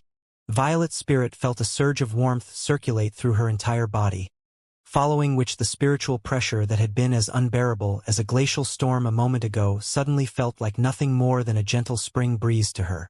She reflexively turned her head to discover Han Li's hand resting on her shoulder as he gave her a reassuring smile. She didn't know why Han Li could remain so calm in this situation, but the uneasiness in her heart miraculously vanished at the sight of his smile.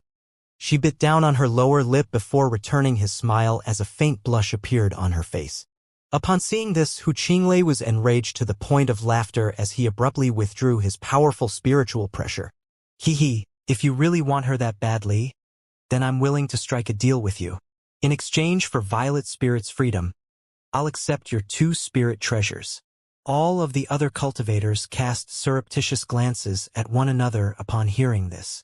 In their eyes, Hu Qinglei was clearly unwilling to release Violet Spirit. Otherwise, why would he state such an absurd condition? Spirit treasures were the most powerful and rarest treasures in the human world, and countless lives had been lost during battles for these treasures. Even the average great cultivator would be lucky to have 1 or 2 spirit treasure replicas in their possession, yet Hu Qinglei was asking for 2 spirit treasures in exchange for Violet Spirit's freedom. He was clearly not displaying any sincerity at all. But then again, it was already quite surprising that Hu Qinglei hadn't simply attacked Han Li right away.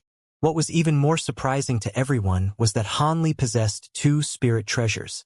It was no wonder that he was able to wreak such havoc in the Yin-sifting sect on his own, and it appeared that he wasn't lying when he had proclaimed that the master of the Yin-sifting sect had fallen by his hands. All of the nascent soul cultivators were discussing spiritedly among themselves, while Violet Spirit's face had turned deathly pale after hearing this condition. She was naturally also aware of just how valuable spirit treasures were, and she knew that there was no way anyone would agree to such a ridiculous exchange. As expected, Han Li heaved a faint sigh and refused. It's clearly unrealistic for me to offer my spirit treasures in this exchange, fellow Taoist Hu. Please forgive me, but I must turn you down.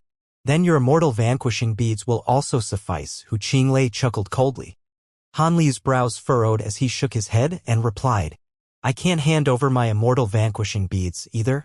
Even if I was willing to offer those beads, I'm afraid that I would be completely at your mercy without them. It seems that you do know your place, after all. But aside from your spirit treasures and immortal vanquishing beads, what else can you offer to me? I've lived for over 1,000 years, and even if there were still some things that could tempt me in this human world, there's no way that they would be in your possession, Hu Qinglei scoffed with a deriding look. Really now? I beg to differ. May I ask how many years of your lifespan still remain? Han Li asked with a chuckle. Even though I'm in the twilight phase of my life, it would still be no issue for me to live another 300 to 400 years. Why do you ask? Hu Qinglei was rather taken aback by this question. A mysterious look appeared on Han Li's face after receiving this reply. His lips tremored as he began to transmit his voice rather than continuing to communicate through direct speech.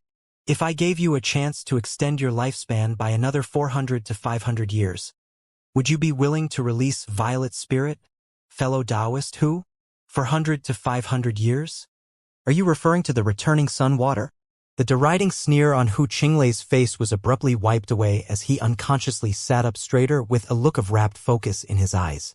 Eccentric Wind was unable to hear the contents of their voice transmission conversation, but he was quite surprised to see Hu Qinglei's vehement reaction. Xianxia also opened his eyes at the same time as he turned to Hu Qinglei with a befuddled look. Only then did Hu Qinglei realize that he had let his emotions get the better of himself. Thus, he immediately recomposed his expression as he continued to transmit his voice to Han Li. The returning sun water is the only spirit medicine in the human world that can extend one's lifespan to such an extent. Do you really possess such an extraordinary medicine?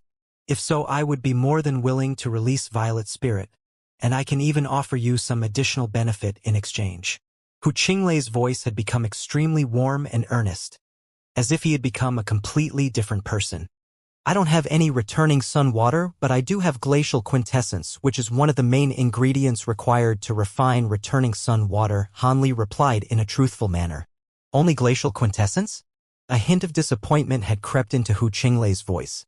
He felt as he Han Li had thrown him onto an emotional roller coaster. If I really did have returning sun water, why would I offer you a deal? I could just give it to either one of senior martial brother Xiang or fellow Taoist Wind, and they would definitely be willing to forcibly rescue Violet Spirit for me. I'm sure that you know the refinement method for returning sun water. Even though pure sun flame essence is quite difficult to find, a sect as powerful as your Heavenly Devil sect still has a very high chance of being able to source some. I believe this is a fair exchange. Won't you agree, Brother Hu? Han Li proposed in a confident voice. To deity transformation cultivators like Hu Qinglei, a spirit medicine that could extend their lifespans was definitely much more tempting than a spirit treasure or two. As such, Han Li was sure that Hu Qinglei would agree to this exchange. If he didn't possess such an item, it really would be quite difficult for him to rescue Violet Spirit. Of course, he only dared to mention this item as he could already tell that Hu Qinglei was rather wary of him. Otherwise, revealing the fact that he possessed glacial quintessence would only be giving Hu Qinglei another reason to kill and rob him. Hu Qinglei fell into a period of silent contemplation after hearing Han Li's proposal. Eccentric Wind and Xianxia glanced at one another, and they could see their own surprise mirrored in each other's eyes. Neither of them knew what Hu Qinglei had discussed with Han Li, but it was quite apparent that Hu Qinglei's rage had been completely quelled. All of the other nascent soul cultivators were also very curious, but none of them dared to ask any questions. According to my knowledge, glacial quintessence is something that can only be found at the North Night Palace.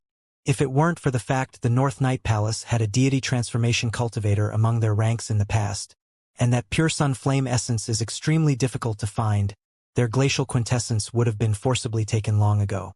The North Night Palace has since lost its deity transformation cultivator, but their glacial quintessence also disappeared many years ago.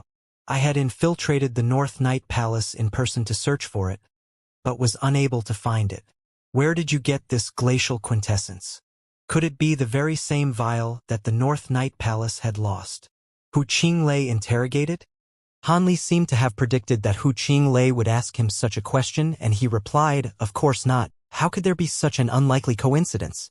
I was only able to obtain some glacial quintessence from the myriad-year profound jade in the profound jade cave of the North Night Palace's Spirit Void Hall. I won't be handing over all of it during this exchange, either, but there should be enough to make 2 portions of returning sun water." At this point, Hu Qinglei suddenly ceased transmitting his voice and spoke for everyone to hear. "Humph. I don't care where you got this item from. Excessive consumption of this item will only be detrimental anyway, so I don't need any more than the bare minimum. However, if you want to offer this item in exchange for Violet Spirit's freedom, then I have another condition. If you agree to my condition, then I'll release Violet Spirit." "What's your condition?"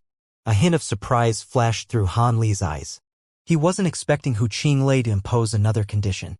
Hu Qinglei took a cold glance at Violet Spirit before replying, "It's quite simple. Aside from giving me the item that you promised, you also have to take a single attack from me without evading, nor using your immortal vanquishing beads. If you can do that, then you have yourself a deal." Xianxia's expression changed slightly upon hearing this, but he quickly recomposed himself again. In contrast, Eccentric Wind was looking at Hu Qinglei with a hint of surprise in his eyes. Everyone else also wore contrasting expressions. Hu Qinglei's drastic change in attitude was already quite perplexing to everyone. All of them were wondering what kind of treasure Han Li could possibly be offering to elicit such a strong reaction from a deity transformation cultivator. However, after hearing the additional condition that Hu Qinglei was imposing, everyone was even more befuddled. Han Li's pupils contracted as he repeated for confirmation. I have to take an attack from you and I'm not allowed to evade? That's right. That's my condition. If I don't teach you a lesson, everyone will think that anyone can just take my concubines away from me as they please. Wuxia replied in a sinister voice. The entire palace fell silent once again as many fell into deep thought. Could it be that Wuxia was trying to kill Han Li after all? The disparity between a nascent soul cultivator and a deity transformation cultivator was an extremely drastic one. If Han Li were prohibited from evading, how was he supposed to be able to survive an attack from Wuxia? With that in mind, everyone turned their attention toward Han Li, and Violet Spirit's face paled even further. After a brief silence, she suddenly gritted her teeth and said in a bitter voice, "There's no need for you to do this, Brother Han. I've changed my mind. I want to stay here in the Devil Palace. You can leave on your own, Brother Han." Han Li faltered upon hearing this before quickly gleaning her intentions. However, before he had a chance to say anything in response, Wuxia interjected in a cold voice. "Do you think my Devil Palace is an inn where you can come and go as you please?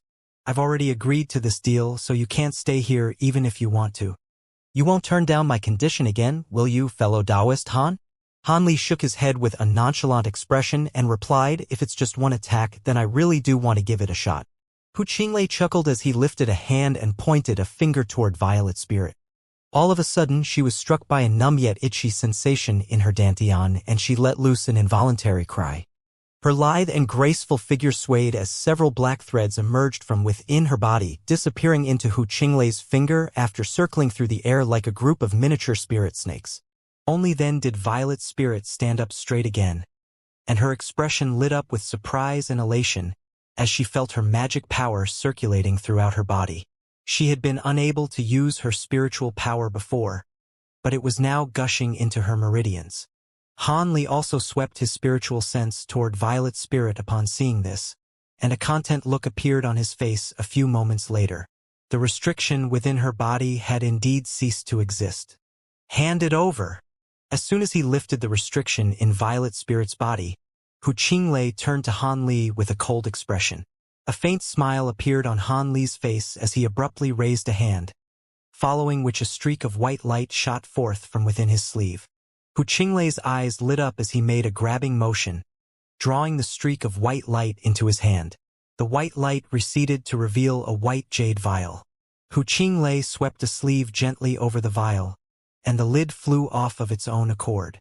At the same time, rings of black light began to proliferate through the air, creating a black light barrier that prevented others from being able to ascertain the contents of the jade vial with their spiritual sense. The precautionary measures that Wuxia was taking made everyone even more curious, and even Xianxia had fallen into deep thought as he stroked his beard absent-mindedly. A few moments later, Wuxia had verified that it was indeed glacial quintessence that was stored within the vial, and a faint smile appeared on his face. He replaced the lid of the vial before flipping his hand over, following which the vial completely disappeared. After doing all that, he raised his head to turn his gaze toward Han Li again. The smile on his face faded, only to be replaced by a menacing expression.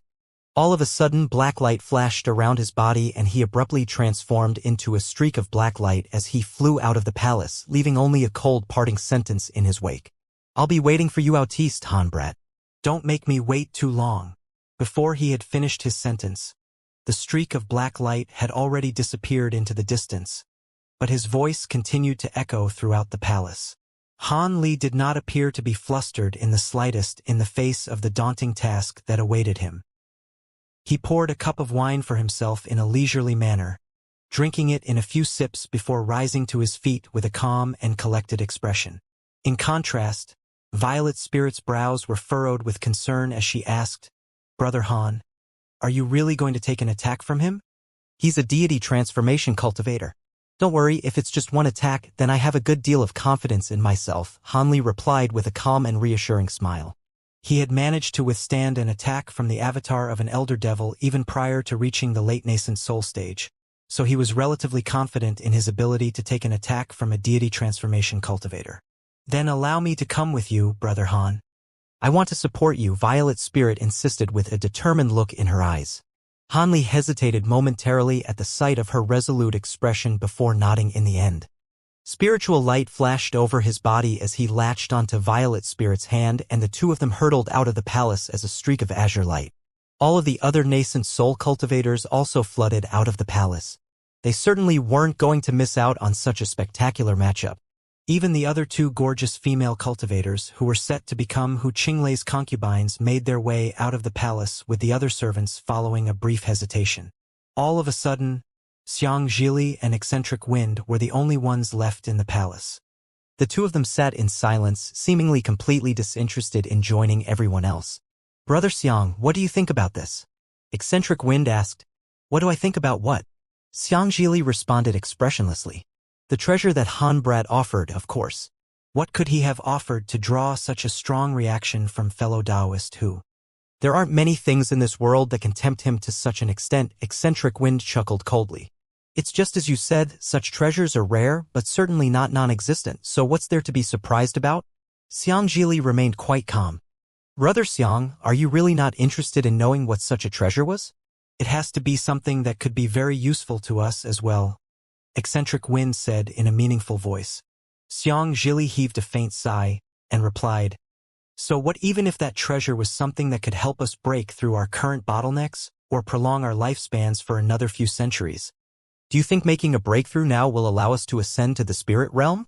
Or do you think that we'll be able to progress to the late deity transformation stage after a few more centuries of cultivation? If not, then there's no point in distracting ourselves with such inconsequential matters. We should instead be focusing solely on searching for a spatial node. You and I will have a chance at attaining immortality as long as we can find a suitable spatial node. Everything else is trivial in comparison." Following a brief period of contemplation, a wry smile appeared on Eccentric Wind's face as he said, "You're right, Brother Xiang. I was led astray by my greed there. In reality, regardless of what that treasure was, there's no chance that we'd be able to get our hands on it now that it's in fellow Taoist whose possession. In any case, it appears that he has no intention of disclosing what the treasure was to anyone. I'm more concerned now that he asked that Han Brat to take an attack of his.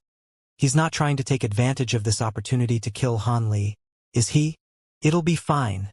I already warned fellow Taoist who against killing Han Li earlier. Besides, Junior Marshal Brother Han must be quite confident in his own abilities. Otherwise, he wouldn't have agreed to this condition. Having said that, fellow Taoist who has always been quite volatile and unpredictable, so we should still go and have a look in case any mishaps arise. It'll be really bad for us if he hurts Han Li in a moment of madness." With that in mind, Xianxia's brows furrowed, and he suddenly wasn't as calm and collected as he was before. Eccentric Wind nodded in agreement as he also rose to his feet. The two of them swayed in unison before abruptly disappearing on the spot. In the next instant, the two of them had appeared outside the palace before vanishing again in a flash. A short while later, the two of them stopped some distance away from the palace. High up in their air, over 1,000 feet away from them, Han Li and Hu Qinglei were already facing off against one another. Both of them were completely calm and expressionless. There were many cultivators spectating from down below, and hundreds of beautiful Devil Palace female servants had flocked out from the other palaces nearby. All of them were discussing spiritedly among themselves with excitement etched on their faces. It was no wonder that they were so excited. Seeing the master of the Devil Palace himself in action was quite a rare occasion, even for them. Eccentric Wind looked on with narrowed eyes before suddenly turning to Xianxia as he asked, "Do you think that Han Brat will be able to withstand the attack if fellow Taoist who uses his full power?" "That'll depend on what fellow Taoist who wants to do. If it's just an ordinary attack, then he'll have no issues withstanding it. However, if he's willing to sacrifice part of his lifespan to use that spirit treasure of his, then Junior Marshal Brother Han will be in some trouble. Fellow Taoist who most likely won't do something so foolish, though," Xianxia replied with furrowed brows. "Your analysis is spot on, as usual, Brother Xiang, but you may not have heard about this yet. Fellow Taoist who recently obtained a treasure that's apparently no less powerful than a spirit treasure. However, this treasure requires the usage of a special secret technique before it can be activated. As long as fellow Taoist who injects some of his magic power into the treasures, it'll be capable of unleashing unfathomable might. I think there's a very good chance that he'll use that treasure. Eccentric Wind chuckled. Is that so? Xianxia's expression changed slightly upon hearing this. Just as Xianxia and Eccentric Wind were conversing with one another, the two people locked in a confrontation in the air above finally sprang into action. Qinglei swept a sleeve through the air, and a ball of green light shot forth before transforming into an object that hovered in front of him. It was an antiquated scroll with peculiar green light shimmering over its surface, striking one with a sense of mystery. Qinglei aimed a cold glance at Han Li before suddenly making a hand seal as he began to chant something. The scroll slowly began to unfurl amid his chanting voice. A ball of green light began to flash incessantly as the scroll was spread open, revealing a piece of gorgeous scenic artwork containing around a dozen or so green mountains of different sizes. However, before anyone had a chance to catch a clear glimpse of the artwork, a burst of green mist rose up from the scroll, instantly obscuring the contents of the entire scroll. A series of sharp cries rang out, following which 18 pillars of green light rose into the air. An incredible turn of events unfolded. The pillars of light receded after hurtling into the air, each of them transforming into a miniature mountain around 10 feet tall. All of them were of a beautiful shade of green and abundant with spiritual qi. The sharp cries were coming from none other than those miniature mountains. Han Li was quite startled by this development. The slightly lackadaisical expression on his face was replaced by a serious one as he immediately flipped his hands over. A green wooden ruler and a miniature azure cauldron appeared over his palms. He tossed the wooden ruler before him, upon which the projection of a lotus flower instantly appeared. The projection swelled drastically in size, transforming into a massive silver lotus that positioned itself in front of him. Meanwhile, the wooden ruler was slowly rotating at the center of the lotus flower, shimmering with dazzling green light. Almost at the exact same moment, Han Li flicked a finger toward the azure cauldron, flinging the cauldron's lid off. A clear ringing sound erupted as a clump of thin azure threads shot forth from within. Amid a vast expanse of shimmering azure light, the thin threads transformed into a massive net over 100 feet in size, descending from the sky to shield Han Li. The heaven-void cauldron itself had also expanded to several feet in size as it flew into the air overhead. Han Li then made a hand seal and golden light flashed over his body. A shiny golden light barrier that clung tightly to his clothes was immediately materialized. This was none other than the Buddhist Vajra barrier. After setting up his most powerful 3 lines of defense, Han Li was feeling a lot more secure and assured. Upon seeing this, Qinglei said in a cold voice, "Seeing as you're prepared, I won't delay any longer, either." Right as his voice trailed off, he let loose a low cry and made a hand seal. A pillar of black light was blasted out of his mouth before disappearing into the green mist. He was furiously injecting his spiritual power into the scroll. A dull rumbling sound rang out as the green mist surged and tumbled violently. Immediately thereafter, 18 pillars of black light shot straight up into the air, injecting themselves into the 18 miniature mountains up above. All of those mountains instantly began radiating scintillating green light while expanding at an alarming rate. Within the span of just a few breaths, they had transformed into colossal objects around 500 to 600 feet tall, turning them into 18 true mountain peaks. The sharp cries they were emitting became even more pronounced as a series of apes appeared on the mountains, each of which was around a foot in size. All of the cultivators down below were in awe of the scenes unfolding up above. Violet Spirit was also growing even more concerned. "Go!" Black chi flashed over Qinglei's face as he grabbed the air, sending a small mountain hurtling toward Han Li. After grabbing at the air several times in quick succession, 7 or 8 mountains had already lined up and were preparing to throw themselves at Han Li one after another. A normal nascent soul cultivator definitely wouldn't be able to withstand an attack from even one of those mountains, let alone 7 or 8. There were still around 10 mountains left, yet Qinglei merely exhaled and left them where they were. Perhaps it was because he was simply trying to teach Han Li yet didn't want to actually endanger his life, or perhaps it was because activating all 18 mountains required excessive magic power expenditure. In any case, Qinglei displayed no intention of attacking with the rest of his mountains. Han Li was slightly dumbstruck. He knew that Hu Qinglei would definitely make full use of this opportunity to unleash one of his most powerful attacks. But he didn't think he would hurl a few mountains directly at him. Setting aside whether these mountains possessed any special abilities, just the sheer enormity of the impact they would create was unfathomable. Even with his spirit treasures protecting him, there was definitely no way that he would be able to withstand so many devastating strikes in succession. If it weren't for their prior agreement, he could easily unleash a movement technique to evade these mountains. However, he had no choice now but to stand still on the spot and act as Hu Qinglei's punching bag. A wry smile appeared on Han Li's face, but a thought then suddenly occurred to him as he abruptly patted a spirit beast pouch hanging from his waist. A burst of black light instantly shot forth from within, transforming into a small black monkey that was only several inches in size. It was none other than the Weeping Soul Beast. At the same time, he flapped his other sleeve through the air to summon a small black vial. The vial tipped itself over and 5 humanoid skeletons emerged from within amid a burst of grayish-white energy. These were none other than the unbroken Sync Devils. Han Li then quickly made a hand seal, and black light began to surge over the small monkey's body. The monkey expanded at a rapid rate, instantly transforming into a colossal ape over 300 feet tall. The massive ape pounded its chest with its mountainous fists as it let loose a long, thunderous cry. It then harumphed violently and a large swath of yellow light swept out of its nose, converging to form a massive yellow trident. With its trident in hand, the ape was like a fiend celestial that had just descended upon the human world. Meanwhile, the 5 sets of humanoid skeletons were also converging, combining to form a massive bone saber-wielding skeleton that was comparable in size to the giant ape. The 2 colossal creatures stood side by side, one on Han Li's left and the other on his right. Almost at the exact same moment, the first mountain came crashing down with devastating might. Before Han Li had even done anything, the skeleton and giant ape sprang into action at the same time. The ape drew a sharp inhalation as it raised its trident into the air to try and parry the mountain, while the skeleton raised its 2 bone sabers at once before slashing them viciously toward the air overhead in a cross/strike.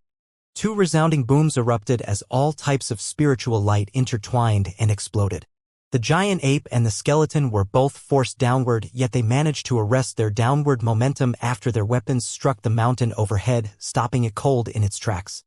However, Han Li had just pulled out his tri-flame fan, and there was no joy in his expression upon seeing this.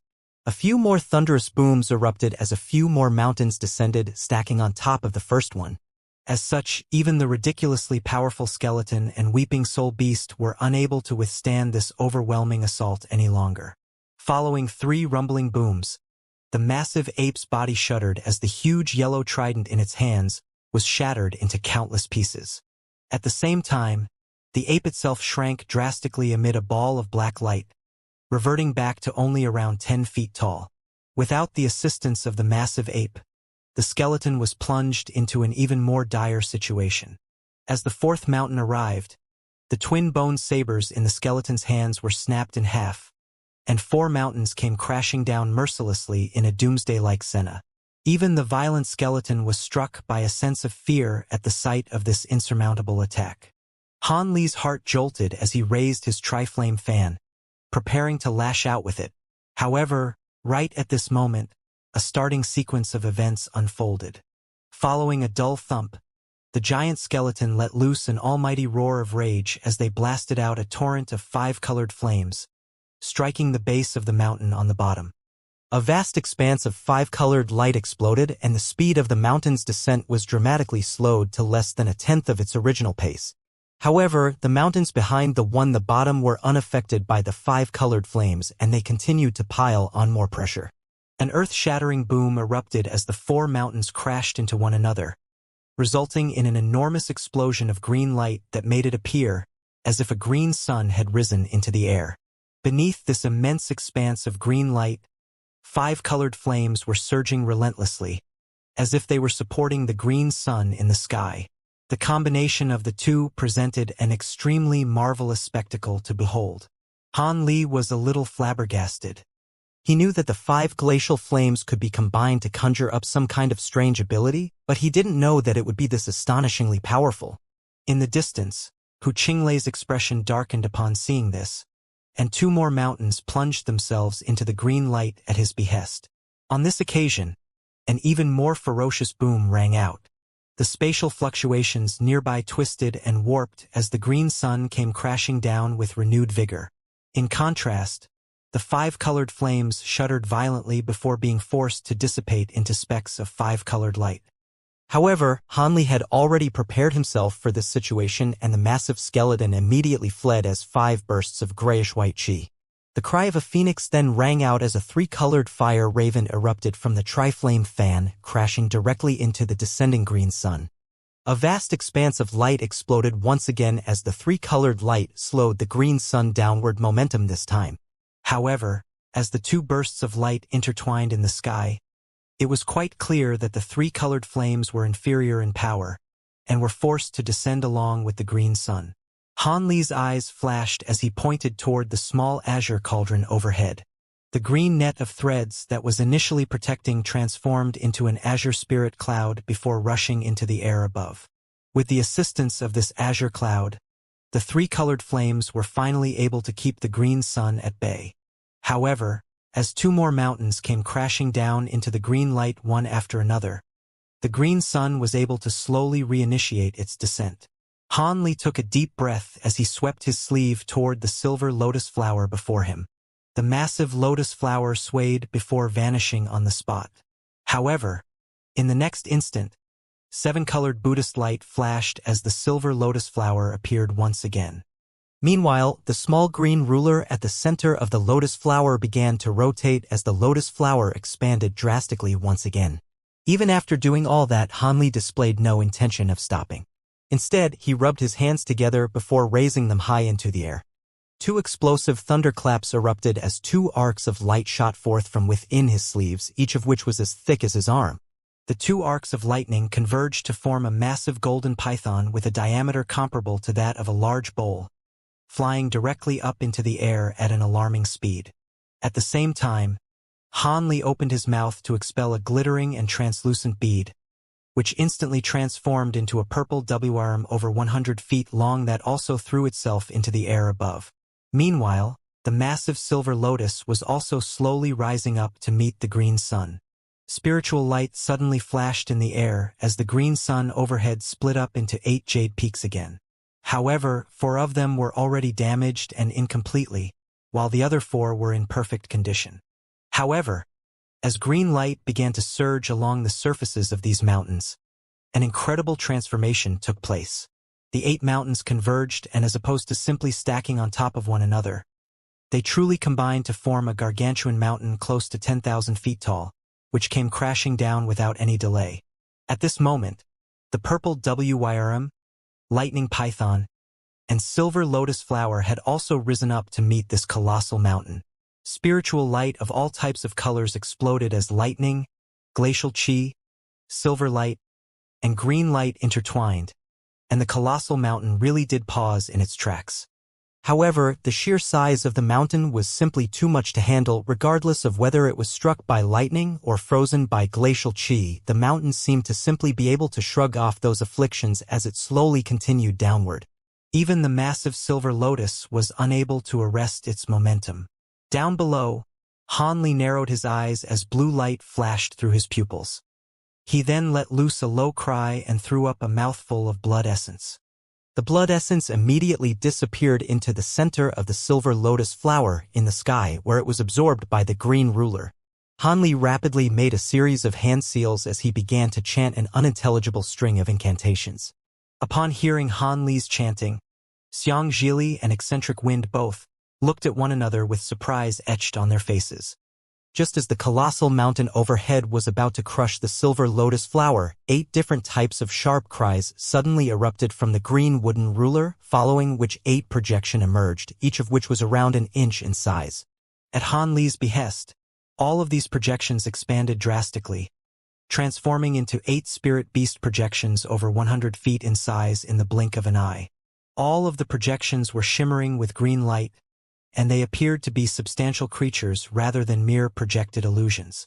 Furthermore, each and every one of those projections was identical to one of the legendary heavenly spirit beasts. All 8 of those projections combined their powers to force the colossal mountain up above to a grinding halt, forcing it to only be able to rotate on the spot, but not allowing it to descend so much as a single inch further. Hu Qinglei's expression finally darkened upon seeing this. Even though he didn't intend to kill Hanli, he really did want to severely wound Hanli in order to teach him a lesson. If Hanli were able to withstand his attack with such ease, then he would be squandering this opportunity.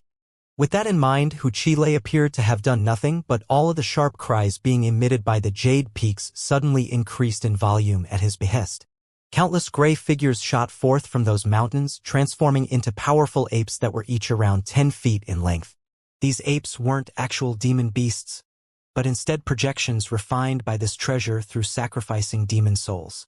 As such, they were virtually unkillable, and as they threw themselves down from above, even if they were sliced into countless pieces, they could resurrect themselves almost immediately from the jade peaks. Even though none of them were very powerful individually, they were still very troublesome to deal with nonetheless. However, as soon as these 8 projections appeared, the weeping soul beast's eyes suddenly lit up. It let loose a long cry of its own as its body began to expand drastically once again amid a swath of black light. However, on this occasion, it only swelled to just over 100 feet in size before letting loose a violent harumph. Bursts of yellow light swept forth from its nostrils, transforming into several hundred streaks of yellow light that shot forth into the air. All of the apes summoned by the Jade Peaks possessed abundant demonic chi, and almost all of them were at the 5th grade or above. In fact, there were even a few that appeared to be at the pinnacle of the 7th grade. However, as soon as the streaks of yellow light swept through them, they were all immediately felled like ants, having been reduced to wisps of green light before being swept away by the yellow light. All of those wisps of green light were then swallowed into the weeping soul beast's cavernous mouth. Hundreds of ape projections were sucked into the weeping soul beast's belly in an instant. However, after engulfing all of those ape projections, it shrank once again before disappearing into a spirit beast pouch hanging from Han Li's waist as a streak of black light. Han Li faltered slightly upon seeing this, but he was informed through his spiritual sense connection with the weeping soul beast that it was going to evolve again, and that was naturally fantastic news to him. However, not only were all of the spectating cultivators stunned by the sight of the weeping soul beast devouring so many ape projections at once, even Hu Qinglei himself was rooted to the spot. Other people may have been unaware of just how powerful those ape projections were, but Hu Qinglei was the owner of the treasure that had summoned them, so he was naturally well aware of how troublesome they were. As such, he was much more astonished than everyone else was to witness this turn of events. Meanwhile, the colossal mountain in the sky had finally been forced to a complete standstill by the combined powers of the 8 spirit beast projections. Han Li's eyes were slightly narrowed as he looked up at the mountain overhead, wondering if she'd use some other treasure to completely destroy this mountain. All of a sudden, Xianxia suddenly interjected, "Haha, Junior Marshal Brother Han and fellow Taoist who really are forces to be reckoned with. Let's end things here for now. If you two continue, I'm afraid that this will escalate into a full-blown battle." His body swayed as he disappeared on the spot. In the next instant, he appeared between Han Li and Hu Qinglei, reaching out toward the massive green mountain with a single hand, seemingly in a casual and nonchalant gesture. A loud boom erupted as a ghostly claw that was embroiled in black chi abruptly appeared in the air. The ghostly claw obscured virtually the entire sky as it grabbed onto the massive mountain, lifting it over 100 feet as the claws tightened. Han Li stirred upon seeing Xianxia's ability while Hu Qinglei's expression darkened even further. "Humph, I didn't think that you'd already reached such a high level of proficiency in your giant spirit claws, fellow Taoist Xiang. But why are you displaying this ability now? Are you trying to exert dominance over me?" Hu Qinglei interrogated in a cold voice. Xianxia was completely unfazed by Hu Qinglei's menacing expression as he smiled nonchalantly. "My giant spirit claws are merely an insignificant trick. I wouldn't dream of showing it off to you, Brother Hu. I was simply concerned that you'd get caught up into the heat of battle and forget your agreement with Junior Marshal Brother Han. You said you were only going to unleash a single attack. I believe Junior Marshal Brother Han has already withstood that attack. Am I right?" Hu Qinglei gritted his teeth before reluctantly replying, "Of course I wouldn't revoke my agreement with a nascent soul cultivator. Fellow Taoist Han has indeed satisfied my condition. He then raised a hand and waved it toward the colossal mountain. A ringing sound immediately erupted from the mountain amid a flash of brilliant green light. Xianxia smiled, and the massive claws clenched around the mountain immediately disappeared. The colossal mountain then shuddered before reverting back to 8 separate mountains, each of which was around 1,000 feet tall. At the same time, the 8 mountains shrank drastically before hovering over to the scroll. By then, they had already been reduced to several inches in size, and all of them disappeared into the artwork on the scroll. The 10 remaining jade peaks hovering above Wuxia's head underwent the same process, disappearing into the scroll one after another. The scroll then slowly rolled itself up again, and as the green light faded, it transformed into a completely mundane-looking scroll once again. Wuxia reached out, and the scroll disappeared into his sleeve as a ball of green light. Wuxia turned his gaze toward Hanli and Xianxia, and a warm smile appeared on his face, as if nothing had ever happened. Even though I've released Violet Spirit, I'll still be holding a ceremony for my other 2 concubines in 3 days. You'll be staying to attend the ceremony, won't you, Brother Xiang? Xianxia was not surprised by this change of attitude at all, and a wide smile also appeared on his face as he replied, "Of course. I've already offered up a congratulatory present, so I definitely have to stay for a few more cups of wine." There were countless thoughts racing through Hanli's mind, but his expression remained unchanged as replied, "Senior Martial Brother Xiang and fellow Taoist Wind haven't left yet, so I'll naturally be staying to attend the ceremony as well." "Haha, that's great. Let's go back to my palace and drink to our heart's content, fellow Taoists." Wuxia chortled heartily before flying directly toward his palace as a streak of black light. All of the cultivators down below were still reminiscing the epic clash they had just witnessed, and they could only hurriedly follow Wuxia back to the Devil Palace. Eccentric Wind also set off to return to the palace, leaving only the stunned and elated Violet Spirit remaining behind on the ground down below. A wry smile appeared on Hanli's face, and he shook his head as he slowly descended. "Are you all right, Brother Han?" Violet Spirit immediately rushed over with concern, gratitude, and a myriad of other emotions etched on her face. "I'm fine, just a little energy depleted." "Are you planning to leave now or after the ceremony?" Hanli asked. "When are you planning on leaving?" "I'll just go with you, Brother Han," Violet Spirit replied without any hesitation. "In that case, you'll have to stay here for a few more days. I won't be able to leave right away," Hanli sighed. Violet Spirit hesitated momentarily before nodding as she replied, "Indeed, it would be inappropriate to depart now, and you could irk the 3 deity transformation cultivators if you do that. However, it seems that they really are rather wary of you, so I'm sure we should be fine even if we stay here for a few more days." After retaining her freedom, all of Violet Spirit's intelligence and resourcefulness suddenly returned to her, transforming her into the fairy Violet Spirit of old, who dared to explore the world on her own. Hanli smiled at the sight of the spark that had returned to her eyes, and he traveled back toward the palace. Violet Spirit looked on at Hanli's departing figure, and a thought seemed to have occurred to her as a faint blush appeared on her face. She bit down on her lower lip before also making her way toward the palace. 3 days. A ceremony was held in the Devil Palace as the other 2 beautiful female cultivators officially became concubines of Wuxia. Around 20 to 30 additional devilish cultivators and itinerant cultivators arrived for the ceremony, and the even weakest among them were at the mid-nascent soul stage, while a few more late-nascent soul cultivators arrived on the scene. This was quite an eye-opener for Hanli, as there was no way that such a formidable lineup could be assembled in the Heavenly South region. All of the newly arrived cultivators were naturally stunned to see the 3 deity transformation cultivators treating Hanli as their equal. However, after hearing from the previous batch of cultivators who had arrived before them about Hanli's epic feats, all of them were even more astonished, and treated Hanli with just as much respect as they extended toward the deity transformation cultivators. After all, this was a man who had single-handedly almost destroyed the Sifting sect, and also taken a concubine from Wuxia before withstanding one of Wuxia's most powerful attacks. This was clearly not someone they could afford to mess with. During these past few days, Wuxia's interactions with Hanli were quite normal, and he made no mention of the incident surrounding Violet Spirit. Hanli was quite relieved that this was the case, but he had still been on high alert for the past 3 days. Violet's spirit didn't dare to stray far away from Han Li either, and he certainly wasn't going to complain about having such an exquisite beauty by his side. Following the conclusion of the ceremony, Han Li immediately bade farewell to Xianxia and the others, departing from the Devil Palace and the Devil Cliff Mountain with Violet's spirit before both of them seemingly disappeared off the face of this world.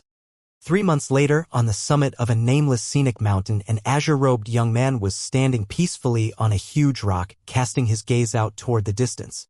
This young man was naturally none other than Han Li, who had departed from the Devil Cliff Mountain several months ago. At this moment, his expression was quite calm, but there was a hint of internal turmoil in his eyes.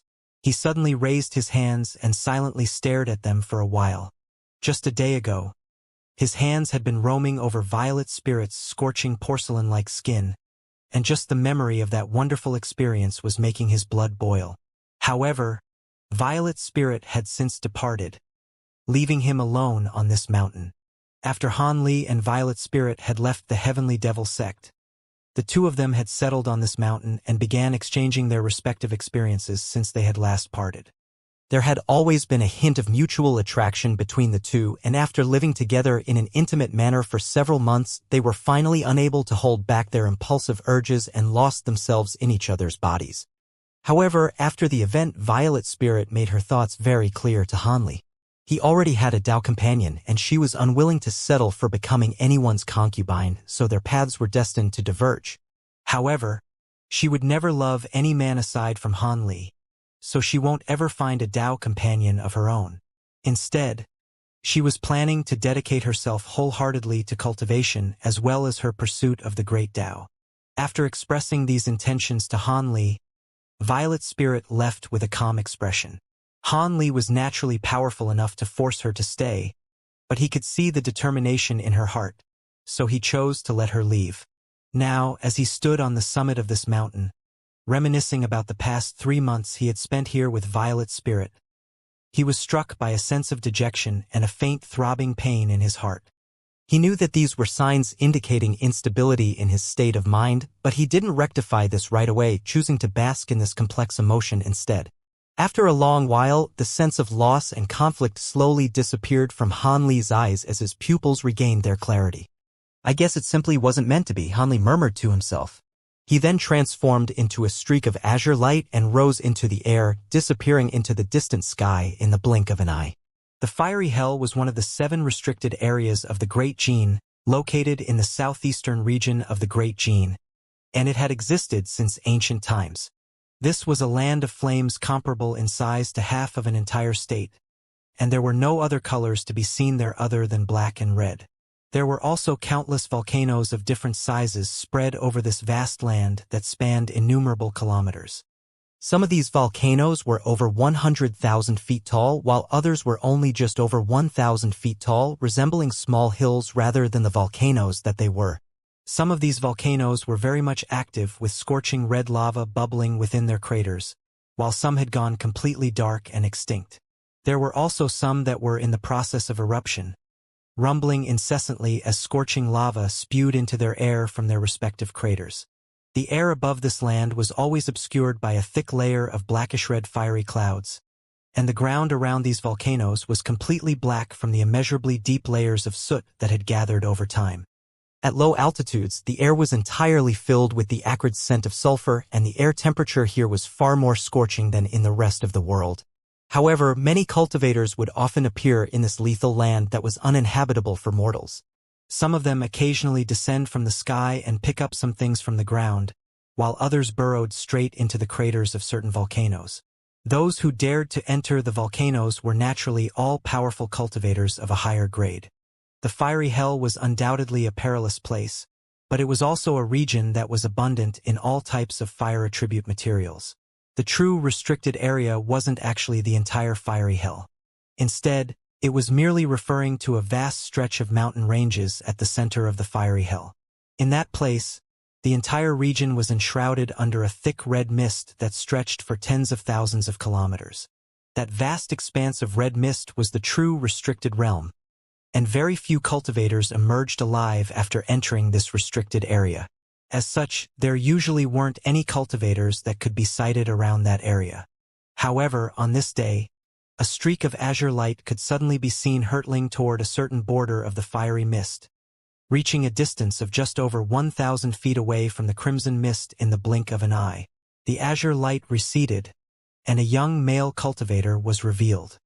This man was none other than Hanli, who had rectified his state of mind and finally arrived here after several months of traveling. As soon as he appeared, he scanned his gaze throughout his surroundings before turning his attention to the sea of fiery mist. This vast expanse of red mist was quite different from the mist that Hanli had seen in the past. Not only was its enormity downright staggering, it was completely still without detectable swaying nor discernible noises coming from within. Hanli clasped his hands behind his back and stared at the crimson mist for a while. All of a sudden, azure light flashed around his body again as he plunged headfirst into the sea of mist. As soon as he entered the fiery mist, astonishing explosions began to erupt along the protective azure light around his body as it came into contact with the red mist. Red and azure light intertwined with one another, and the explosions became more and more frequent and violently. Hanli was slightly startled by this development, and after flying for over 1,000 feet, his brows furrowed as he abruptly patted a storage pouch hanging from his waist. Red light flashed and a dozen or so streaks of crimson light shot forth, transforming into a series of glittering and translucent round pillars. Each of these pillars was around a foot in length and was shimmering with red light with lifelike crimson WIRM carvings engraved onto their surfaces. These were none other than the treasures that Hanli had refined from the fire dragon pillars he had sourced from the Kunwu Mountains. Hanli began to chant something as he pointed a finger at those red pillars. The pillars revolved in the air before hurtling forth, stopping around 10 feet away from Hanli. Red light flashed and the crimson WIRMs carved onto the surfaces of these pillars opened their mouths in unison, blasting out bursts of crimson light which combined to form a barrier around Hanli's body. After coming into contact with this red barrier, the fiery mist around him immediately ceased their explosions and Hanli was able to glide through it like a hot knife through butter. A satisfied look appeared in Hanli's eyes upon seeing this, and he was immediately able to increase his speed by several fold. Here in this sea of fiery mist, one's spiritual sense was severely restricted, and even with Hanli's immensely powerful spiritual sense, he was only able to detect the situation within a small area around him. If any other late nascent soul cultivators were in his shoes, they wouldn't most likely be even more inept. As expected, it was a wise decision for him to come here only after reaching the late nascent soul stage. Hanli was naturally here to source pure sun flame essence that he could use to refine the returning sun water. After using a soul search technique on Master Arctic Dragon's nascent soul in the North Night Palace, he had gleaned some information, telling him that a wisp of pure sun flame essence could be found in this fiery hell-restricted area. However, the pure sun flame essence was hidden in an extremely perilous location, so Hanli wasn't in a hurry to search for it. Only after reaching the pinnacle of the late nascent soul stage was he confident enough to come searching for it. After all, the returning sun water was an extraordinary medicine that was of the utmost importance to him. He had given Hu Qinglei several drops of glacial quintessence in exchange for Violet Spirit's freedom, but he still had sufficient glacial quintessence to refine 5 or 6 portions of returning sun water. Of course, he would only be able to refine this medicine if he could find the pure sun flame essence, and that would surely be an extremely arduous task. Otherwise, Master Arctic Dragon was also a great cultivator himself, so he would have come here to secure the pure sun flame essence long ago. Hanli already possessed the Great True Flame, so it certainly wouldn't be impossible for him to obtain the pure sun flame essence. Otherwise, he wouldn't have taken the risk to come to this place. This vast expanse of fiery mist, one of the 7 restricted areas of Great Jin, so it was naturally an extremely perilous place. Furthermore, there were also many unimaginably powerful fire-attribute demon beasts inhabiting the mountains down below, among which there was apparently no lack of 6th and 7th grade demons beasts. Even the average nascent soul cultivator would very likely be killed if they were to be surrounded by a dozen or so of these beasts. On top of that, the most dangerous things within this red sea of mist weren't even the demon beasts. Just as these thoughts were running through Hanli's mind, he seemed to have suddenly sensed something, and a cold light flashed through his eyes as he flicked a finger to the side. Golden light flashed as a burst of sword chi disappeared into the red mist. Peculiar cry abruptly rang out. A dark shadow stumbled out of the mist, revealing itself to be a red demon beast several feet in length with a pair of blue eyes and a purple comb on its head. However, there was blood splattered all over one of its wings, and even more blood was gushing violently out of a fist-sized puncture wound. However, this beast was extremely aggressive, and it threw itself at Han Li despite its injuries. That didn't come as any surprise to Han Li. After all, fire attribute demon beasts were commonly much more ferocious and violent than other demon beasts. Han Li heaved a faint sigh before casually flicking 5 of his fingers. 5 red threads shot forth, puncturing several regions of the demon beast body before winding themselves around the bird and tightening violently. Brilliant red light flashed as the demon beast was chopped into several sections. Its body had been severed by none other than Han Li's fire spirit threads. In the face of weaker opponents like this fiery bird, the might of the fire spirit threads was very apparent. Han Li waved a hand through the air, and the red threads flew back toward him before disappearing into his palm. As he continued deeper into the sea of mist, more and more demon beasts began to appear with increasing regularity. Before he knew it, he had slain more than 10 demon beasts. On one occasion, he was attacked by 5 or 6 fire apes at once, each of which was around 10 feet tall. A normal early nascent soul cultivator would have been in some trouble had they been faced with that situation, but Han Li was naturally able to handle the situation with aplomb. He merely opened his mouth to blast forth swords that were several inches in length, and the fire apes were easily slain. However, after forging ahead for a while longer, he finally encountered the first true stumbling block on his journey. In the air several hundred feet away from him, there was a shimmering red ball of light around 10 feet in size that was constantly transforming. It took on the form of a tiger, then a wolf, transitioning between different demon beast forms as if it didn't have a set form of its own. Han Li looked on with a cold expression before abruptly raising a hand, sending several streaks of golden sword chi flying toward it.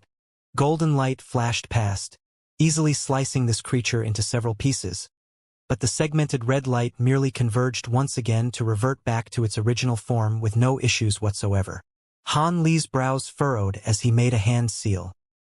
He then abruptly opened his mouth to eject a pillar of purple light, puncturing the ball of light in the blink of an eye to create a hole with a diameter comparable to that of a large bowl.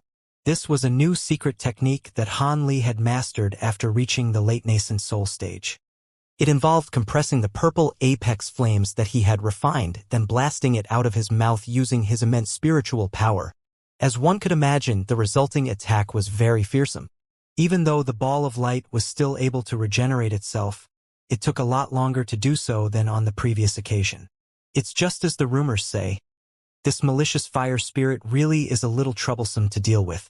Even my glacial flame, which is supposed to hold an attribute advantage over it, isn't very effective. No wonder Master Arctic Dragon's memories suggested that he was quite wary of this creature. Han Li murmured to himself. Right at this moment, the red ball of light took on the form of a crimson devilish ghost and rushed toward Han Li with red flames erupting from its mouth. Han Li adopted a serious expression as he waved a hand through the air. A massive azure hand immediately appeared above the devilish ghost's head, crashing down like lightning before grabbing the ghost firmly between its 5 fingers. Red light flashed as the fingers of the azure hand tightened, crushing the entire body of the devilish ghost. However, the red light converged and regenerated itself again in the next instant. A cold smile appeared on Han Li's face as he patted his storage pouch, seemingly preparing to summon some kind of treasure. However, right at this moment, a crisp cry suddenly rang out from within his body. Crimson light then flashed on his shoulder as a tiny little crimson bird that was only around several inches in size materialized out of thin air. Han Li faltered slightly at the sight of this bird. This bird was none other than the spirit beast manifested from the great True Flame. A surprised look appeared on Han Li's face. Before he could ascertain why this fire raven had appeared of its own accord, the latter suddenly spread open its wings and hurtled directly toward the ball of red light. Along the way, the fire raven swelled drastically in size, expanding to several feet in a few flashes as it opened its beak to peck the ball of light. To Han L's surprise, the bird was able to peck a chunk out of the ball of light's insubstantial body. Following just a few more pecks, a large hole had appeared in the ball of light and it was no longer able to regenerate as it once could. However, this malicious fire spirit didn't appear to be very intelligent and nor did it seem to have any sense of pain. Instead of trying to flee the scene, it was merely transitioning into different forms over and over again in an attempt to better combat the fire raven. The fire raven had the malicious fire spirit's body grasped tightly between its talons, continuing to peck at it viciously regardless of what form it adopted. In what seemed like the blink of an eye, the ball of light had almost been reduced to half of its original size. Han Li chuckled upon seeing this. Never did he think that the Great Fire Raven would be the bane of the malicious fire spirits here. In that case, he would be spared of a lot of trouble. Thus, Han Li looked on with a relaxed expression. It didn't take long for the Great Fire Raven to completely devour the ball of light. It then let loose a long cry before returning to its perch on Han Li's shoulder where it began to organize its feathers, seemingly unwilling to return to Han Li's body right away. There was no way that there was only one malicious fire spurt in this sea of mist, so Han Li naturally wasn't going to force the bird back into his body. Thus, he continued onward in his journey. The mountain ranges enshrouded under the sea of mist were truly massive beyond belief. Han Li's spiritual sense was restricted, so he didn't dare to fly too quickly, and it took him 3 full days before he finally arrived at his destination, a massive extinct volcano. Along the way, he had slain at least 70 to 80 demon beasts of all stages, if not over 100. There were even some that had reached the pinnacle of the 7th grade and were only a step away from the 8th grade. 8th grade metamorphosis stage demon beasts would go on to attain intelligence, so they would depart from the fiery hell to find a more suitable place to cultivate. As for malicious fire spirits, Han Li only encountered 2 in total on the way here. Both of them were devoured by the Great Fire Raven, so they didn't cause him much trouble at all. However, as they were passing through a fiery lake along the way, Han Li was forced to slow down significantly. The fiery lake was capable of blasting crimson pillars of fire into the air without any premonition, and those pillars of fire were quite powerful. Han Li wasn't fearful of these flames, but he naturally didn't want to unnecessarily waste his magic power. As such, he exercised a policy of caution and slowly flew over this area. At this moment, Han Li was already standing on the rim of the extinct volcano, casting his gaze up ahead with his arms crossed in front of his chest. He patted a storage pouch on his waist, and a thick stack of formation flags and formation plates immediately appeared in his hand. He tossed those formation tools behind him and silver light flashed as another Han Li emerged. The second Han Li raised a hand to summon a swath of silver light, which allowed it to catch all of the formation tools that had been flung into the air. This second Han Li was none other than the humanoid puppet, which was being controlled by Han Li's second nascent soul. The puppet's body swayed and it transformed into a silver streak of light, disappearing into the mist in the blink of an eye. Meanwhile, Han Li sat down to meditate with his legs crossed and his eyes closed.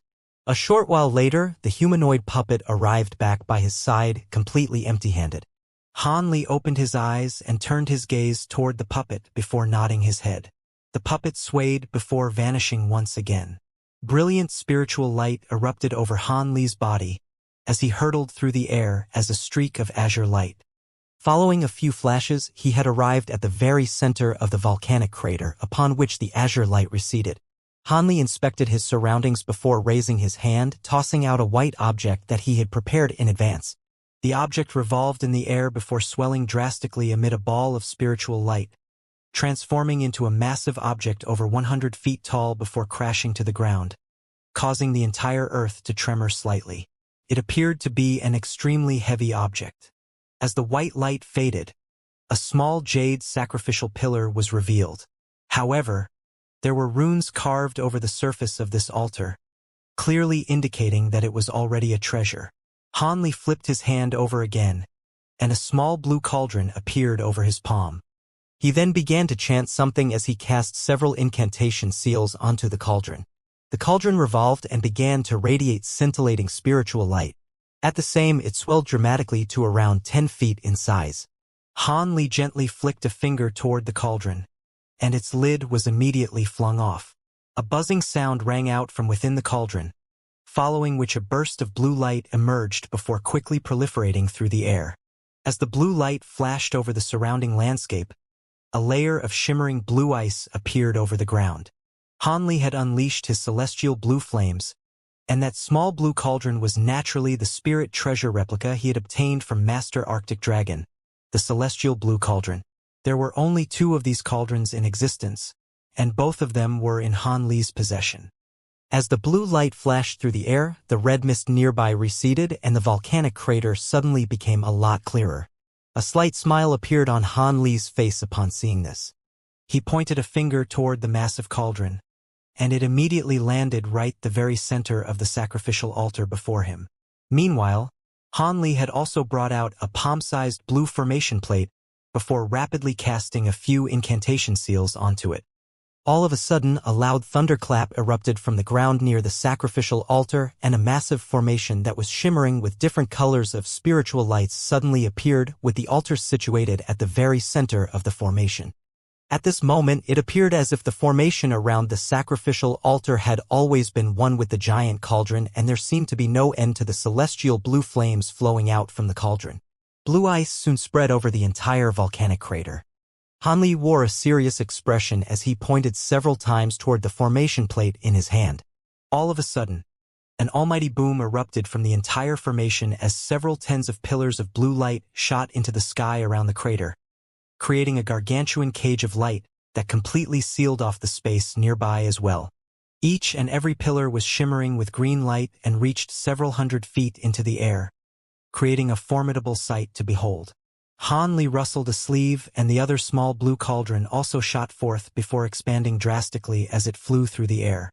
The coffin then hovered toward the air above the massive formation at Hanli's behest, only stopping after reaching an altitude of over 200 feet. Silver light flashed and the humanoid puppet appeared, standing on one corner of the cauldron in a completely stationary manner. Hanli nodded upon seeing this before abruptly patting one of the spirit beast pouches hanging from his waist. A gust of glacial wind was immediately swept up, following which 12 four-winged centipedes emerged from within the pouch, each of which was several feet in length. These were none other than his 12 six-winged frost centipedes. As soon as these centipedes appeared, they immediately began to blast glacial winds out of their mouths, sending swaths of white mist rising high into the air. The centipedes then obscured themselves within this white mist before splitting up and flying to all corners of the cage of light. After setting up all of these measures, Hanli was feeling a lot more assured. However, he still didn't dare to grow complacent as he carefully examined the surrounding formation again. After verifying that there were no issues, he stood at a certain point within the formation and made a hand seal, upon which a layer of purple flames abruptly appeared over his body. He then slowly sank into the ground as if he were nothing more than an illusionary mirage, disappearing from view in the blink of an eye. As such, the only things left within the massive cage of light were the 2 cauldrons, the completely stationary humanoid puppet, and the 12 clouds of fluttering white mist. Meanwhile, Hanli had already reached several hundred feet deep into the ground and was currently situated within a vast expanse of scorching crimson lava. The temperatures here could melt a human away into nothingness in a matter of seconds, yet Hanli remained completely unaffected in his cocoon of purple apex flames. However, as the glacial powers of his flames intertwined with the scorching lava, an incessant burst of rumbling akin to that of relentless thunderclaps erupted nearby, and that was rather annoying to listen to. It wasn't that Hanli didn't want to switch over to the barrier manifested by his fire dragon pillars. A fire attribute barrier would naturally be able to fuse as one with the surrounding lava quite easily. However, having to control the temperatures within the barrier under such intense heat would result in excessive magic power expenditure, so it was much more efficient to use his glacial flames instead. As such, Hanli wasn't going to summon that barrier prior to encountering the pure sun flame essence. Even though he had unleashed his spiritual sense to its very maximal extent, the fact that he was submerged in lava greatly inhibited his detection radius, making it impossible for him to sense anything beyond a radius of around 1,000 feet. Hanli couldn't help but heave a faint sigh upon making this observation. It was no wonder that Master Arctic Dragon had failed on so many occasions to obtain the pure sun flame essence. Even though he knew that it was right in this volcano, to the extent that he had completely given up on trying to procure the flame essence altogether. Under such an environment, it was quite a stretch to ask even a late-nascent soul-great cultivator to capture a wisp of pure sun flame essence, which already possessed a certain degree of spiritual nature. Only a deity transformation cultivator would have a chance of accomplishing this feat. Even though he had already made extensive preparations in advance, he was still quite unsure whether he would actually secure the flame essence. All of a sudden, Han Li patted the great fire raven, which was still perched on his shoulder. The fire raven spread its wings and flew out of the purple flame barrier, instantly disappearing into the lava up ahead. The entire process was completely soundless, and the fire raven glided through the lava without any impediment. Nor did it seem to be affected by the scorching temperatures of the lava at all. Han Li was initially a little speechless upon seeing this, following which a sense of ecstasy welled up in his heart. The great true flame was one of the most powerful attribute existences in the human world, and it seemed to be able to thrive even in lava. As one of the 3 true spirit flames, it appeared that there had to be some secrets hidden within the great true flame, waiting to be uncovered. If he had the opportunity to do so in the future, he would really have to conduct some thorough research into these flames. The great true flame was born in extreme glacial conditions, while the pure sun flame essence was born in extreme heat. Yin and Yang attracted one another like opposite magnetic poles, so if the pure sun flame essence was nearby, then it would be forcibly drawn to Han Li by his great fire raven.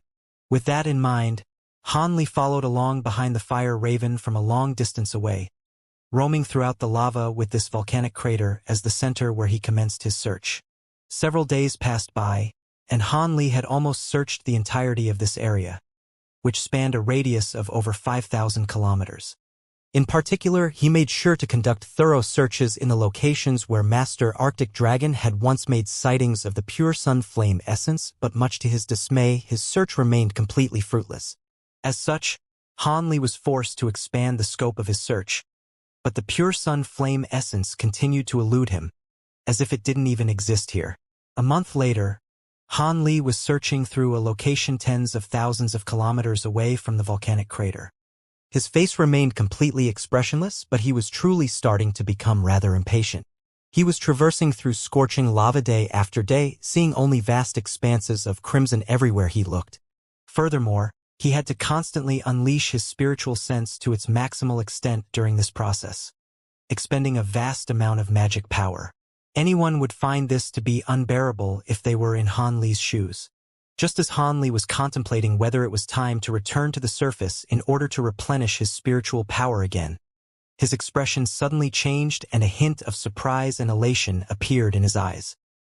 He immediately patted a storage pouch hanging from his waist, and the small black vial containing the unbroken sink devils was immediately summoned. The vial tipped itself over in the lava before releasing the 5 devils. The 5 devils were clearly rather uncomfortable in the lava, but the grayish-white devilish chi swirling around their bodies was able to keep the scorching temperatures at bay. Han Li began to chant something, and the 5 devils transformed into ghostly heads, disappearing into the lava in different directions. Han Li then rustled his sleeve again to release his fire dragon pillars, and the crimson light barrier appeared around him. At the same time, his body swayed before becoming blurry and indistinct, completely camouflaging himself in the surrounding lava in the end. As such, the entire place had fallen completely silent aside from the occasional sound of flowing lava. Around 10 minutes later, a streak of crimson light flashed and the great fire raven emerged from the lava before diving headfirst into the lava on another side. Almost at the exact same moment, the lava nearby began to surge and tumble violently, and its temperature spiked drastically by more than 2-fold. At the same time, silver light flashed, and something sped past in hot pursuit behind the great fire raven. As the silver light disappeared, the surrounding lava settled back into its original state, but the scorching temperatures refused to let up. Right at this moment, red light flashed and Han Li emerged nearby in his crimson light barrier. He wore an elated look on his face as he gave chase in the direction that the silver light had sped away toward. As such, the 3 pursued one another in direct succession, covering a distance of tens of thousands of kilometers within a few hours, taking them close to the volcanic crater. where the formation had been set up earlier. However, trouble suddenly struck at this point. The great fire raven's speed and dexterity remained completely unaffected by the lava around it, but it was clearly slightly slower than the ball of silver light pursuing it. After such an extensive chase, the silver light finally caught up to it when they were still close to 10 kilometers away from the volcanic crater. The silver light abruptly pounced onto the great fire raven, and the crimson and silver lights intertwined with one another. Meanwhile, Hanli was too scared to approach ball of silver light in fear that he would startle it away, but through his spiritual sense connection with the great fire raven, he was finally able to catch a clear glimpse of this ball of silver light. It turned out that this was a miniature Pegasus only around a few inches in size. Its entire body was a pristine white color, yet its wings were of a shimmering silver hue. As soon as the Pegasus caught up to the great fire raven, it immediately summoned countless silver flame flowers on the surface of its wings. The Pegasus that was rushing toward the great fire raven was naturally none other than the true spirit flame manifested by the pure sun flame essence. When the great fire raven had first been born, it had been extremely feeble, which was why Han Li was able to easily subdue and capture it. However, after devouring an immeasurable amount of myriad-year glacial chi in the profound jade cave of the North Night Palace, it had become a lot more powerful. As such, its power was actually quite comparable to the pure sun flame essence. However, the miniature white Pegasus was able to borrow on the boundless power of the lava around it, thereby giving it a distinct advantage. In contrast, the great fire raven had to expend a portion of its spiritual power to ward off the scorching temperatures of the lava, thereby placing it at a further disadvantage. As such, it was forced firmly onto the back foot after just a few exchanges. Han Li's brows furrowed upon making this observation through his spiritual sense connection. However, neither he nor the five devils could assist the great fire raven now, as that would only startle the pure sun flame essence. From Master Arctic Dragon's memories, he had gleaned that the pure sun flame essence was an extremely cautious existence, and it would run away at the first sign of any potential danger. Furthermore, its flame movement techniques were extremely profound, allowing it to traverse through the lava in a virtually undetectable manner. As such, if it were allowed to get away, then there was no chance for Han Li to chase it down again. If the pure sun flame essence were to be startled once, Han Li wasn't sure if using the great fire raven as bait would work a second time. As such, even though the fire raven was clearly struggling in its battle, he didn't dare to intervene. Yet his mind was racing for a potential course of action that he could take. All of a sudden, an idea occurred to him. He immediately made a hand seal before opening his mouth to expel a white bead. It was none other than that snow crystal pearl that the purple apex flames had been nurturing. Han Li cast a few incantation seals onto the pearl, following which it shot forth as a streak of white light.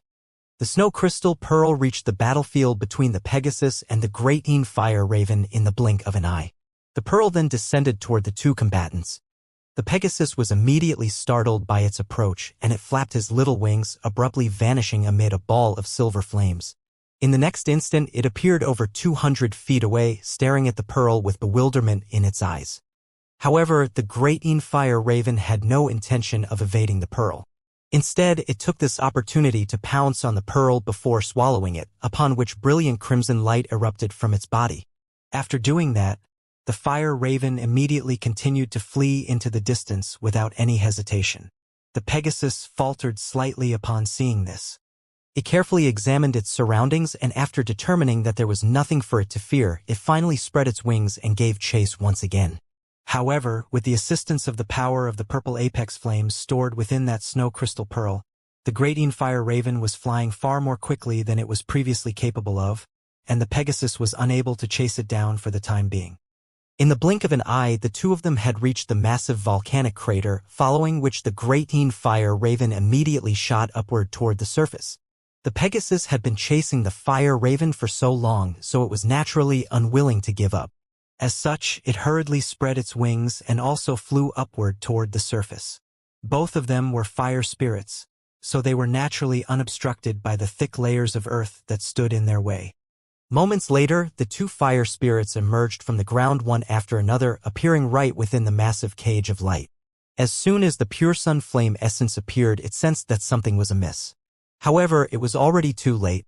The humanoid puppet was already prepared in advance, and it abruptly stomped down onto the celestial blue cauldron beneath its feet. A burst of blue flames immediately shot forth from within, transforming into a blue glacial WRM in the blink of an eye. The great fire raven also launched a counterattack, turning around before opening its beak to expel the snow crystal pearl. At the same time, the entire formation was activated by the humanoid puppet. The pure sun flame essence immediately attempted to flee back into the lava upon seeing this. The volcanic crater where it and the great fire raven was the only area that had been left intentionally free of blue ice. However, as the formation was activated, blue ice was also beginning to seal up that crater. However, the rate at which the ice is spreading over the crater was far inferior to the speed of the pure sun flame essence's retreat. Just as the miniature Pegasus was about to disappear into the ground, a horrified look suddenly appeared in its eyes, and it abruptly spread its wings, vanishing before appearing again over 200 feet away. Almost at the exact same moment, 5 pillars of light of different colors shot forth into the air from the ground below. 5 bursts of grayish-white devilish chi then emerged, transforming into 5 ghostly heads, each of which was around a foot in size. They were none other than the unbroken Sync Devils. Han Li was also slowly rising up from the ground. At this point, the entire crater had been covered in a thick layer of blue ice due to the effect of the formation. Han Li stood upon the blue ice and raised his head with a serious look on his face. The glacial WIRM manifested from celestial blue flames, the great fire raven, and the 5 ghostly heads were all converging toward the Pegasus. However, just as Master Arctic Dragon's memories had revealed, the pure sun flame essence was extremely nimble and agile, flashing through the air as a completely untraceable streak of silver light. The great fire raven was the only one that could match its speed, while the 5 devils and the glacial WIRM were clearly unable to keep up. However, on this occasion, the Pegasus was the one being debilitated by the glacial chi emanating from the cage of celestial blue flames, and with the enhancement of Han Li's snow crystal pearl, the great fire raven was now slightly faster than the pure sun flame essence. If it weren't for the fact that the Pegasus movement techniques were truly extremely agile and unpredictable, it would have been captured by the fire raven long ago. Even so, the Pegasus was still struck on several occasions in a short period of time by the crimson light being blasted out of the fire raven's mouth, thereby inflicting a few minor injuries upon it. However, the Pegasus would rather allow itself to be struck by attacks rather than retaliate, as doing so would force it to slow down, thereby giving the 5 devils and the glacial WRM a chance to chase it down. Han Li stood down below with his hands clasped behind his back, seeming content just to spectate. Meanwhile, the humanoid puppet was maintaining the function of the formation while expressionlessly manipulating the glacial WIRM.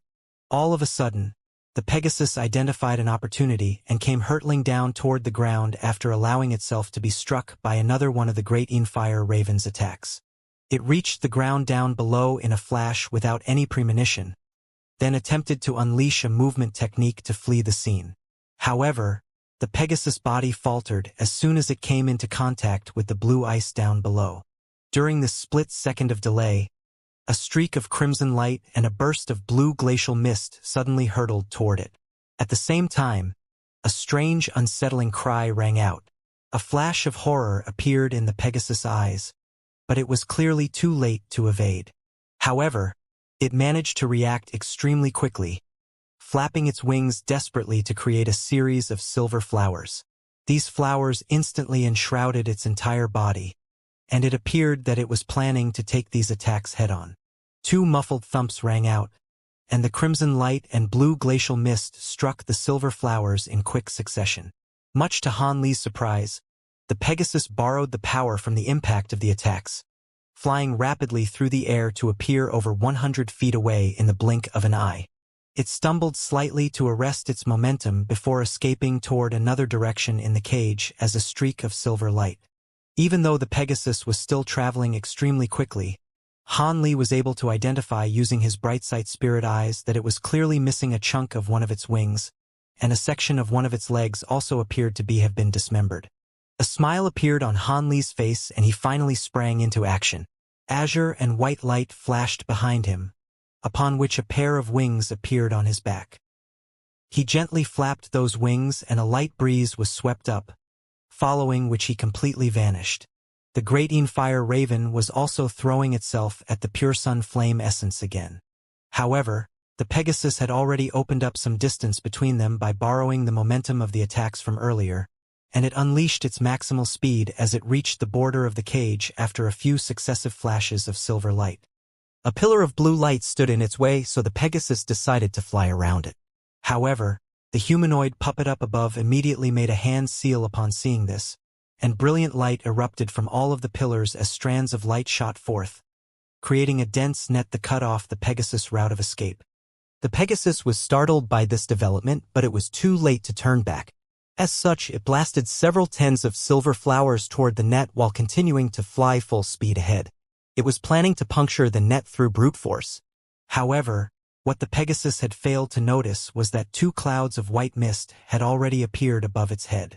The white mist suddenly surged as 2 gusts of white glacial winds swept forth. Immediately thereafter, 2 snowy white centipedes shot forth like lightning. These were none other than 2 of the 6-winged frost centipedes Han Li had set up in advance. As such, the Pegasus could only evade the 2 gusts of glacial winds and fly toward another direction. At this moment, the fire raven, 5 devils, and glacial WRM converged toward it once again. However, as soon as the Pegasus had changed directions, black light suddenly appeared before its eyes and a glittering and translucent black blade instantly flashed through its body. An expression of shock and horror appeared in its eyes as its body was sliced cleanly in half. The 2 halves of its body reverted back to their silver flame from before, instantly merging back together to form a miniature Pegasus again. However, its body was quite blurry and insubstantial, clearly indicating that it was unable to immediately take on its original form again. It was quite apparent that the surprise attack from the Devil Essence Dagger had proven to be very effective. Right at this moment, a dull thunderclap suddenly rang out overhead. An azure arc of lightning flashed, following which Han Li abruptly appeared and immediately flicked his 10 fingers in quick succession. 10 fiery threads hurtled through the air, puncturing the Pegasus body in a flash. At the same time, Han Li began to chant something and the fiery threads instantly bound the Pegasus tightly. It was completely powerless to resist against Han Li's surprise attacks. Han Li was naturally ecstatic upon seeing this. He flipped his hand over to summon a stack of restriction talismans that he had prepared well in advance, and a dozen or so streaks of light of different colors flew toward the pure sun flame essence as he flung the talismans through the air. If these restriction talismans could plaster themselves to the Pegasus body, it would definitely be unable to escape, despite the fact that it possessed the body of a fire spirit. However, a surprising turn of events unfolded. The tightly bound Pegasus suddenly let loose a desperate neigh as brilliant silver light erupted all over its body. The fiery threads detached themselves from its body, flashing toward the oncoming restriction talismans instead. Loud explosions erupted as all of the talismans were reduced to dust, while the fiery threads continued to hurtle toward Han Li. Even the perpetually calm and collected Han Li was quite startled by this development.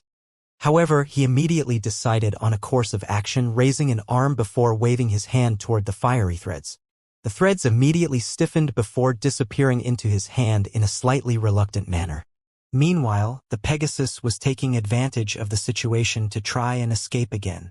Han Li's expression darkened as he harumphed coldly. Upon hearing his harumph, the Pegasus suddenly shuddered as its body plummeted involuntarily toward the ground. Han Li had unleashed his Spirit Stunthorn secret technique. Han Li flapped his wings and abruptly vanished, appearing directly below the falling Pegasus in the next instant. On this occasion, he merely made a grabbing motion toward the Pegasus rather than rely on any treasures. A large hand constructed from purple flames appeared out of thin air, forcibly locking the miniature Pegasus in a tight grasp. Brilliant purple glacial light erupted as a massive block of purple ice sealed the fire spirit's body within. At this moment, the Great Fire Raven and the glacial WIRM also finally arrived. Both of them plunged into the purple ice without any hesitation, quickly fusing as one with the block of ice amid flashes of spiritual light. Almost at the exact same moment, the Pegasus within the block of ice seemed to have recovered from the effect of the spirit-stun thorn, and silver flames immediately erupted violently all over its body as it attempted to escape. However, with the infusion of the great true flame into the block of ice, there was no way that it would be able to escape in a short period of time. The blue glacial WRM and the great fire raven were like fish in water as they surrounded the Pegasus, blasting out gusts of glacial chi from their mouths to forcibly repress its silver flames. The 5 devils also arrived at this moment. Each of them blasted a type of glacial flame out of their mouths, which then converged to form a 5-colored glacial flame that hurtled toward the miniature Pegasus. Upon coming into contact with this 5-colored glacial flame, the miniature Pegasus immediately became extremely slow and sluggish. On the contrary, the glacial WRM and great fire raven were seemingly completely unaffected even though the 5-colored glacial flames had also washed over them. Instead, the glacial chi billowing out of their mouths had become even more powerful. The pure sun flame essence was unable to withstand such a ferocious assault, and it gradually began to slow down even further as its aura became more and more feeble. Han Li immediately swept his sleeve through the air upon seeing this, summoning a dozen or so talismans. These talismans immediately punctured the block of ice before plastering themselves to the Pegasus body. The fire spirit finally relinquished its resistance with a look of despair on its face. The silver light emanating from its body dimmed, and it was unable to maintain its Pegasus form any longer as it reverted back to a ball of shimmering silver flames. The talismans stuck to the Pegasus seized the moment, fusing together into layers of rainbow light that imprisoned the silver flames. Under Han Li's command, the great fire raven floating within the purple ice turned into a ball of scarlet flame, enveloping the pure sun flame essence. Then with his hands in an incantation gesture, he struck the purple ice with several spell seals. Light flashed as they passed into it, and the huge glacier glistened as it suddenly shrank. In the blink of an eye, it turned into a fist-sized ball. Han Li waved his hand, summoning it into his grasp and examining it with interest. At that moment, Han Li heard a child's sigh at his ear, followed by words containing a hint of envy. "I didn't expect you to be lucky enough to truly acquire Great Sun Essence Fire. If you are able to fuse it with Great True Flame, you will gain far more than what you imagined. I fear there are many immortal spirit flames in the spirit realm that don't exceed it." Immortal spirit flames? Han Li's expression stirred, but he didn't continue pursuing the topic. Rather, he clasped his hands, resulting in a roll of thunder. Thin arcs of golden lightning shot out and tightly coiled around the ice until it was fastened and secure. In the blink of an eye, all trace of the purple ice was replaced with golden lightning. He shook his sleeve and summoned a small azure cauldron spinning in front of him before arriving in front of him. It was the Heaven Void Cauldron. He flicked his finger on the cauldron, sounding a clear front from it. The cauldron lid shot up in the air, and a mass of azure threads streaked out from it, coiling around the ball of golden lightning and dragging it inside. Then, with the use of his artifact imprint technique, he sealed the cauldron. At that moment, he let out a long sigh, but a trace of excitement appeared in his eyes. Having acquired this flame, he'll be able to refine the returning sun water. If he could truly extend his lifespan by several hundred years, he should be able to cultivate the divine essence-fused light, even if it were more difficult than he imagined. Having thought that, Han Li withdrew his puppet and the 5 devils, then moving on to tear down the large-scale spell formation he placed down. It was only after eliminating all traces of his presence did he leave. With that done, he completed all his objectives in the Great Gene and set off on his journey back to the heavenly south seemingly without any hesitation. After he returned, he would first refine the returning sun water, relieving any worries about his lifespan or Nangong Wan's. Following that, he would a spatial pocket out of Devilfall Valley's spatial tear. And lastly, he would use the Ghost Sifting Banner's soul-producing ability to refine the spatial treasure, the Crimson Soul Flag. Using this flag, he would absorb the essence-fused mountain and bring it back to him to the heavenly south where he would hide in his spatial pocket, cultivating the divine essence-fused light to completion, then tackling the barrier to deity transformation stage. In order for this to succeed, he would use the peak-grade wood-attributed spirit stone he had been saving from the last time he attempted to use the 5 glacial flames to break through a bottleneck. Not to mention that the devil essence pill that Xianxia mentioned when he rescued Violet Spirit from Devil Cliff Mountain. Before he departed, he used the myriad-year profound jade to trade from 3 of the devil essence pills from the old devil, increasing his chances of deity transformation just slightly. However, just the thought of the price for these 3 pills caused Hanli to feel a pang of sorrow. He didn't know how that old devil knew so much about the movements of the North Night Palace's myriad-year profound jade. But he was greedy enough to take half of it in one swoop. It was unknown if the devil essence pills made for a fair trade, or if he was using it as a pretext for robbery. In any case, no matter how rare the myriad-year profound jade may be, Hanli viewed the aid of the devil essence pills to be far more important. Any greater chance of deity transformation, no matter how small, is something he couldn't easily relinquish. Even under the circumstances with Xianxia, he could only pinch his nose and accept the trade. When he recalled the smug face on the old devil's face after the trade, he felt somewhat gloomy. But soon, he tossed the matter to the back of his mind and began to contemplate his future plans. Several days later, he arrived at the end of the red mist, disappearing from the edge of the fire prison. Not long after, a few in the Great Gene who discovered the power of Han Li's existence also noticed his sudden disappearance. This caused quite a few attentive individuals to become restless. It was only after Han Li's departure from the Great Gene was confirmed that they all happened to sigh with relief. Although Han Li's name didn't resound in the cultivation world of the Great Gene, there were several fantastical rumors that were related to him, and he was mentioned in the higher echelon of a few great sects. There was a cultivator who wasn't of deity transformation stage but was able to befriend deity transformation cultivators on equal footing and even able to easily kill late nascent soul cultivators of the same grade. He also had no fear of his essence eroding from the worldly chi of heaven and earth. This caused many eccentrics to hold him in fear. Now that they knew Han Li had no intention of founding a sect in the Great Gene, they sighed with relief and didn't keep him in mind. Since the day Han Li disappeared, time slowly passed by. It was as if 40 years passed in the blink of an eye.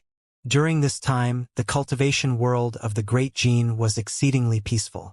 Although there were events that burst forth on occasion, there was nothing world-shaking.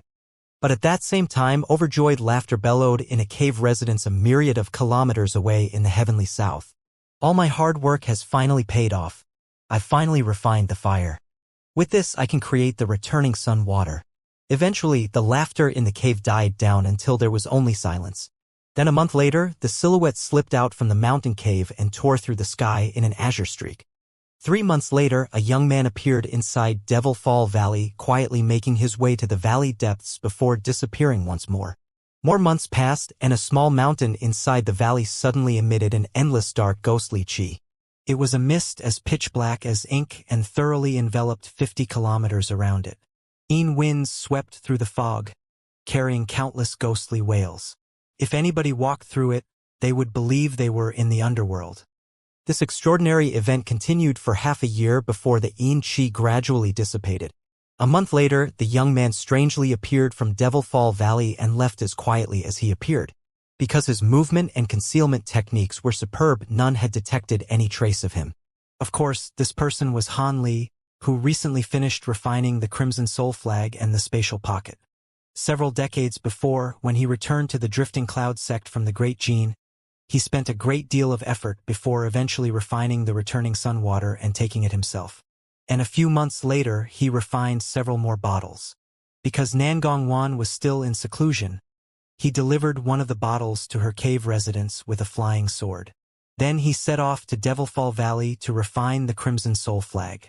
With tensome ghosts sifting flags, abundant souls, and the guidance of the soaring sky beast, he was able to smoothly refine it despite the time it took. The remnant of the Black Wind banner had finally turned into the Crimson Soul Flag. As of present, Han Li had returned to the sect and began to comprehend the first 2 layers of the divine essence-fused light. After all, even with the Crimson Soul Flag in hand, he needed to be able to command the essence-fused mountain if he wanted it to enter the flag. Before he entered seclusion, he suddenly thought of something and hesitated before bringing a bottle of the returning sun water to the medicinal garden. Afterwards, he immediately returned to seclusion. The human-like puppet was placed inside the cave residence responsible for using the small, mysterious bottle to nurture spirit insects and a few medicines. 10 years later, Han Li eventually woke from meditation with a trace of perplexion on his face. As expected, the divine essence-fused light is incredibly difficult to cultivate. It seems without the aid of the essence-fused mountain, cultivating the divine light is impossible. Now that I've finished cultivating the first layer, it seems I'll have to go to the Star Palace and retrieve it. A child's image appeared suddenly in front of Han Li and said, "If I were you, I'd first prepare a pure metal-attributed demon core to fully complete 5 elemental spirit roots. Although this is the first I've heard of this method, this technique simultaneously contains the power of all 5 elements. Without the corresponding spirit roots, it would put a vast strain on your body. I know you already mentioned it. However, metal-attributed demon beasts are incredibly rare, and I will require the core from a beast that has metamorphosed. It won't be easy to find." Han Li sighed and he flipped his hand to produce a beautiful, glistening rainbow light in his hand. The child rolled his eyes and said, "Didn't you already meet that metal-attributed flood dragon king in the scattered star seas? That was a genuine grade 10 demon beast. Its demon core should suffice." Han Li frowned and slowly said, "Of course, but the demon beast lives in the outer seas. It won't be easy to reach. I should first prepare several metal-type magic tools before I consider it. I recall you saying that I can use magic tools to replace spirit roots as well." The boy shook his head. "Admittedly, it is true you can use tools instead of demon cores to replace spirit roots. However, it will be far slower to refine and there is a certain level of risk. With the returning sun water, a bit of time doesn't matter to me. Let's continue talking about this after I arrive at the scattered star seas." Han Li nodded and stood up, stretching his limbs before walking out of the secluded room. In a flash of silver light, another Han Li appeared in front of him. Han Li didn't take it to mind and mentally exchanged a bit of information with the second nascent soul in his puppet. In a sudden change of expression, his face changed and he cried out, "What? The profound goddess palm has revived." When Han Li acquired this information from his puppet, his mind underwent a massive shock. Before he secluded himself, he did pour a few drops of the returning sun water on the profound goddess palm out of curiosity, but it remained as dead as ever. But with the news of its revival, he could hardly believe it. Han Li promptly made his way into the medicine garden. The profound goddess palm was placed next to several other precious spirit medicines, such as the 9-curl ginseng. When he arrived, he clearly saw the current condition of the profound goddess palm. Despite what mental preparations he made, he was fully shocked. Originally, the green liquid from the small mysterious bottle only changed its color green slightly, but it remained completely dry. But now, its palms spread throughout the ground and climbed up on many white jade stone pillars. It was lush, green, and filled with life. The vine emitted a faint scent that exceeded the qualities of the medicines in the garden. Even the 9-curl spirit ginseng's white rabbit incarnation felt at ease sleeping on one of the vine roots. When Han Li arrived near it, the white rabbit's ears moved and its fire-red eyes opened a sliver and resumed its nap after seeing it was Han Li. After several hundred years of contact with Han Li, the 9-curl ginseng's incarnation had begun to treat Han Li's garden as its own. Under his protection, the rabbit hadn't encountered the slightest danger and no longer felt any danger towards him. Han Li remained silent and didn't bother it. Rather, he began to examine the vine. Apart from emitting an astonishing spiritual qi, the revived profound goddess palm appeared no different from ordinary vines. But under careful examination, one could find a few peculiar differences. The vine's color was emerald green, but its surface seemed to give off a metallic sheen. Additionally, the veins of the vine's leaves were bizarre. Each one was distinct but were somewhat familiar. Han Li silently gazed at the leaves and his heart stirred as something came to mind. The vein patterns had a faint resemblance to the silver runes on the golden jade tome. He frowned and examined a dozen more leaves before eventually discovering something wondrous. The leaf patterns were written in half of the silver rune scripts as if they were written only to half completion. Han Li was amazed for a long while. Eventually, he brought himself to touch the leaves with his fingers. They were sleek and smooth as if he touched fine jade. He stroked his chin and began to wear a pensive expression. At that moment, he thought to call out to the soaring sky beast and ask it a few questions related to the profound spirit trees, but he finally decided not to.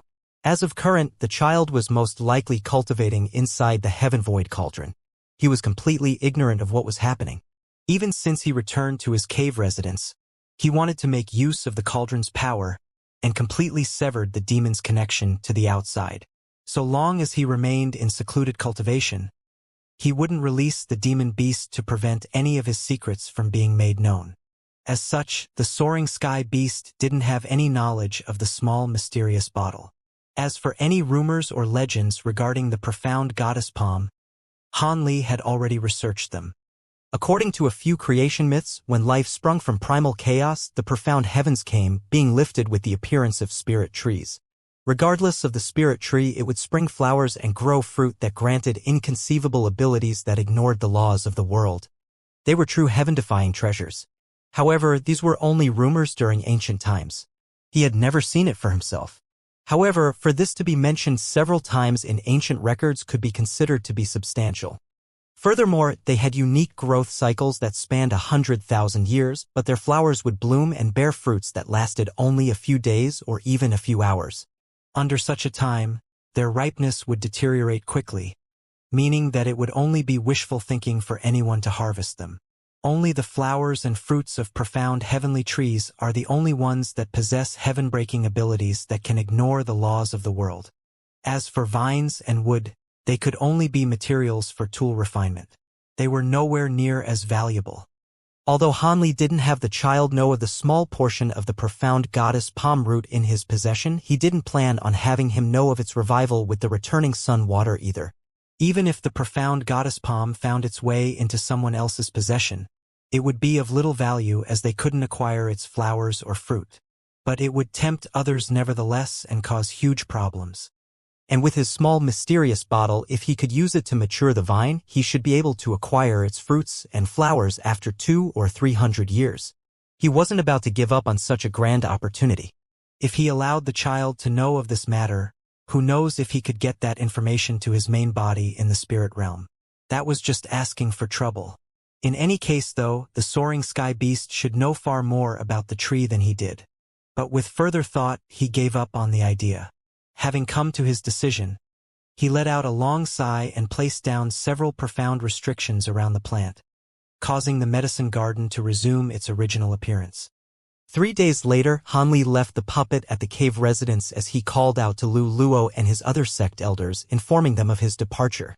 He later appeared above a nameless mountain in the scattered star seas and disappeared past the horizon in an azure streak. One night several months later, in the Star Palace Temple at the top of Heavenly Star City, a beautiful woman in white palace robes was sitting down on a mat in a hidden room. Her eyes were closed, her hands were in an incantation gesture, and white light roamed across her body as if she were cultivating something. As the spiritual light flickered continuously, a trace of pain appeared on the woman's face. The white light pulsed in brightness, and just as it appeared to lose control, the woman ceased her incantation gesture and halted her cultivation. Following that, the white light from her body eventually dissipated. She let out a sigh and opened her eyes, unconsciously looked around her. The woman was immediately frightened and shock appeared on her face. Sitting at the corner of the room was a person with their arms behind his back. He was looking at her with a mysterious smile. "Brother Han, so it is you." The woman relaxed after clearly seeing his face and sweetly smiled. But through the depth of her beauty was a faint trace of fear. This was an important area for the Star Palace. There were over 30 layers of restrictions present, but he was able to sneak in without alerting her. "Fellow Taoist Ling, in the years we haven't seen each other, your grace remains strong. However, your cultivation technique seems unsuitable." Han Li spoke with a slight smile. "As you've said, there must be a problem with my cultivation. I've been meaning to seek some guidance from an expert. Now that you're here, I'll have to make a request." Han Li chuckled. "Oh? Guidance will be out of the question, but I'll give you my thoughts after you speak. But before that, I want to retrieve the Essence Fuse Mountain." Ling Yuling was stunned and hesitantly asked, "Of course, it was something you left in our care after all. However, how do you intend on moving it?" "I have a way, but I don't know if it will truly work. I can only give it a try," Han Li slowly replied. With surprise briefly appearing on her face, she answered, "In that case, I'll guide you there. Thank you for your trouble, fellow Taoist Ling." Han Li nodded with satisfaction. 2 hours later, the two arrived in a passage underneath the mountain, arriving in front of a large jade door.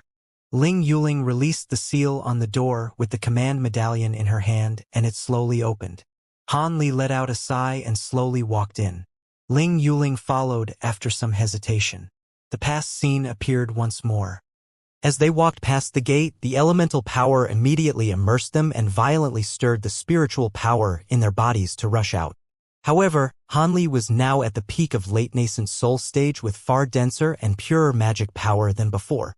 He wasn't about to allow his spiritual power to be absorbed. He immediately circulated his cultivation art and suppressed the oddities occurring in his body. Then, with his hands held in an incantation gesture, he slowly focused on the center of his chest. A crackle sounded. An egg-sized ball of light appeared, glowing with 5-colored light that roamed across its surface. Suddenly, nearby elemental light coiling around Han Li immediately dimmed by a third. Standing behind him, Ling Yuling could sense the changes of elemental power and smiled. "Congratulations, Brother Han, you've completed the first layer of the divine essence-fused light. If I hadn't refined the light to this point, I wouldn't have been able to shift the mountain," Han Li casually replied with a chuckle. Ling Yuling couldn't help but urge, "Although you only cultivated the first layer of the divine essence-fused light, you can move the mountain. But I fear it won't be an easy matter to take it. If Brother Han's method isn't effective, wouldn't it be better to join our palace? You have my guarantee that no one will disturb your cultivation and that you will have priority over our resources." Han Li glanced at Ling Yuling and indifferently said, "Fellow Taoist Ling doesn't need to mention it again. If I intended on entering the palace, I would have already done so. As for whether my method will work, I'll have to give it a try first." Han Li tossed the ball of spiritual light in his hand, which is suspended itself in midair. He reached to his waist with his other hand, summoning a small flag that was several inches long. The flag was entirely crimson and released bursts of scarlet light that contained ghostly wails. Ling Yuling glanced at the item in surprise and shot an odd glance at Han Li. However, Han Li had no intention of explaining anything. He simply muttered to himself and tossed the flag above him. Light flashed and a small flag massively surged in size, turning 3 meters tall in the blink of an eye. The surface of the flag glistened crimson as if it were coated with blood. When he pointed at the huge flag, it spread open, emitting a mist until it was only a crimson cloud and rushed to the top of Essence-fused mountain. The cloud roiled as it stopped over its destination and began to slowly expand, covering most of the top and filling the air with a stench as if blood were mixed into the air. Ling Yuling swept her spiritual sense through the cloud and sensed an unfathomable amount of souls. In a start, she hastily withdrew her spiritual sense, a sense of dread lingering in her mind. At that moment, Han Li took large steps towards the essence-fused mountain and waved his hand into the air. A ball of light flashed and shot towards the small mountain, vanishing from sight. Han Li waved his hand again, this time reaching his hand out and grabbing at the air. The small mountain flickered with rainbow light and swayed several times. Its rumbling shook the air, and it eventually lifted off from the ground, slowly floating up to the blood cloud. Lin Yuling looked on in astonishment. The mountain entered the cloud and vanished. Han Li then released a spell seal from his hand. The blood cloud roiled before it eventually shrunk and returned to its form as a crimson banner several inches large. It fell back into Han Li's hand only a moment later. The mountain was now as empty as could be, as if the essence-fused mountain was never there. A spatial treasure. Ling Yuling eventually regained her bearings, shock still clear on her face. "The treasure does have some spatial abilities, and it seems I've given you quite a show." Han Li smiled in satisfaction, having swept his spiritual sense through the Crimson Soul banner. Ling Yuling gasped in surprise and "It has spatial abilities and can even take in the essence-fused mountain. I fear only a few exist in the mortal world. How fortunate that fellow Taoist Han was able to acquire one." Back when the Star Palace sages left behind the method to control Han Li, they believed that cultivating the divine essence-fused light would have kept him tied to the Star Palace. But now, Han Li rendered her completely powerless with this ingenious move. The woman inwardly sighed, finally giving up on having Han Li joined the Star Palace. Crimson light flashed from his hand and the small flag disappeared. Following that, Han Li pondered to himself for a moment and smiled at her. I can stay at the palace for a short amount of time, exchange a few cultivation insights with you, and take a look at what is causing you problems with your cultivation. But during this time, I still have something I need your help with. Although Ling Yuling blanked for a second, she immediately replied with a smile. Brother Han has already treated our palace with much kindness. It is only natural for us to help you as best we can. There is no need to be so polite. It is a small matter. I want to know the most recent whereabouts of the golden WIRM in the outer seas. The more accurate its position, the better. Han Li calmly spoke as if it were a trivial matter, but Ling Yuling was astonished upon hearing him. Her eyes grew wide. With a hesitant tone, she muttered, Brother Han wishes to know the whereabouts of that old demon? Could it be you? Han Li shot a glance at the girl and raised his eyebrow.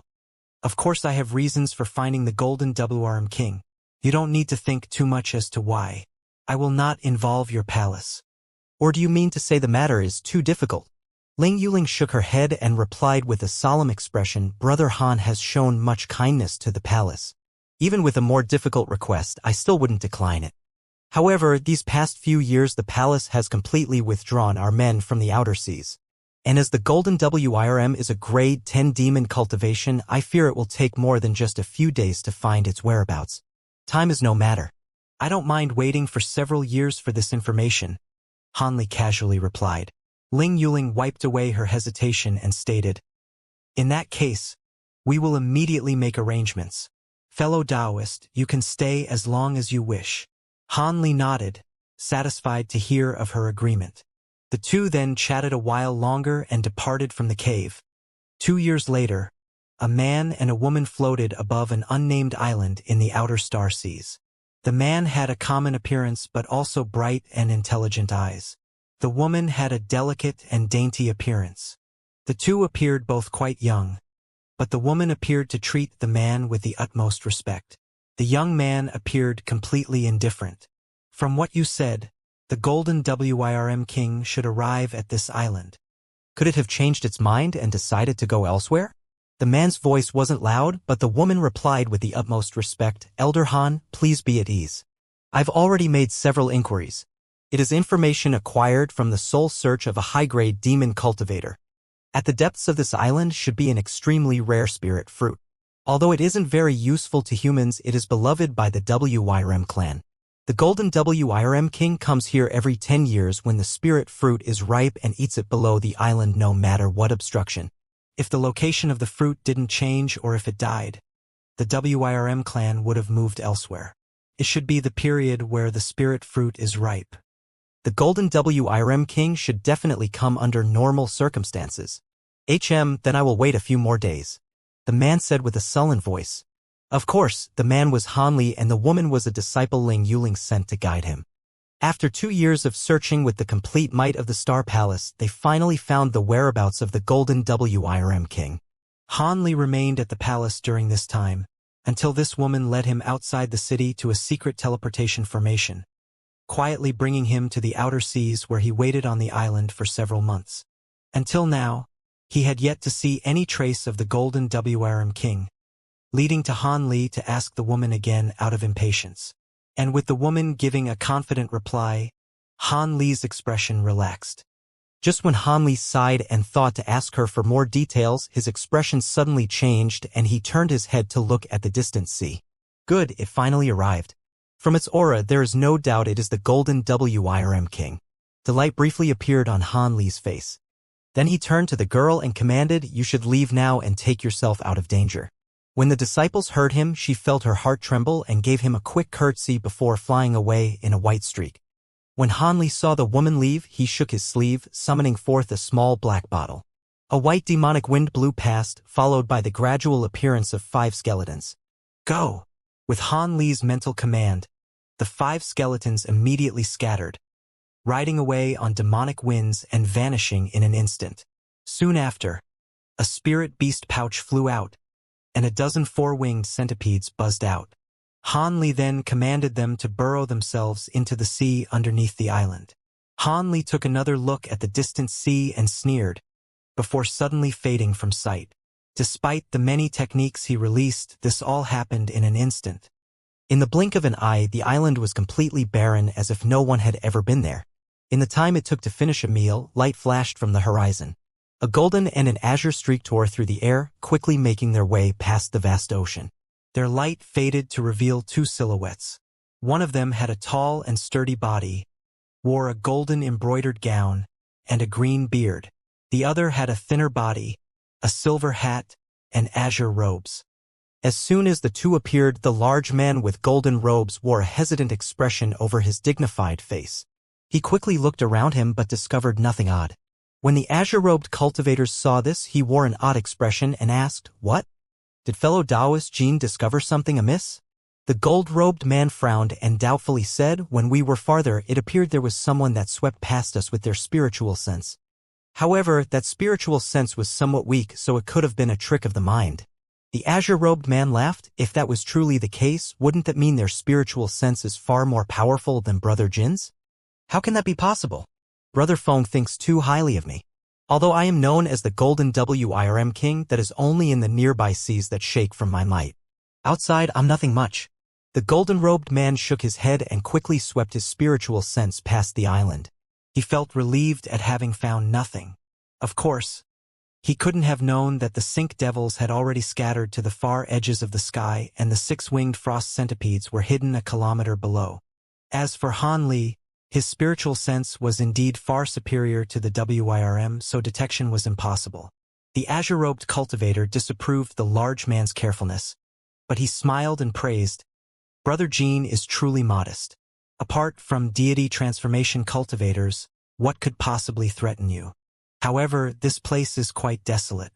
If you haven't brought me here, I couldn't have known that the dragon scale fruit grows here. I found the tree unintentionally in the past. From then on, I came here to pick the fruit once every 10 years. In human records, the fruit is said to be wondrous. Once eaten, it would allow one to soar the skies. High-grade cultivators may see it as worthless, but it is rather delicious for those from the WIRM clan like me. But who could have known that the spirit fruit is beyond what the human records have described? If one eats it often, it can strengthen one's body, granting limitless strength. However, this won't occur without periodic consumption. Very few of these fruits exist in this world, so human cultivators weren't able to figure this out. However, I'm quite surprised that fellow Taoist Feng knows many secrets, including the method transport the fruit tree." The large golden-robed man looked at the azure-robed cultivator with an odd expression. The azure-robed cultivator calmly replied, "I merely found the ancient remains belonging to an ancient demon. The secrets of the fruit and its method of moving it was left behind on it. It also mentioned that each time a fruit was taken, it would change one's body very slightly where one wouldn't notice any effects. But if one were to eat one every day over a long time, one's body would become as tyrannical as that of a true dragon.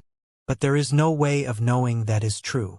In theory, it certainly is possible, but in truth, that can't happen. Even if we gathered together all of the dragon-scale fruit trees, there is no way for one person to eat that many of the fruit. Even a single tree is extremely previous to our WIRM clan. Actually, if it weren't for your complete confidence in the method to transplant the fruit tree, I wouldn't have brought you here." The large man said with a solemn expression, I admire many of the fellow Taoists in your clan. I wouldn't dare to deceive you. However, you've agreed to the azure-robed demon cultivator was Feng Shi, the grade 9 windbreaker beast that pursued Han Li in the past, the same one who he acquired the thunderstorm wings from. And that large man was the golden WIRM king.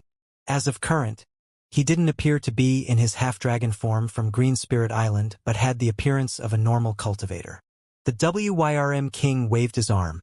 "So long as fellow Taoist Feng's information is correct, I won't go back on my word. I will present several of the fruit to you." Feng Shi revealed joy upon hearing this and saluted him with both hands. "These fruits are greatly useful to me. I'll have to thank you ahead of time. Enough chatter. We'll first have to see if your method will work, the large man said calmly. Be at ease. If I weren't certain, I wouldn't dare to seek you out. This transplant method was something the ancient demon spent all his life researching. Not only is it useful for the dragon-scale fruit tree, but it is also useful for other spirit plants. Fengshi said confidently. The large man chuckled. I hope that is the case. Fengshi smiled and said nothing else. His body flickered with azure light and flew downward. Wait! Fengshi couldn't help but stop the shout. With a sullen expression, the large man said, I still feel there is something amiss. I have a faint sensation of dread. I will use a secret technique to examine the area again to make sure there is nothing wrong. Fengshi felt unhappy when he heard this, but he naturally kept quiet. He had no choice but to comply. With that said, the large man spat out a sparkling golden pearl. With it in his hand, he placed it against his forehead and closed his eyes. Soon after, light passed by and the light from the pearl gradually shined and strain appeared on the man's face. The pearl was a rare supplementary treasure that could greatly increase the power of a cultivator's spiritual sense. When the WIRM released his spiritual sense, it was strengthened by nearly a half. It also strengthened the range of his spiritual sense farther than before. A short while later, the WIRM's expression changed and he looked around him with sharp eyes. He withdrew the pearl and loudly shouted, Who dares to sneak up on me? Reveal yourself. His voice shook the air like thunder. Fengshi was greatly shocked to hear this and bewilderedly released his spiritual sense. The WIRM had continued to look at a certain spot on the island with an icy expression. I didn't expect your esteemed self to be in possession of such a treasure. It seems I've miscalculated. A voice spoke from where the WIRM was looking. Then an azure streak shot forward, arriving 100 meters away from them in the blink of an eye. Han Li calmly looked at the two. It's you. That youth named Li. The WIRM king and Fengshi both shouted out following Han Li's appearance. But the expressions on their faces greatly differed. Fengshi had delight on his face, while the WIRM appeared cautious. The large man narrowed his eyes and coldly asked, What? Does fellow Taoist Feng know this person? Brother Jean, this is the human cultivator who killed your descendant in the past and stole away a treasure I refined. I didn't expect him to see him again in the outer seas after so many years. This time we cannot allow him to escape. His cultivation? In his excitement, Fengshi swept his spiritual sense past Han Li and his expression vastly changed to disbelief. A golden light flashed from the large man's eyes and he sullenly said, Humph! Escape? Haven't you noticed? This person took the initiative to come to us. Impossible, when I last saw him, he was only a core formation cultivator. How has he acquired the fearsome power of a grand cultivator? When Fengshi sensed Han Li's unrestrained cultivation, his mind grew blank from shock. Fellow Taoist Feng spent several hundred years in secluded cultivation. It seems you haven't heard what happened at Green Spirit Island. There is no doubt that this person is a grand cultivator. His arrival is far from good. We'll have to deal with him carefully, the golden WIRM king said through a voice transmission. Fengshi licked his lips and nodded without a thought. As the two demons looked at Han Li with hostile expressions, Han Li spoke. Originally, I was only waiting for fellow Taoist Jean. I didn't expect the pleasant surprise of finding another old friend. It seems this trip has been well worth it. He had his hands held behind his back and wore a cold smile after taking a look at the azure-robed demon cultivator. The large man fiercely smiled and boldly asked, You wish to find me? Could it be you felt that peak-grade spirit stone was too much for you to handle and you wish to hand it over to me? It is still useful to me, so I'm afraid I can't let you have it. This time I've come to take your demon core. If you spit it out for me, we won't have to fight. Han Li's calm words left the two demons completely stunned. The golden WIRM king grinned in his fury and bellowed in savage laughter. You want my core? You dare you to say such words in front of this king? Good, very good. If you want it, come get it. A layer of dazzling light suddenly shined from his robes, instantly revealing glistening gold armor. Meanwhile, a blinding light appeared from the old devil and glistening scales appeared on his cheek. A dragon's tail appeared from the back of his body. The demon king was sharp, quickly turning his body into a half-demon state for combat. He flipped his hand, summoning a golden halberd in his hand, silver lightning arcing from its surface. The halberd let out a roll of thunder before blurring out of sight, appearing in front of Han Li just a moment later. It fiercely struck while covered in lightning. The Demon King attacked immediately without another word. Han Li's heart trembled, but he was already prepared. Without a thought, he waved the item he hid in his sleeve. Silver light flashed in front of him, followed by the strange appearance of a meter-large lotus. The golden halberd struck the lotus at its center. A huge eruption sounded and the silver lotus violently swayed, 7-colored Buddhist light shooting out from its center. The spear was blocked, and the light from the lotus faded, but it appeared undisturbed. Han Li quickly formed an incantation gesture with his hands as thunder suddenly rang out from his back where a pair of azure and white wings appeared. With a gentle flap, he appeared over 30 meters away. A sneer appeared on his face as he looked at the two demons. The thunderstorm wings. Feng Shi shouted in fury upon seeing them, and his body shook. Red light flashed in his hands, summoning a pair of short axes. He waved them, sending them off to Han Li in crimson streaks. Han Li coldly glanced at the demon and snorted. He opened his mouth and spat out an azure mist. It contained a cauldron that was several inches large, the Heavavoid cauldron. Han Li uttered the artifact imprint technique in his mind, and a clear ring sounded from the cauldron. Its lid flew off. Winds tore towards Han Li as the two crimson streaks arrived above his head. They spun, just as they were about to cleave down, almost certainly about to tear him to pieces. But Han Li simply extended his finger to the cauldron in front of him and flicked it. Bang! A mass of azure threads shot out, filling the air with azure light and wrapping around the two crimson streaks. Feng Shi was greatly alarmed and hastily commanded his treasures to free themselves. But despite his commands, he watched as the axes were dragged into the small cauldron and away from sight, his mental connection to them severed. When Feng Shi saw this, he was left dumbstruck. When Feng Shi saw this, he felt a chill down his back. Those two axes are something I acquired from a nascent soul cultivator I killed. They have many uncommon abilities, but they were unable to activate and were seized by that unremarkable small cauldron without any effort. As of current, he realized Han Li was no longer the core formation cultivator that fled for his life. After his first strike failed, the WIRM King didn't continue his attack. Instead, he recalled the golden halberd with a wave of his hand and said, "Fellow Taoist Feng, be careful. That small cauldron is the Heavenvoid cauldron of human legend. It would be best for us to attack together." "The Heavenvoid cauldron?" "Yes, let's do as you say. So long as we kill this person, I'll give the cauldron to you. All I want are the thunderstorm wings that was taken from me." "It is agreed." The WRM King wildly laughed and golden armor shined from his body. Dazzling golden light radiated from his body as his body ascended into the air like a blazing sun. The light was near blinding. It was clear the demon was circulating the fullest extent of his body's magic power.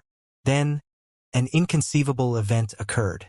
The WRM King let out a long shriek and a light blurred from underneath his ribs, producing another pair of gold-scaled arms. The two arms grabbed at the air and light flashed. One of the arms held a white meter-long sword, while the other was holding onto a small glistening shield. The shield was filled with coin-sized scales, appearing as if they were refined from the scales of the WIRM King himself. The demon then pointed his only free hand at the sky and formed an incantation gesture as if making use of a secret technique. When Han Li saw this, he narrowed his eyes and his face grew sullen. The words Sacred Provenance Plate appeared in his mind along with its connection to the Elder Devils. Feng Shi tore away at the robes on his body to reveal his bare upper body. He then lowered his torso and revealed two protrusions on his back, followed by the unfolding of his wings. Each of the wings was 3 meters long and was bright green. At that same time, Feng Shi's face turned dark gray and his hands turned into extremely sharp claws that possessed a chilling sheen. Both of the demons were now in half-transformations. Han Li curved his mouth several times as he watched this and eventually settled with a slight smile. "It seems you two are taking me seriously now. That is fine, but don't blame me for having some help too. Before the Wirem King and Feng Shi understood the meaning of Han Li's words, they heard wailing and shrieks from the horizon as if something were flying towards them from all sides. At that same time, white light flashed from underneath the island, followed by a dozen white streaks ascending from the ground. Attack! Kill him before his help arrives. A fierce expression appeared on the Wirem King's face as he shouted. Soon after, the Wirem King ceased his incantation gesture and opened his mouth, releasing a dense beam of golden light as he set into motion. He pounced so quickly at Han Li he left an afterimage in his wake, still unleashing light from his mouth. Feng Shi didn't dare to slow down. He unfolded his wings and wrapped himself in a gale, blurring his image as he charged forward. When Han Li saw this, he raised his brow, but he didn't move. He raised his hand to reveal a green wooden ruler and spun it in his palm. A large silver lotus bloomed in front of him and covered him completely. And with a flip of his other hand, a ball of tricolored light lit up, turning into a feathered fan. Han Li took hold of it and waved it in the direction of the incoming ray of light. A pillar of tricolored flame rushed out and struck the golden pillar of light in front of Silver Lotus. A large gust blew from the collision. Although the ray of light was condensed from the Wirem King's demon power, the pillar of flame stopped it and seemed to even be consuming it. When the golden Wirem King saw this, his heart trembled, but he didn't stop in the slightest and waved one of his arms.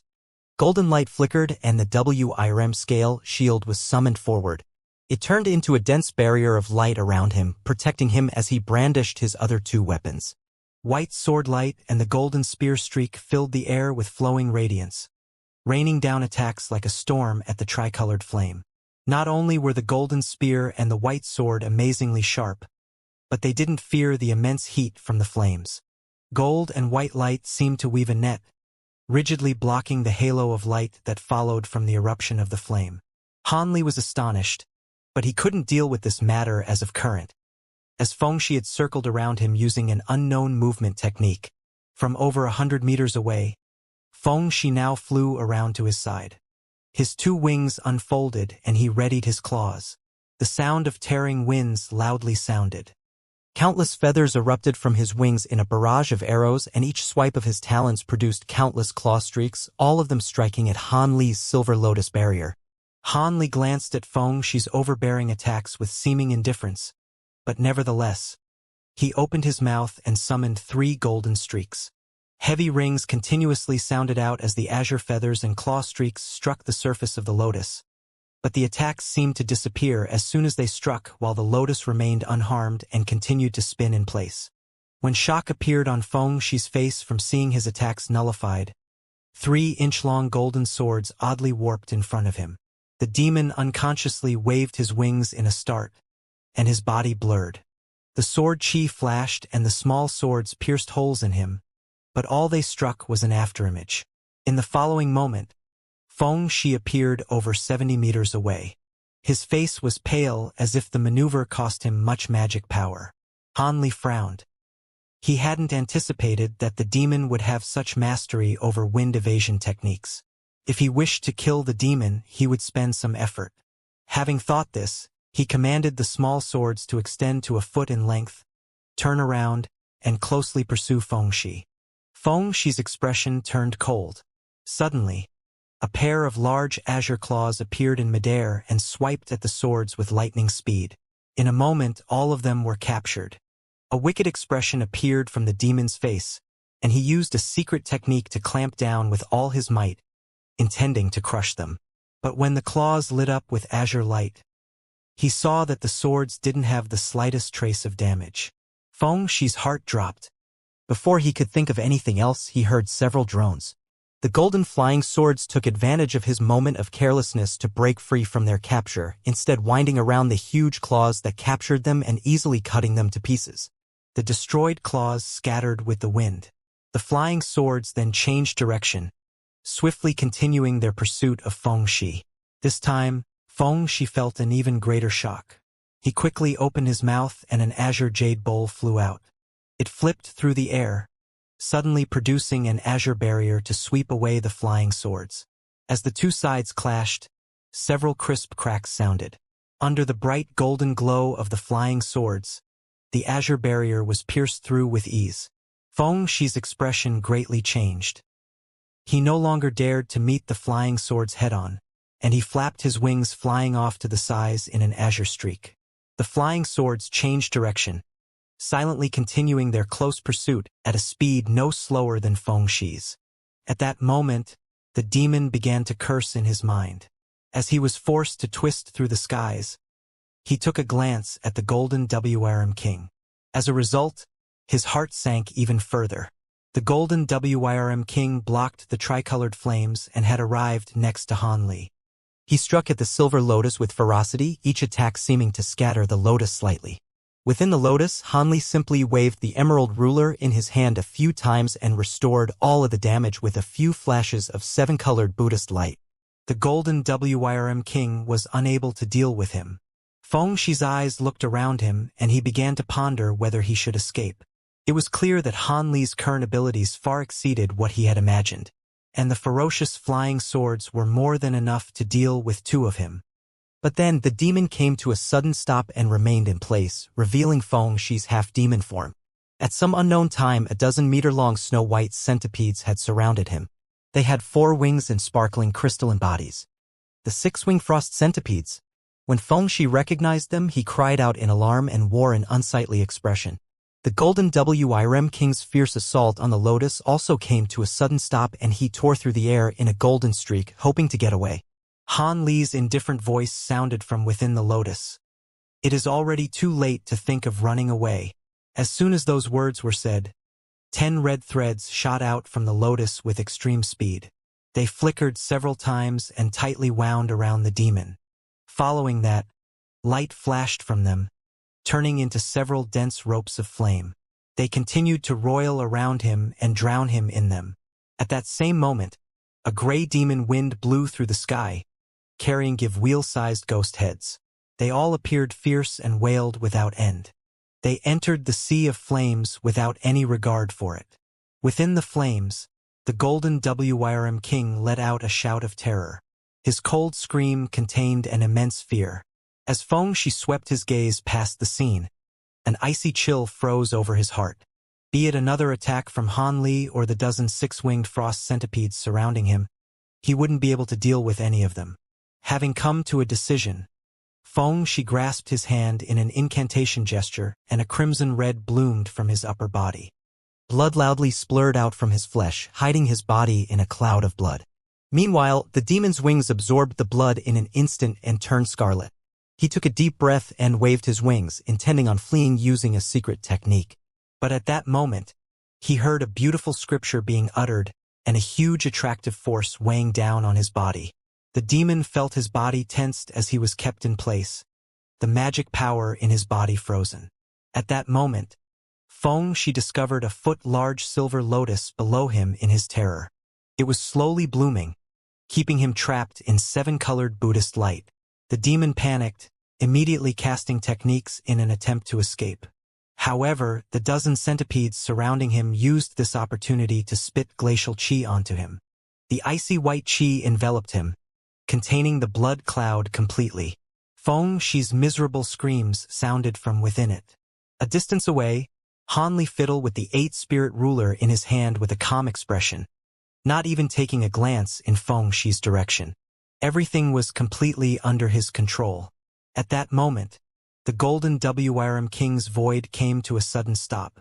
This caused Han Li to cause his brow and take a look upward. A world-shaking explosion suddenly sounded from within the sea of flames, and the flames scattered in an instant.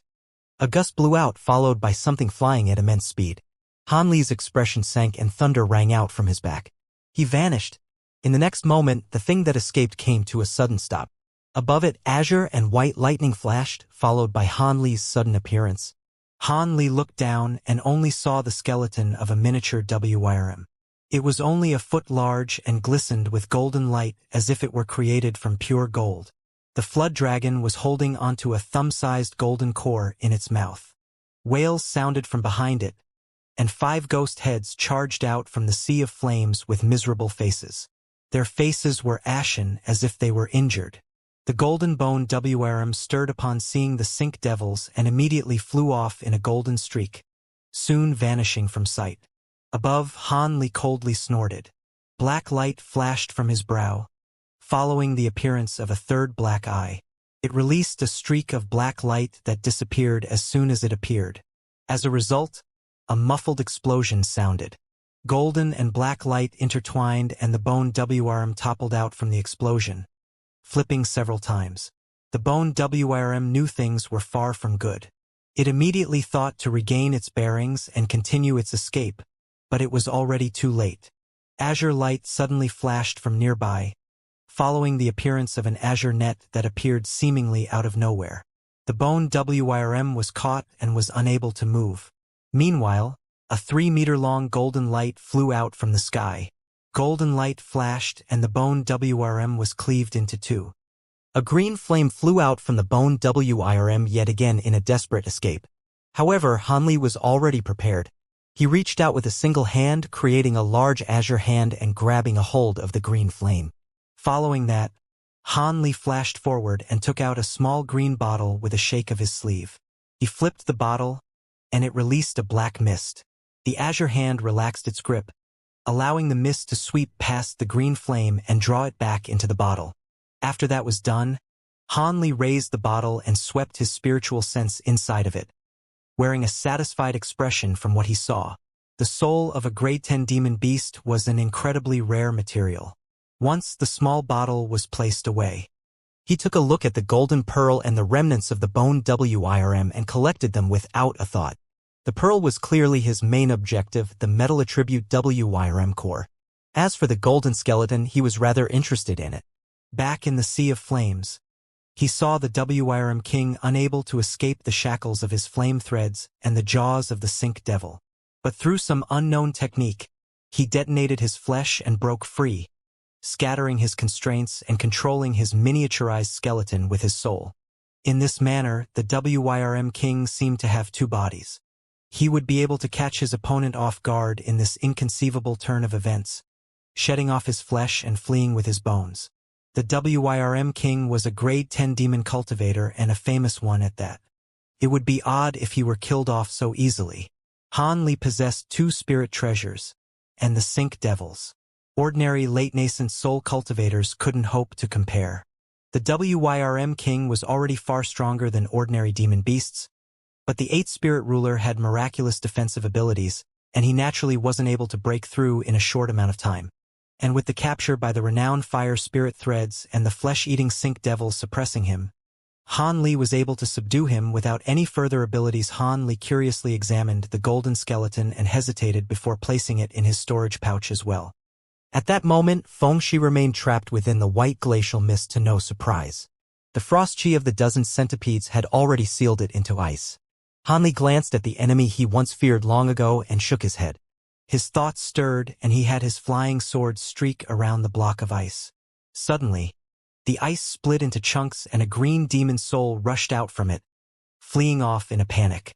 But it ran into a centipede headfirst and was swallowed with hardly any resistance, becoming mere insect food.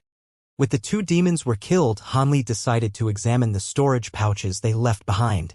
Han Li found a pleasant surprise.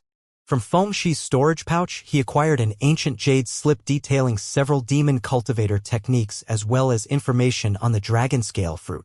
It also detailed methods to uproot and transplant different kinds of spirit trees. It should prove greatly useful. From the storage pouch of WIRM King, he found an interesting technique called the tempered bone arts. It would allow humans and demons to cultivate their skeleton to the point of becoming a magic treasure, and in the process, it would turn one's flesh unreasonably powerful. It was a pity that it took much time to cultivate this technique. He was too busy to cultivate this technique was of current, but he collected it into his storage pouch nonetheless. After he collected all of the sink devils and centipedes, he immediately flew off in an azure streak and flew into the nearby seas. Since the dragon scale fruit had such miraculous effects, he couldn't let it go. As a result, Han Li eliminated several restrictions he found in a cave underneath the sea and eventually found the tree. Fortunately, Fengshi packed all the materials he needed to uproot the spirit tree. Han Li naturally put them to good use and shrunk the tree for temporary storage in his pouch. In the time it took to finish a meal, An azure streak brushed through the seas and disappeared off the horizon. When Han Li returned to the inner star seas and the heavenly south, almost another year had passed. When he returned to the Dream Cloud Mountains travel-worn, Nangong Wan, his disciples, and several sect elders gathered together with him for a secret discussion. After most of a day passed, they all left. Their expressions were all grave, as if the topic had been of great importance. Not long after, the Drifting Cloud sect's disciples discovered that the sect had begun to gather together large quantities of obscure spirit medicines no matter what the cost. At that same time, cultivators in higher positions of the sect repeatedly gathered together for discussions. Not long after, a piece of information was made known throughout the heavenly south. Han Li, the Grand Elder of the Drifting Cloud sect, in his last journey acquired a secret technique that would aid in breaking through to deity transformation. However, the secret technique was quite peculiar and required a special area to cultivate. As such, the greatest cultivator in the heavenly south planned on departing from the Drifting Cloud sect for several hundred years in secluded cultivation. Apart from life or death situations for the sect or until he fails in cultivating this technique, he will not easily emerge from this place. When this information was made known, the higher echelons of the large sects had different attitudes spanning from excitement, happiness, worry, and fear that great events will shake the heavenly south once more. After a year passed, not only did Han Li disappear, but his Dao companion Nangong Wan, Mu Peeling, and his other personal disciples also disappeared. But Lu Yu did remain at the sect. The Drifting Cloud sect ceased their attitude of expansion and began to consolidate their existing power. Although the other sects eyed the resources of the Drifting Cloud sect with greed, Han Li's fearsome reputation kept them at bay. A year, 10, and 100 passed by. The greatest cultivator of the heavenly south had completely disappeared and had yet to make another appearance. In the Drifting Cloud sect, the Dream Cloud Mountains, and even the heavenly south, Han Li's reputation began to fade with time and fewer people mentioned him. After an unknown amount of time, the Grand Elder of the Drifting Cloud sect turned into a legend, and his position remained empty for over 1,000 years before a new Grand Elder was selected for the sect. But after nearly 1,000 years, a golden era appeared yet again for the Drifting Cloud sect. Nascent soul cultivators sprouted up in large numbers, elevating the sect to becoming a superpower in the heavenly south. Its prosperity remained for thousands of years to come. After the battle with the Elder Devil at Devil Fall Valley, the restrictions outside the valley gradually decreased. After so many years passed, the valley became open to any cultivator who wished. But after so many cultivators scoured the outer valley for treasure, spiritual medicines, ores, and other rare materials until near depletion, only the most secret and yet discovered corners of the valley might still have something hidden. Perhaps one may find something if they are lucky enough. As such, cultivators that seek treasures in the valley became increasingly sparse, and now the valley had hardly any difference to an ordinary spiritual area. On the other hand, Devil Fall Valley's interior depths still possessed its ominous reputation. The restrictions in the valley depths hadn't weakened despite the many years that had passed. The spatial tiers it possessed were as numerous as ever.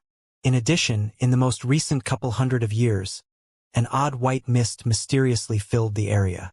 Although the mist didn't directly harm cultivators, anyone who entered it would immediately feel dizzy and have their spiritual sense greatly restricted. If they wanted to head in any further, they would lose their sense of direction. This strange appearance caused a commotion in the heavenly south for a time. Many cultivators determined that a rare treasure descended upon the world in the valley, and that this mist was a heavenly omen. But no matter how good a treasure is, it can't be more important than one's own life. Many high-grade cultivators hesitated to enter the valley, not daring to charge into it.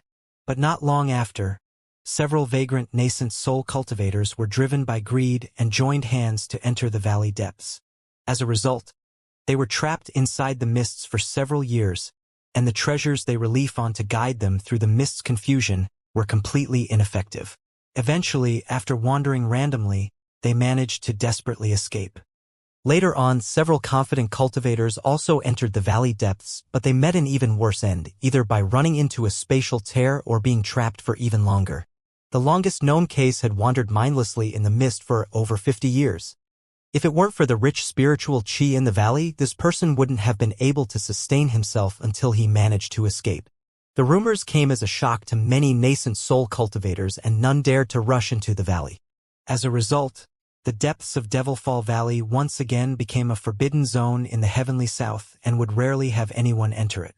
As time passed by, the cultivators of the heavenly south became accustomed to the mist. Cultivators who entered the valley believed the mist to be natural, and none investigated its source. But who could have known that inside a hidden corner of the valley there was a small-scale cave residence carved out of jade? To the side of the residence, there was what appeared to be a common medicine garden over 300 meters wide. It contained countless rare spirit medicines that would have driven cultivators on the outside mad with envy. And these spirit medicines aged anywhere from several hundred years old to over 1,000, releasing a captivating medicinal scent. Nearby the small valley, there were layers upon layers of restrictions that could easily prevent any nascent soul cultivator who entered it from escaping. At the center of the medicinal garden, there was a stone building. It was empty apart from a woven mat. A cultivator was sitting cross-legged on it, as still as a statue. An unknown amount of time passed before the person began to move. He stood up and slowly stroked out the building. Underneath the sunshine, the person's face was made clear. The face belonged to Han Li, but it was expressionless and incredibly stiff. Han Li strode to the corner of the medicine garden and reached down, digging out a small green bottle from the dirt. Afterwards, he walked to another corner of the garden until he arrived in front of a few especially green vines and poured a drop of green liquid on its roots. The vines absorbed the liquid nearly instantly, and Han Li turned around, placing the bottle back where it was originally, and head back to the building to meditate.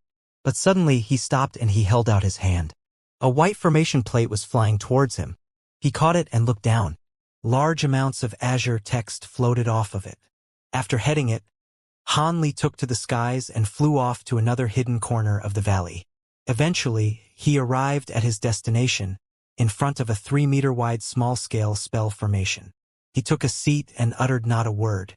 A short moment later, the teleportation formation glowed with trembling light and an azure silhouette walked out from it. The person took large steps forward from the teleportation formation, revealing himself to be another Han Li. The newly appeared Han Li appeared to have the same one that was waiting. He smiled and said, "I've troubled you much these past few years. If it weren't for you delivering spirit medicines to the teleportation formation every day, I feared I wouldn't have been able to cultivate to the peak of early deity transformation stage in such a short amount of time. I am you and you are me. What difference is there?" The first Han Li spoke with an indifferent expression. He was the second nascent soul that controlled the human-like puppet. The newly arrived Han Li was the original and had just emerged from secluded cultivation from within the spatial pocket. It was now 300 years since Han Li left the Drifting Cloud sect. At the time, he brought Nangong Wan and his disciples away from the sect to an ancient teleportation formation. They then journeyed to the scattered star seas and occupied a small remote island with decent spirit veins.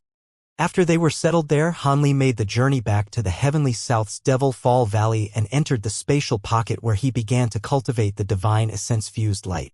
But before he entered the spatial pocket, he released his hidden fortune mansion, depositing his spirit beasts and insects there and arranging his medicine garden as well. The profound goddess palm and the dragon scale fruit were also placed within it. Finally, he had the human-like puppet remain behind and gave it the small mysterious bottle, leaving the garden entirely in its care.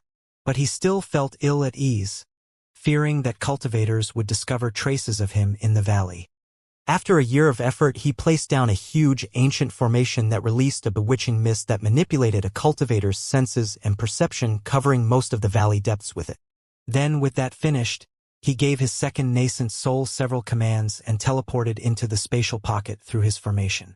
Before he began cultivating, Han Li first refined the golden WIRM King's Core in accordance with the Soaring Sky Beast incarnation suggestion.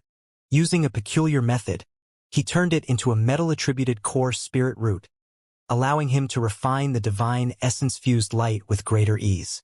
But Han Li and the boy couldn't have possibly known that this unintentional action solved the fatal flaw in cultivating the divine essence-fused light. This could be considered a brilliant stroke of luck. Otherwise, It would have taken Han Li over 100 years of cultivation before he discovered something amiss. When that time came, even if he began cultivating again, the harm would be too great. But even with this and the aid of the essence-fused mountain, Han Li's cultivation still didn't go smoothly. The cultivation of the first several layers went well enough, breezing through them quickly with the aid of the mountain. But during the later stages, he would often run into bottlenecks and nearly undergo chi deviation, which would result in great harm to his vitality. If it weren't the countless spirit medicines in hand and that mysterious bottle, he feared his cultivation would have come to an end. Lastly, what caused him the most pain was cultivating the power of the 5 elements and the essence-fused mountain, and fusing them together. For several tens of years, he wasn't able to take a half step away from the mountain, where he experienced hardship that outsiders would never know. Had it not been for Han Li's extreme wisdom and perseverance, he wouldn't have been able to continue. As such, his diligent cultivation continued inside the spatial pocket for 200 years. Eventually, his cultivation succeeded and the essence-fused mountain was completely refined. He was able to take it into his body as a precious treasure. It was now that things finally began to go smoothly. Han Li found an appropriate opportunity to take the devil essence pills and other spirit medicines. With the additional assistance of the peak-grade spirit stones and 5 glacial flames, he succeeded in breaking through to the deity transformation stage. Now that he was a deity transformation cultivator, Han Li was able to manipulate worldly origin chi, commanding wind and rain. His abilities were now on par with an immortal god from the secular world. Could be said, he has completely elevated his existence. Han Li was overcome with joy and immediately departed from the valley, making his way to the scattered star seas. He discovered Nangong Wan and his disciples were safe and sound. His disciples even developed a significant faction in the scattered star seas, directly controlling several tens of the nearby cultivator islands. Nevertheless, he didn't hold much of a strong opinion on this and remained neutral on the matter. When Nangong Wang and his disciples saw that he truly entered deity transformation stage, at that moment, with the aid of the large quantities of medicine pills Han Li left for her, Nangong Wan had already entered late nascent soul stage. For the time being, she was strenuously cultivating so that she may one day reach the peak of late stage and break through as well. Shi Jian was also a person possessing exceeding aptitude. After several hundred years, he also succeeded in condensing a nascent soul, much to Han Li's joy. However, there was also misfortune during this time. Since Mu Peeling's lifespan was approaching the end, she was in a rush to break through to nascent soul stage. As a result, her state of mind entering seclusion was unstable, and her inner demons caused her death through a backlash of magic power. When Han Li heard this, he was somewhat saddened. In preparation for her breakthrough to nascent soul stage, he also gifted her supplementary medicine made from the 9-curl spirit ginseng, but her fate can only be said to be the will of the heavens. As she was his in-name concubine, Han Li naturally paid a visit to her grave. At that moment, Han Li arrived back on the main island and properly accompanied Nangong Wan for well over a decade before returning to the heavenly south to continue his cultivation. Before his departure, Han Li brought Shi Jian back to the heavenly south so he could go to the far west and fight for leadership for the Thousand Bamboo School. As Han Li had already told Shi Jian about inheriting the legacy of monarch soul divergence, he naturally didn't object to the matter. When they arrived back at the heavenly south, Shi Jian left for the far west of his own accord. With his current cultivation, it was a trivial matter to take a hold of the Thousand Bamboo School. Han Li also had no worries about this. As soon as Han Li returned to Devil Fall Valley, he immediately resumed his cultivation.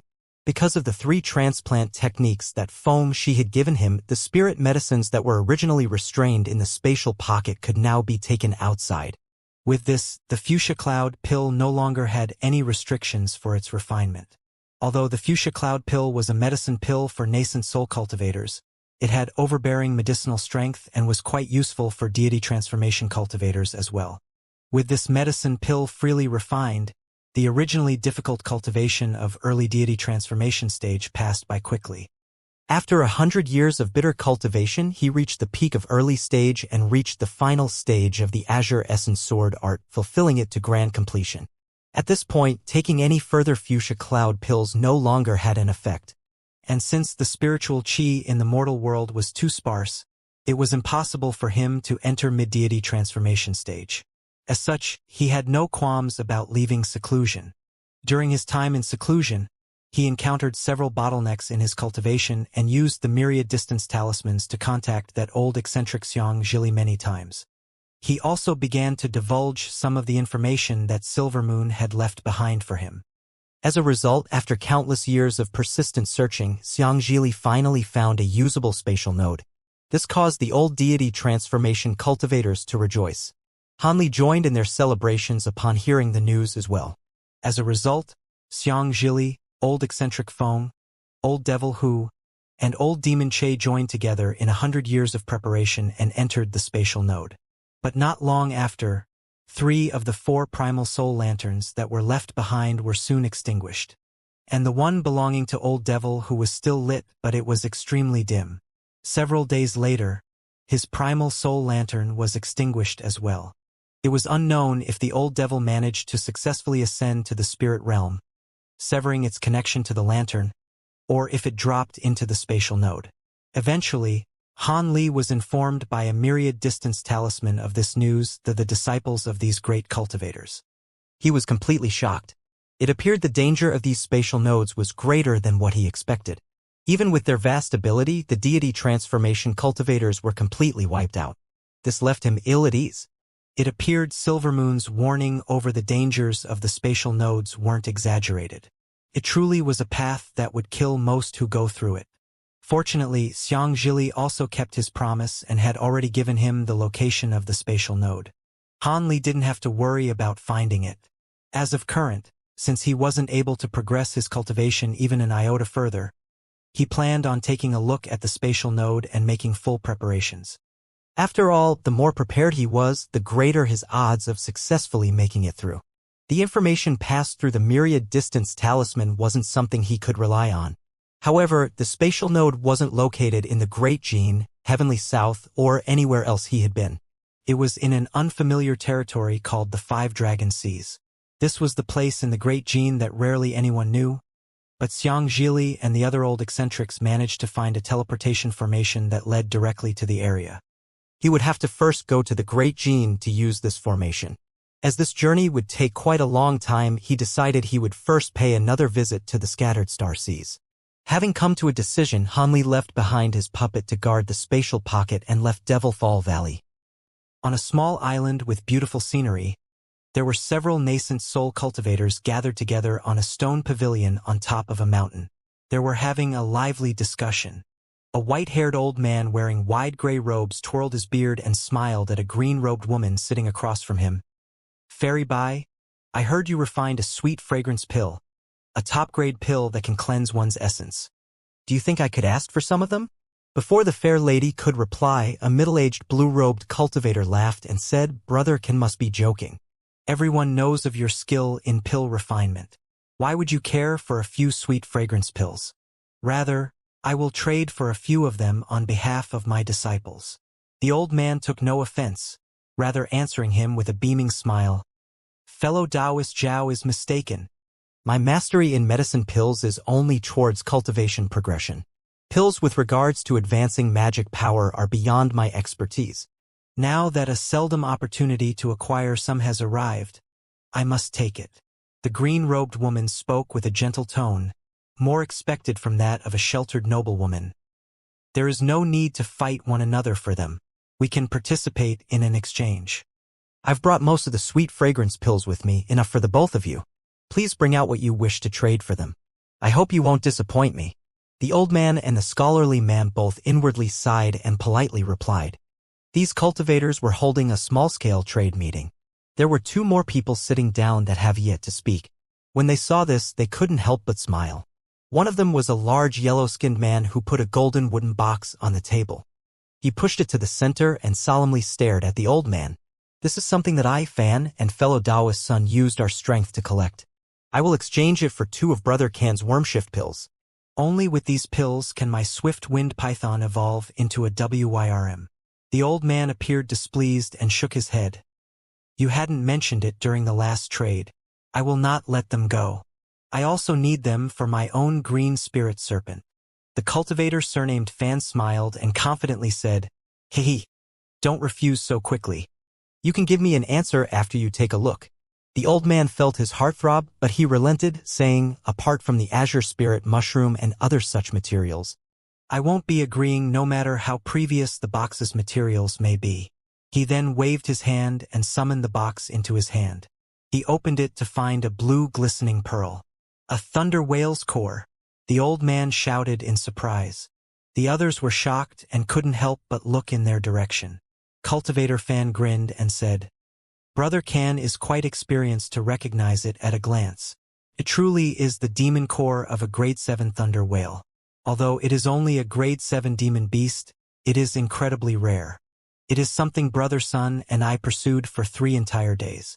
How do you feel about trading for it now?" The old man stared at the box in his hand with longing, but the wormshift pills were something he also had great use for. He hesitated for a time. "The demon core of a thunder whale is quite rare. Do you think you could let me have a look at it?" Suddenly, a man's calm voice sounded from outside. None of the cultivators recognized it. "Who is it?"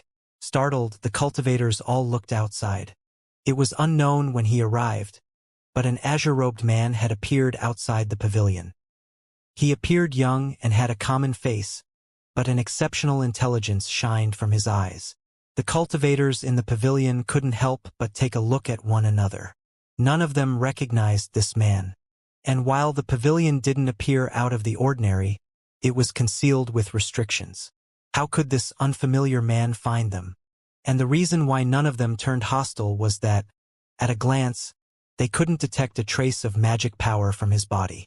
But since it was impossible for a mortal to be here, then, Cultivator Fan hesitated and cautiously asked, "May I ask for your esteemed self?" The youth saluted them. "It's nothing.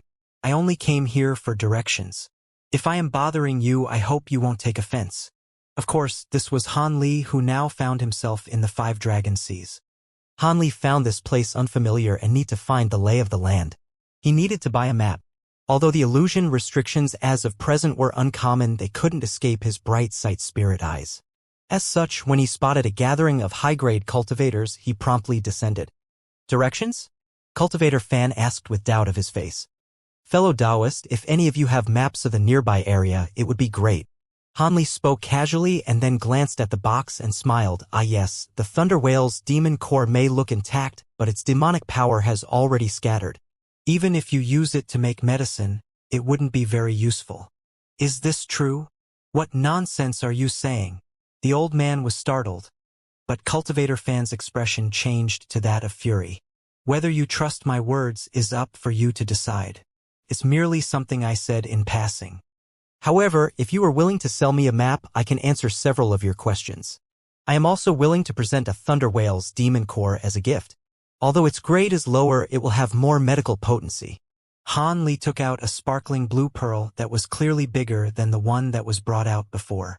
The cultivators in the pavilion were absolutely dumbstruck, and odd expressions all appeared on their faces.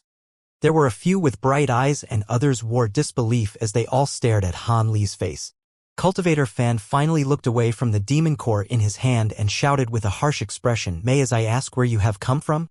Have you come here to amuse yourself?" "Amuse myself with you? Over a trifling grade 6 demon core?" Han Li raised his brow and wore a mysterious smile. "Humph, if it were the core of a common grade 6 demon, it wouldn't be worthy of our attention, but the demon core of a lightning whale is an exception. Furthermore, you discredited Brother Fan's demon core as soon as you appeared. I feel this deserves some consideration." The cultivator surnamed Sun finally broke his silence with a cold tone. He was an old man with a fierce expression.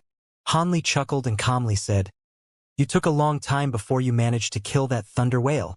It had exhausted most of its demonic power before you managed to kill it. Unless its demon core had its power replenished, it doesn't have much intrinsic quality. It seems you too haven't killed many high-grade demon beasts. Otherwise you would have known about this." When he heard this, Cultivator Fan and Sun exchanged a glance. They couldn't help but wear a hesitant expression. The white-haired old man cautiously said, Even if the matter about the demon core is true, why have you come here?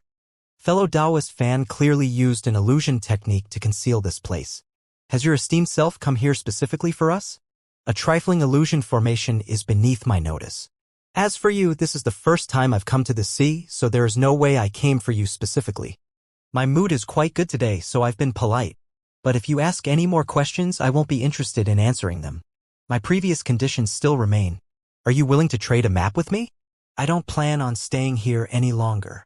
When Han Li finished speaking, his face stiffened. Han Li's tone wasn't loud, but it heavily shook the hearts of the cultivators in the pavilion. When they realized Han Li was such a mysterious character, his bold tone inspired fear in them and none of them replied. The beautiful green-clothed woman examined Han Li for a moment before suddenly asking, "From your tone, it seems you aren't a cultivator from our 5 dragon seas. Did your esteemed self come from the great Jin? Do you know Senior Xiang? You know fellow Taoist Xiang?" Han Li stared at the woman and narrowed his eyes. He did feel somewhat surprised. When she heard this, an odd look appeared in her eye. She stood up, curtsied to him, and spoke to him with a most respectful tone. "Senior Xiang has visited my island for a time. He had given me cultivation guidance that has greatly benefited me. If you two are acquainted with each other, could you also be a deity transformation stage senior?" A deity transformation stage cultivator? The others that heard this each jumped up in a start. Cultivator fan and the harsh old man both wore a trace of terror from the words they said before. Han Li seemingly ignored the action of the other cultivators. Rather, he turned his attention to the woman and frowned. "Since you've recognized this, I won't keep it hidden. When did you last see fellow Taoist Xiang?" The woman smiled and answered this junior had last seen him 200 years ago. I had yet to condense my nascent soul. If it weren't for his guidance, I fear I would still be lingering at core formation stage. 200 years ago was around when Xianxia and the others discovered the spatial node. Han Li's thoughts quickly churned, and in the blink of an eye, he determined her words to be true. With an eased expression, he said, "Since you know fellow Taoist Xiang, that is good. Take this demon core and give me a map."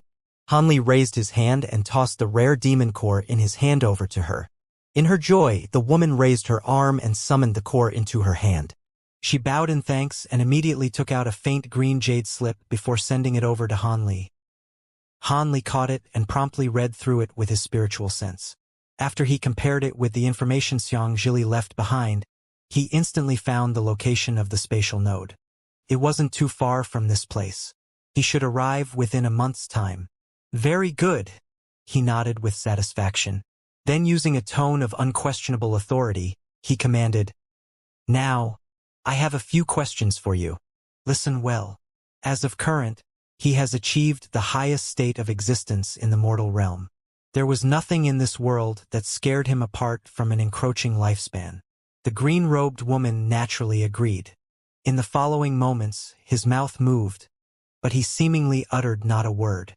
The woman's beautiful eyes quickly stirred, and when Han Li ceased his voice transmissions, she immediately responded to them in kind. When Han Li heard this, he stroked his chin and lowered his head in contemplation. The other cultivators didn't dare to even breathe in the stifling atmosphere and remained still in place. They feared if they disturbed this deity transformation stage senior, they would be provoking a huge problem. As if something came to mind, Han Li raised his head and chuckled. "I have things to attend to, so I'll be taking my leave. Go ahead and continue." Then he waved his sleeve and in a flash of azure light, he suddenly disappeared. Once Han Li vanished, the cultivators remained motionless, still in awe of Han Li's presence. Eventually, the cultivators let out a huge sigh and looked at the Thunder Whale's demon core in the woman's hand with envy. It was rather good luck to be able to acquire a Thunder Whale's demon core with a map and a few words. The green-robed woman noticed their gazes and calmly put away the demon core. Then with a chuckle, she said, "Fellow Taoists, since the senior has departed, let us continue." The scholarly man let out a sigh and wore a wry smile. "Fairy Bai, there's no need to hurry. Rather, I didn't think that you had previously befriended a deity transformation stage cultivator. It seems we've been disrespectful." The woman shook her head and answered with a faint smile, "That was something that happened long ago when I was still a core formation cultivator. How could I dare say I befriended him? Senior Xiang had only given me a few pointers at the time. Even if it was only a few pointers, you had something of a relationship to a deity transformation cultivator. It is something that people could only dream of.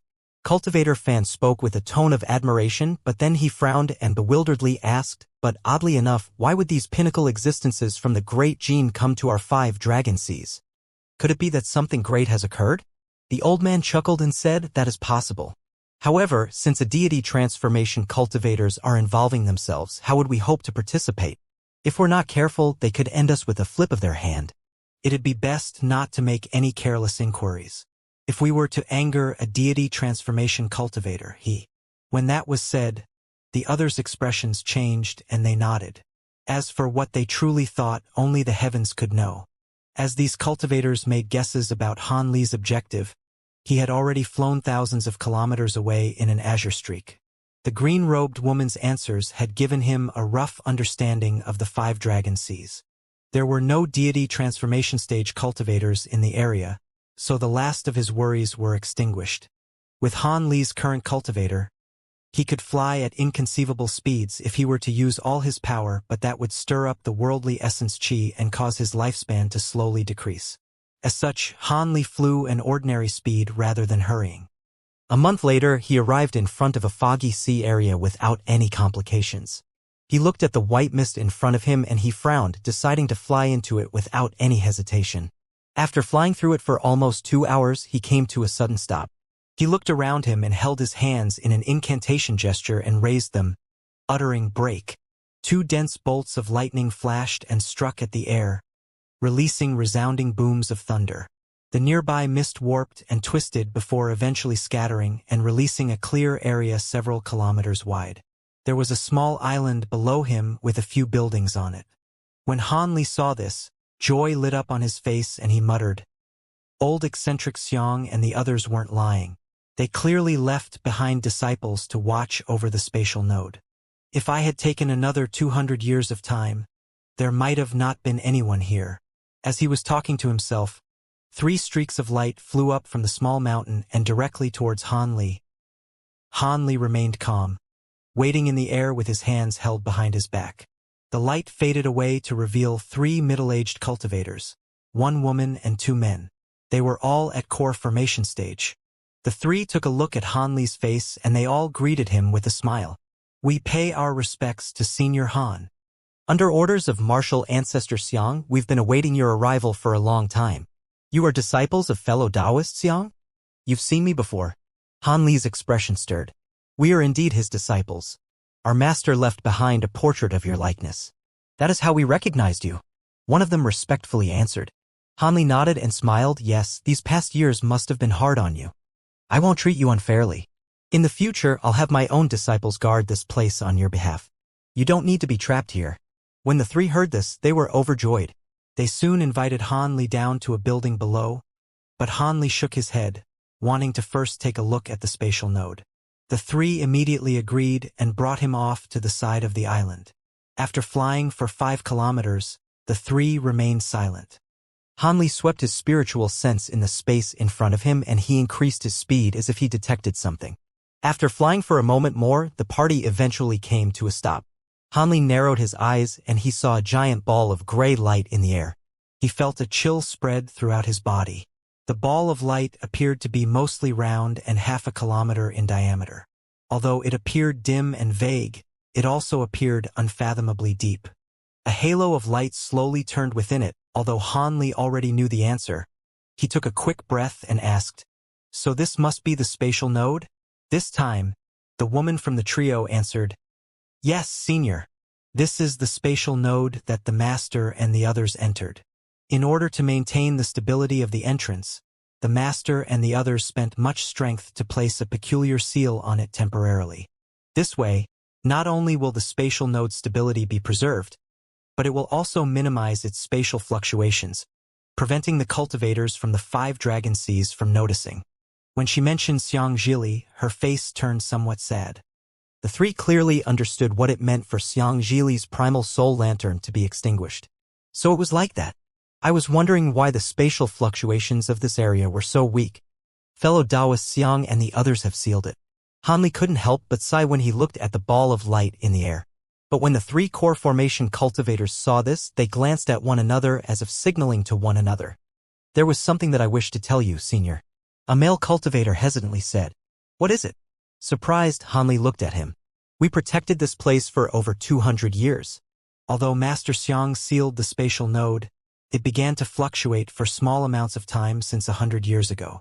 Each time, the intervals between fluctuations became increasingly shorter. Since several years ago, it had already begun to fluctuate once a year, each time lasting half a month. Alarmed, Hanli's expression faintly changed. So it was like that. You mean that the seal on the spatial node won't last much longer? The other man of the trio explained in a solemn tone. I'm afraid it is so. According to the trend, after 100 more years, the spatial node will become unstable, given that it doesn't disappear. I fear that Senior won't be able to enter the node as easily as Master Xiang and the others did. In 100 years? That quickly. Hanli's expression became unsightly. This was merely something we concluded after some thought. Perhaps it is unfounded. The female cultivator quickly added with a smile. Hanli mulled over his thoughts and slowly said, I can only stay here for a few years and find out for myself. I had better properly investigate the spatial node. I won't be leaving for some time. Xianxia's disciples naturally didn't raise any opposition to the matter and repeatedly called out to him. Soon after, Hanli waved his hand and had the three first return to the island so that he could stay there alone. In the blink of an eye, only Hanli remained in front of the huge ball of light. His expression grew varied as he continued to stare at it. The words the trio had said left him deeply worried. As Hanli pondered, his face grew sullen. If those three were right, then I would have to enter the spatial node within 100 years. It will be rushed and the danger of failing will certainly be higher. But if I don't take this opportunity, I may never find another way to enter the spirit realm, even if I had another 1,000 years. The old eccentrics have been searching for one for a long while and didn't hesitate to enter one as soon as they found one. I had already given them most of the information I had on spatial nodes. They didn't have much hope of finding another spatial node they could use. Hanli remained underneath the huge ball of light for nearly a whole day before returning to the island. When Hanli returned, the three disciples had already cleaned out the largest of the buildings for Senior Han's use. When Hanli saw this, he was very pleased. With the addition of their service of guarding the spatial node, he presented to them each a magic treasure and several bottles of medicine pills. The core formation cultivators were overjoyed and expressed their ranks. Soon after, Hanli used the myriad distance talisman to tell Nangongwan and the others to dispatch several reliable core formation cultivators to the island, also requesting Tianqiner to accompany them. With Tianqiner cultivating with the aid of Hanli's medicine pills, she now spent most of his time researching spell formation and restrictions. She was already astonishingly talented in the field, and now that she spent even more time, she has made significant gains. Her mastery over spell formations was now far beyond that of Hanli's. He feared he would need the woman's spell formation knowledge for his journey into the spatial node. Afterwards, Hanli kept watch over the huge ball of light almost every day for some time. Then he would return to the island and contemplate over the changes he observed. After a year, Tianqiner and three core formation cultivators had finally arrived at the island. Hanli immediately released the three core formation cultivators originally guarding the island and assumed direct control of the area. Although Tianqiner was struck at late core formation stage, Hanli specifically gave a bottle of the returning sun water, allowing her more opportunities to condense a nascent soul. When Hanli saw she finally arrived, he immediately brought her to look at the spatial node and see whether or not the seal could be strengthened, giving him more time to prepare. Unfortunately, despite her inconceivable mastery over spell formation, she hadn't touched upon the subjects involving spatial power. After several months of strenuous research, she eventually found a method to gradually strengthen the seal. However, this method only had a 30% chance of success in stopping the entrance from collapsing. Although the odds weren't very high, he had no other options and could only give the method a try. As for the rare materials it would require, Han Li could only journey throughout the 5 dragon seas to find them. This took him about 6 years with his abilities. In this time, he discovered that the situation was exactly as Xianxia's disciples had described. The spatial node would fluctuate every year, with each interval in between decreasing and each successive fluctuations becoming increasingly violent. As a result, Han Li's original joy from entering deity transformation had completely disappeared. When Tianqiner finished her extremely complex spell formation and added another layer of seals on the spatial node, he began to ponder whether or not he should use the opportunity to scour the mortal realm of particular defensive treasures and techniques in preparation to enter the spatial node. But several days prior from when he planned to leave, a sudden flash of light occurred from outside the sea mist, and it arrived at the edge of the mist in an instant. The light faded to reveal a silver-robed woman of peerless beauty. She appeared in her 20s with a fine brow and an exquisite nose. Her eyes shined brilliantly with silver light faintly stirring inside them. She examined the mist in front of her a moment and flipped her hand, producing a jade slip. She read through it with her spiritual sense and wore a smile. This should be the spatial node that the Heavenly Devil Sect Juniors mentioned. The woman muttered to herself. Knowing where the spatial node was, her body moved and flew towards in a streak of silver light. The sea mist roiled and it completely concealed her from sight. Currently, the island in the mist was no longer guarded as the day Han Li arrived. While Tianqiner was placing down the seal on the spatial node, she had also placed several profound spell formation nearby the small island. They possessed more than enough power to trap a nascent soul cultivator for a time. As a result, the silver-robed woman was caught off guard and ran into the formations as soon as she arrived at the island. When the restrictions were activated, the countless lightning birds appeared in the nearby air and swooped down towards the woman. At the same time, a dense barrage of wind blades and ice spikes shot at her. The silver-robed woman was startled, but she soon let out a cold snort and raised her hand. An icy white wind suddenly blew out from her body, soon violently expanding in size until the winds blew all around her, creating a violent storm of awesome momentum. Rolls of thunder erupted from the sky, and the storm completely swept away all of the attacks, completely shattering them before they could touch her. Such loud movements drew the attention of the 4 core formation cultivators stationed on the island, and in their alarm, they flew up from the island to figure out what was happening. The silver-robed woman looked at all the cultivators that flew up from the island and couldn't help but show her hostility. She raised her hand to the 4 cultivators as if she were about to launch something at them. At that moment, the woman suddenly heard Han Li's voice at her ear. "Fairy Feng, please show mercy. My subordinates were only following my orders. I hope you don't take offense. It's you." When the silver-robed woman heard this, her face greatly changed, but she was slow to lower her hand.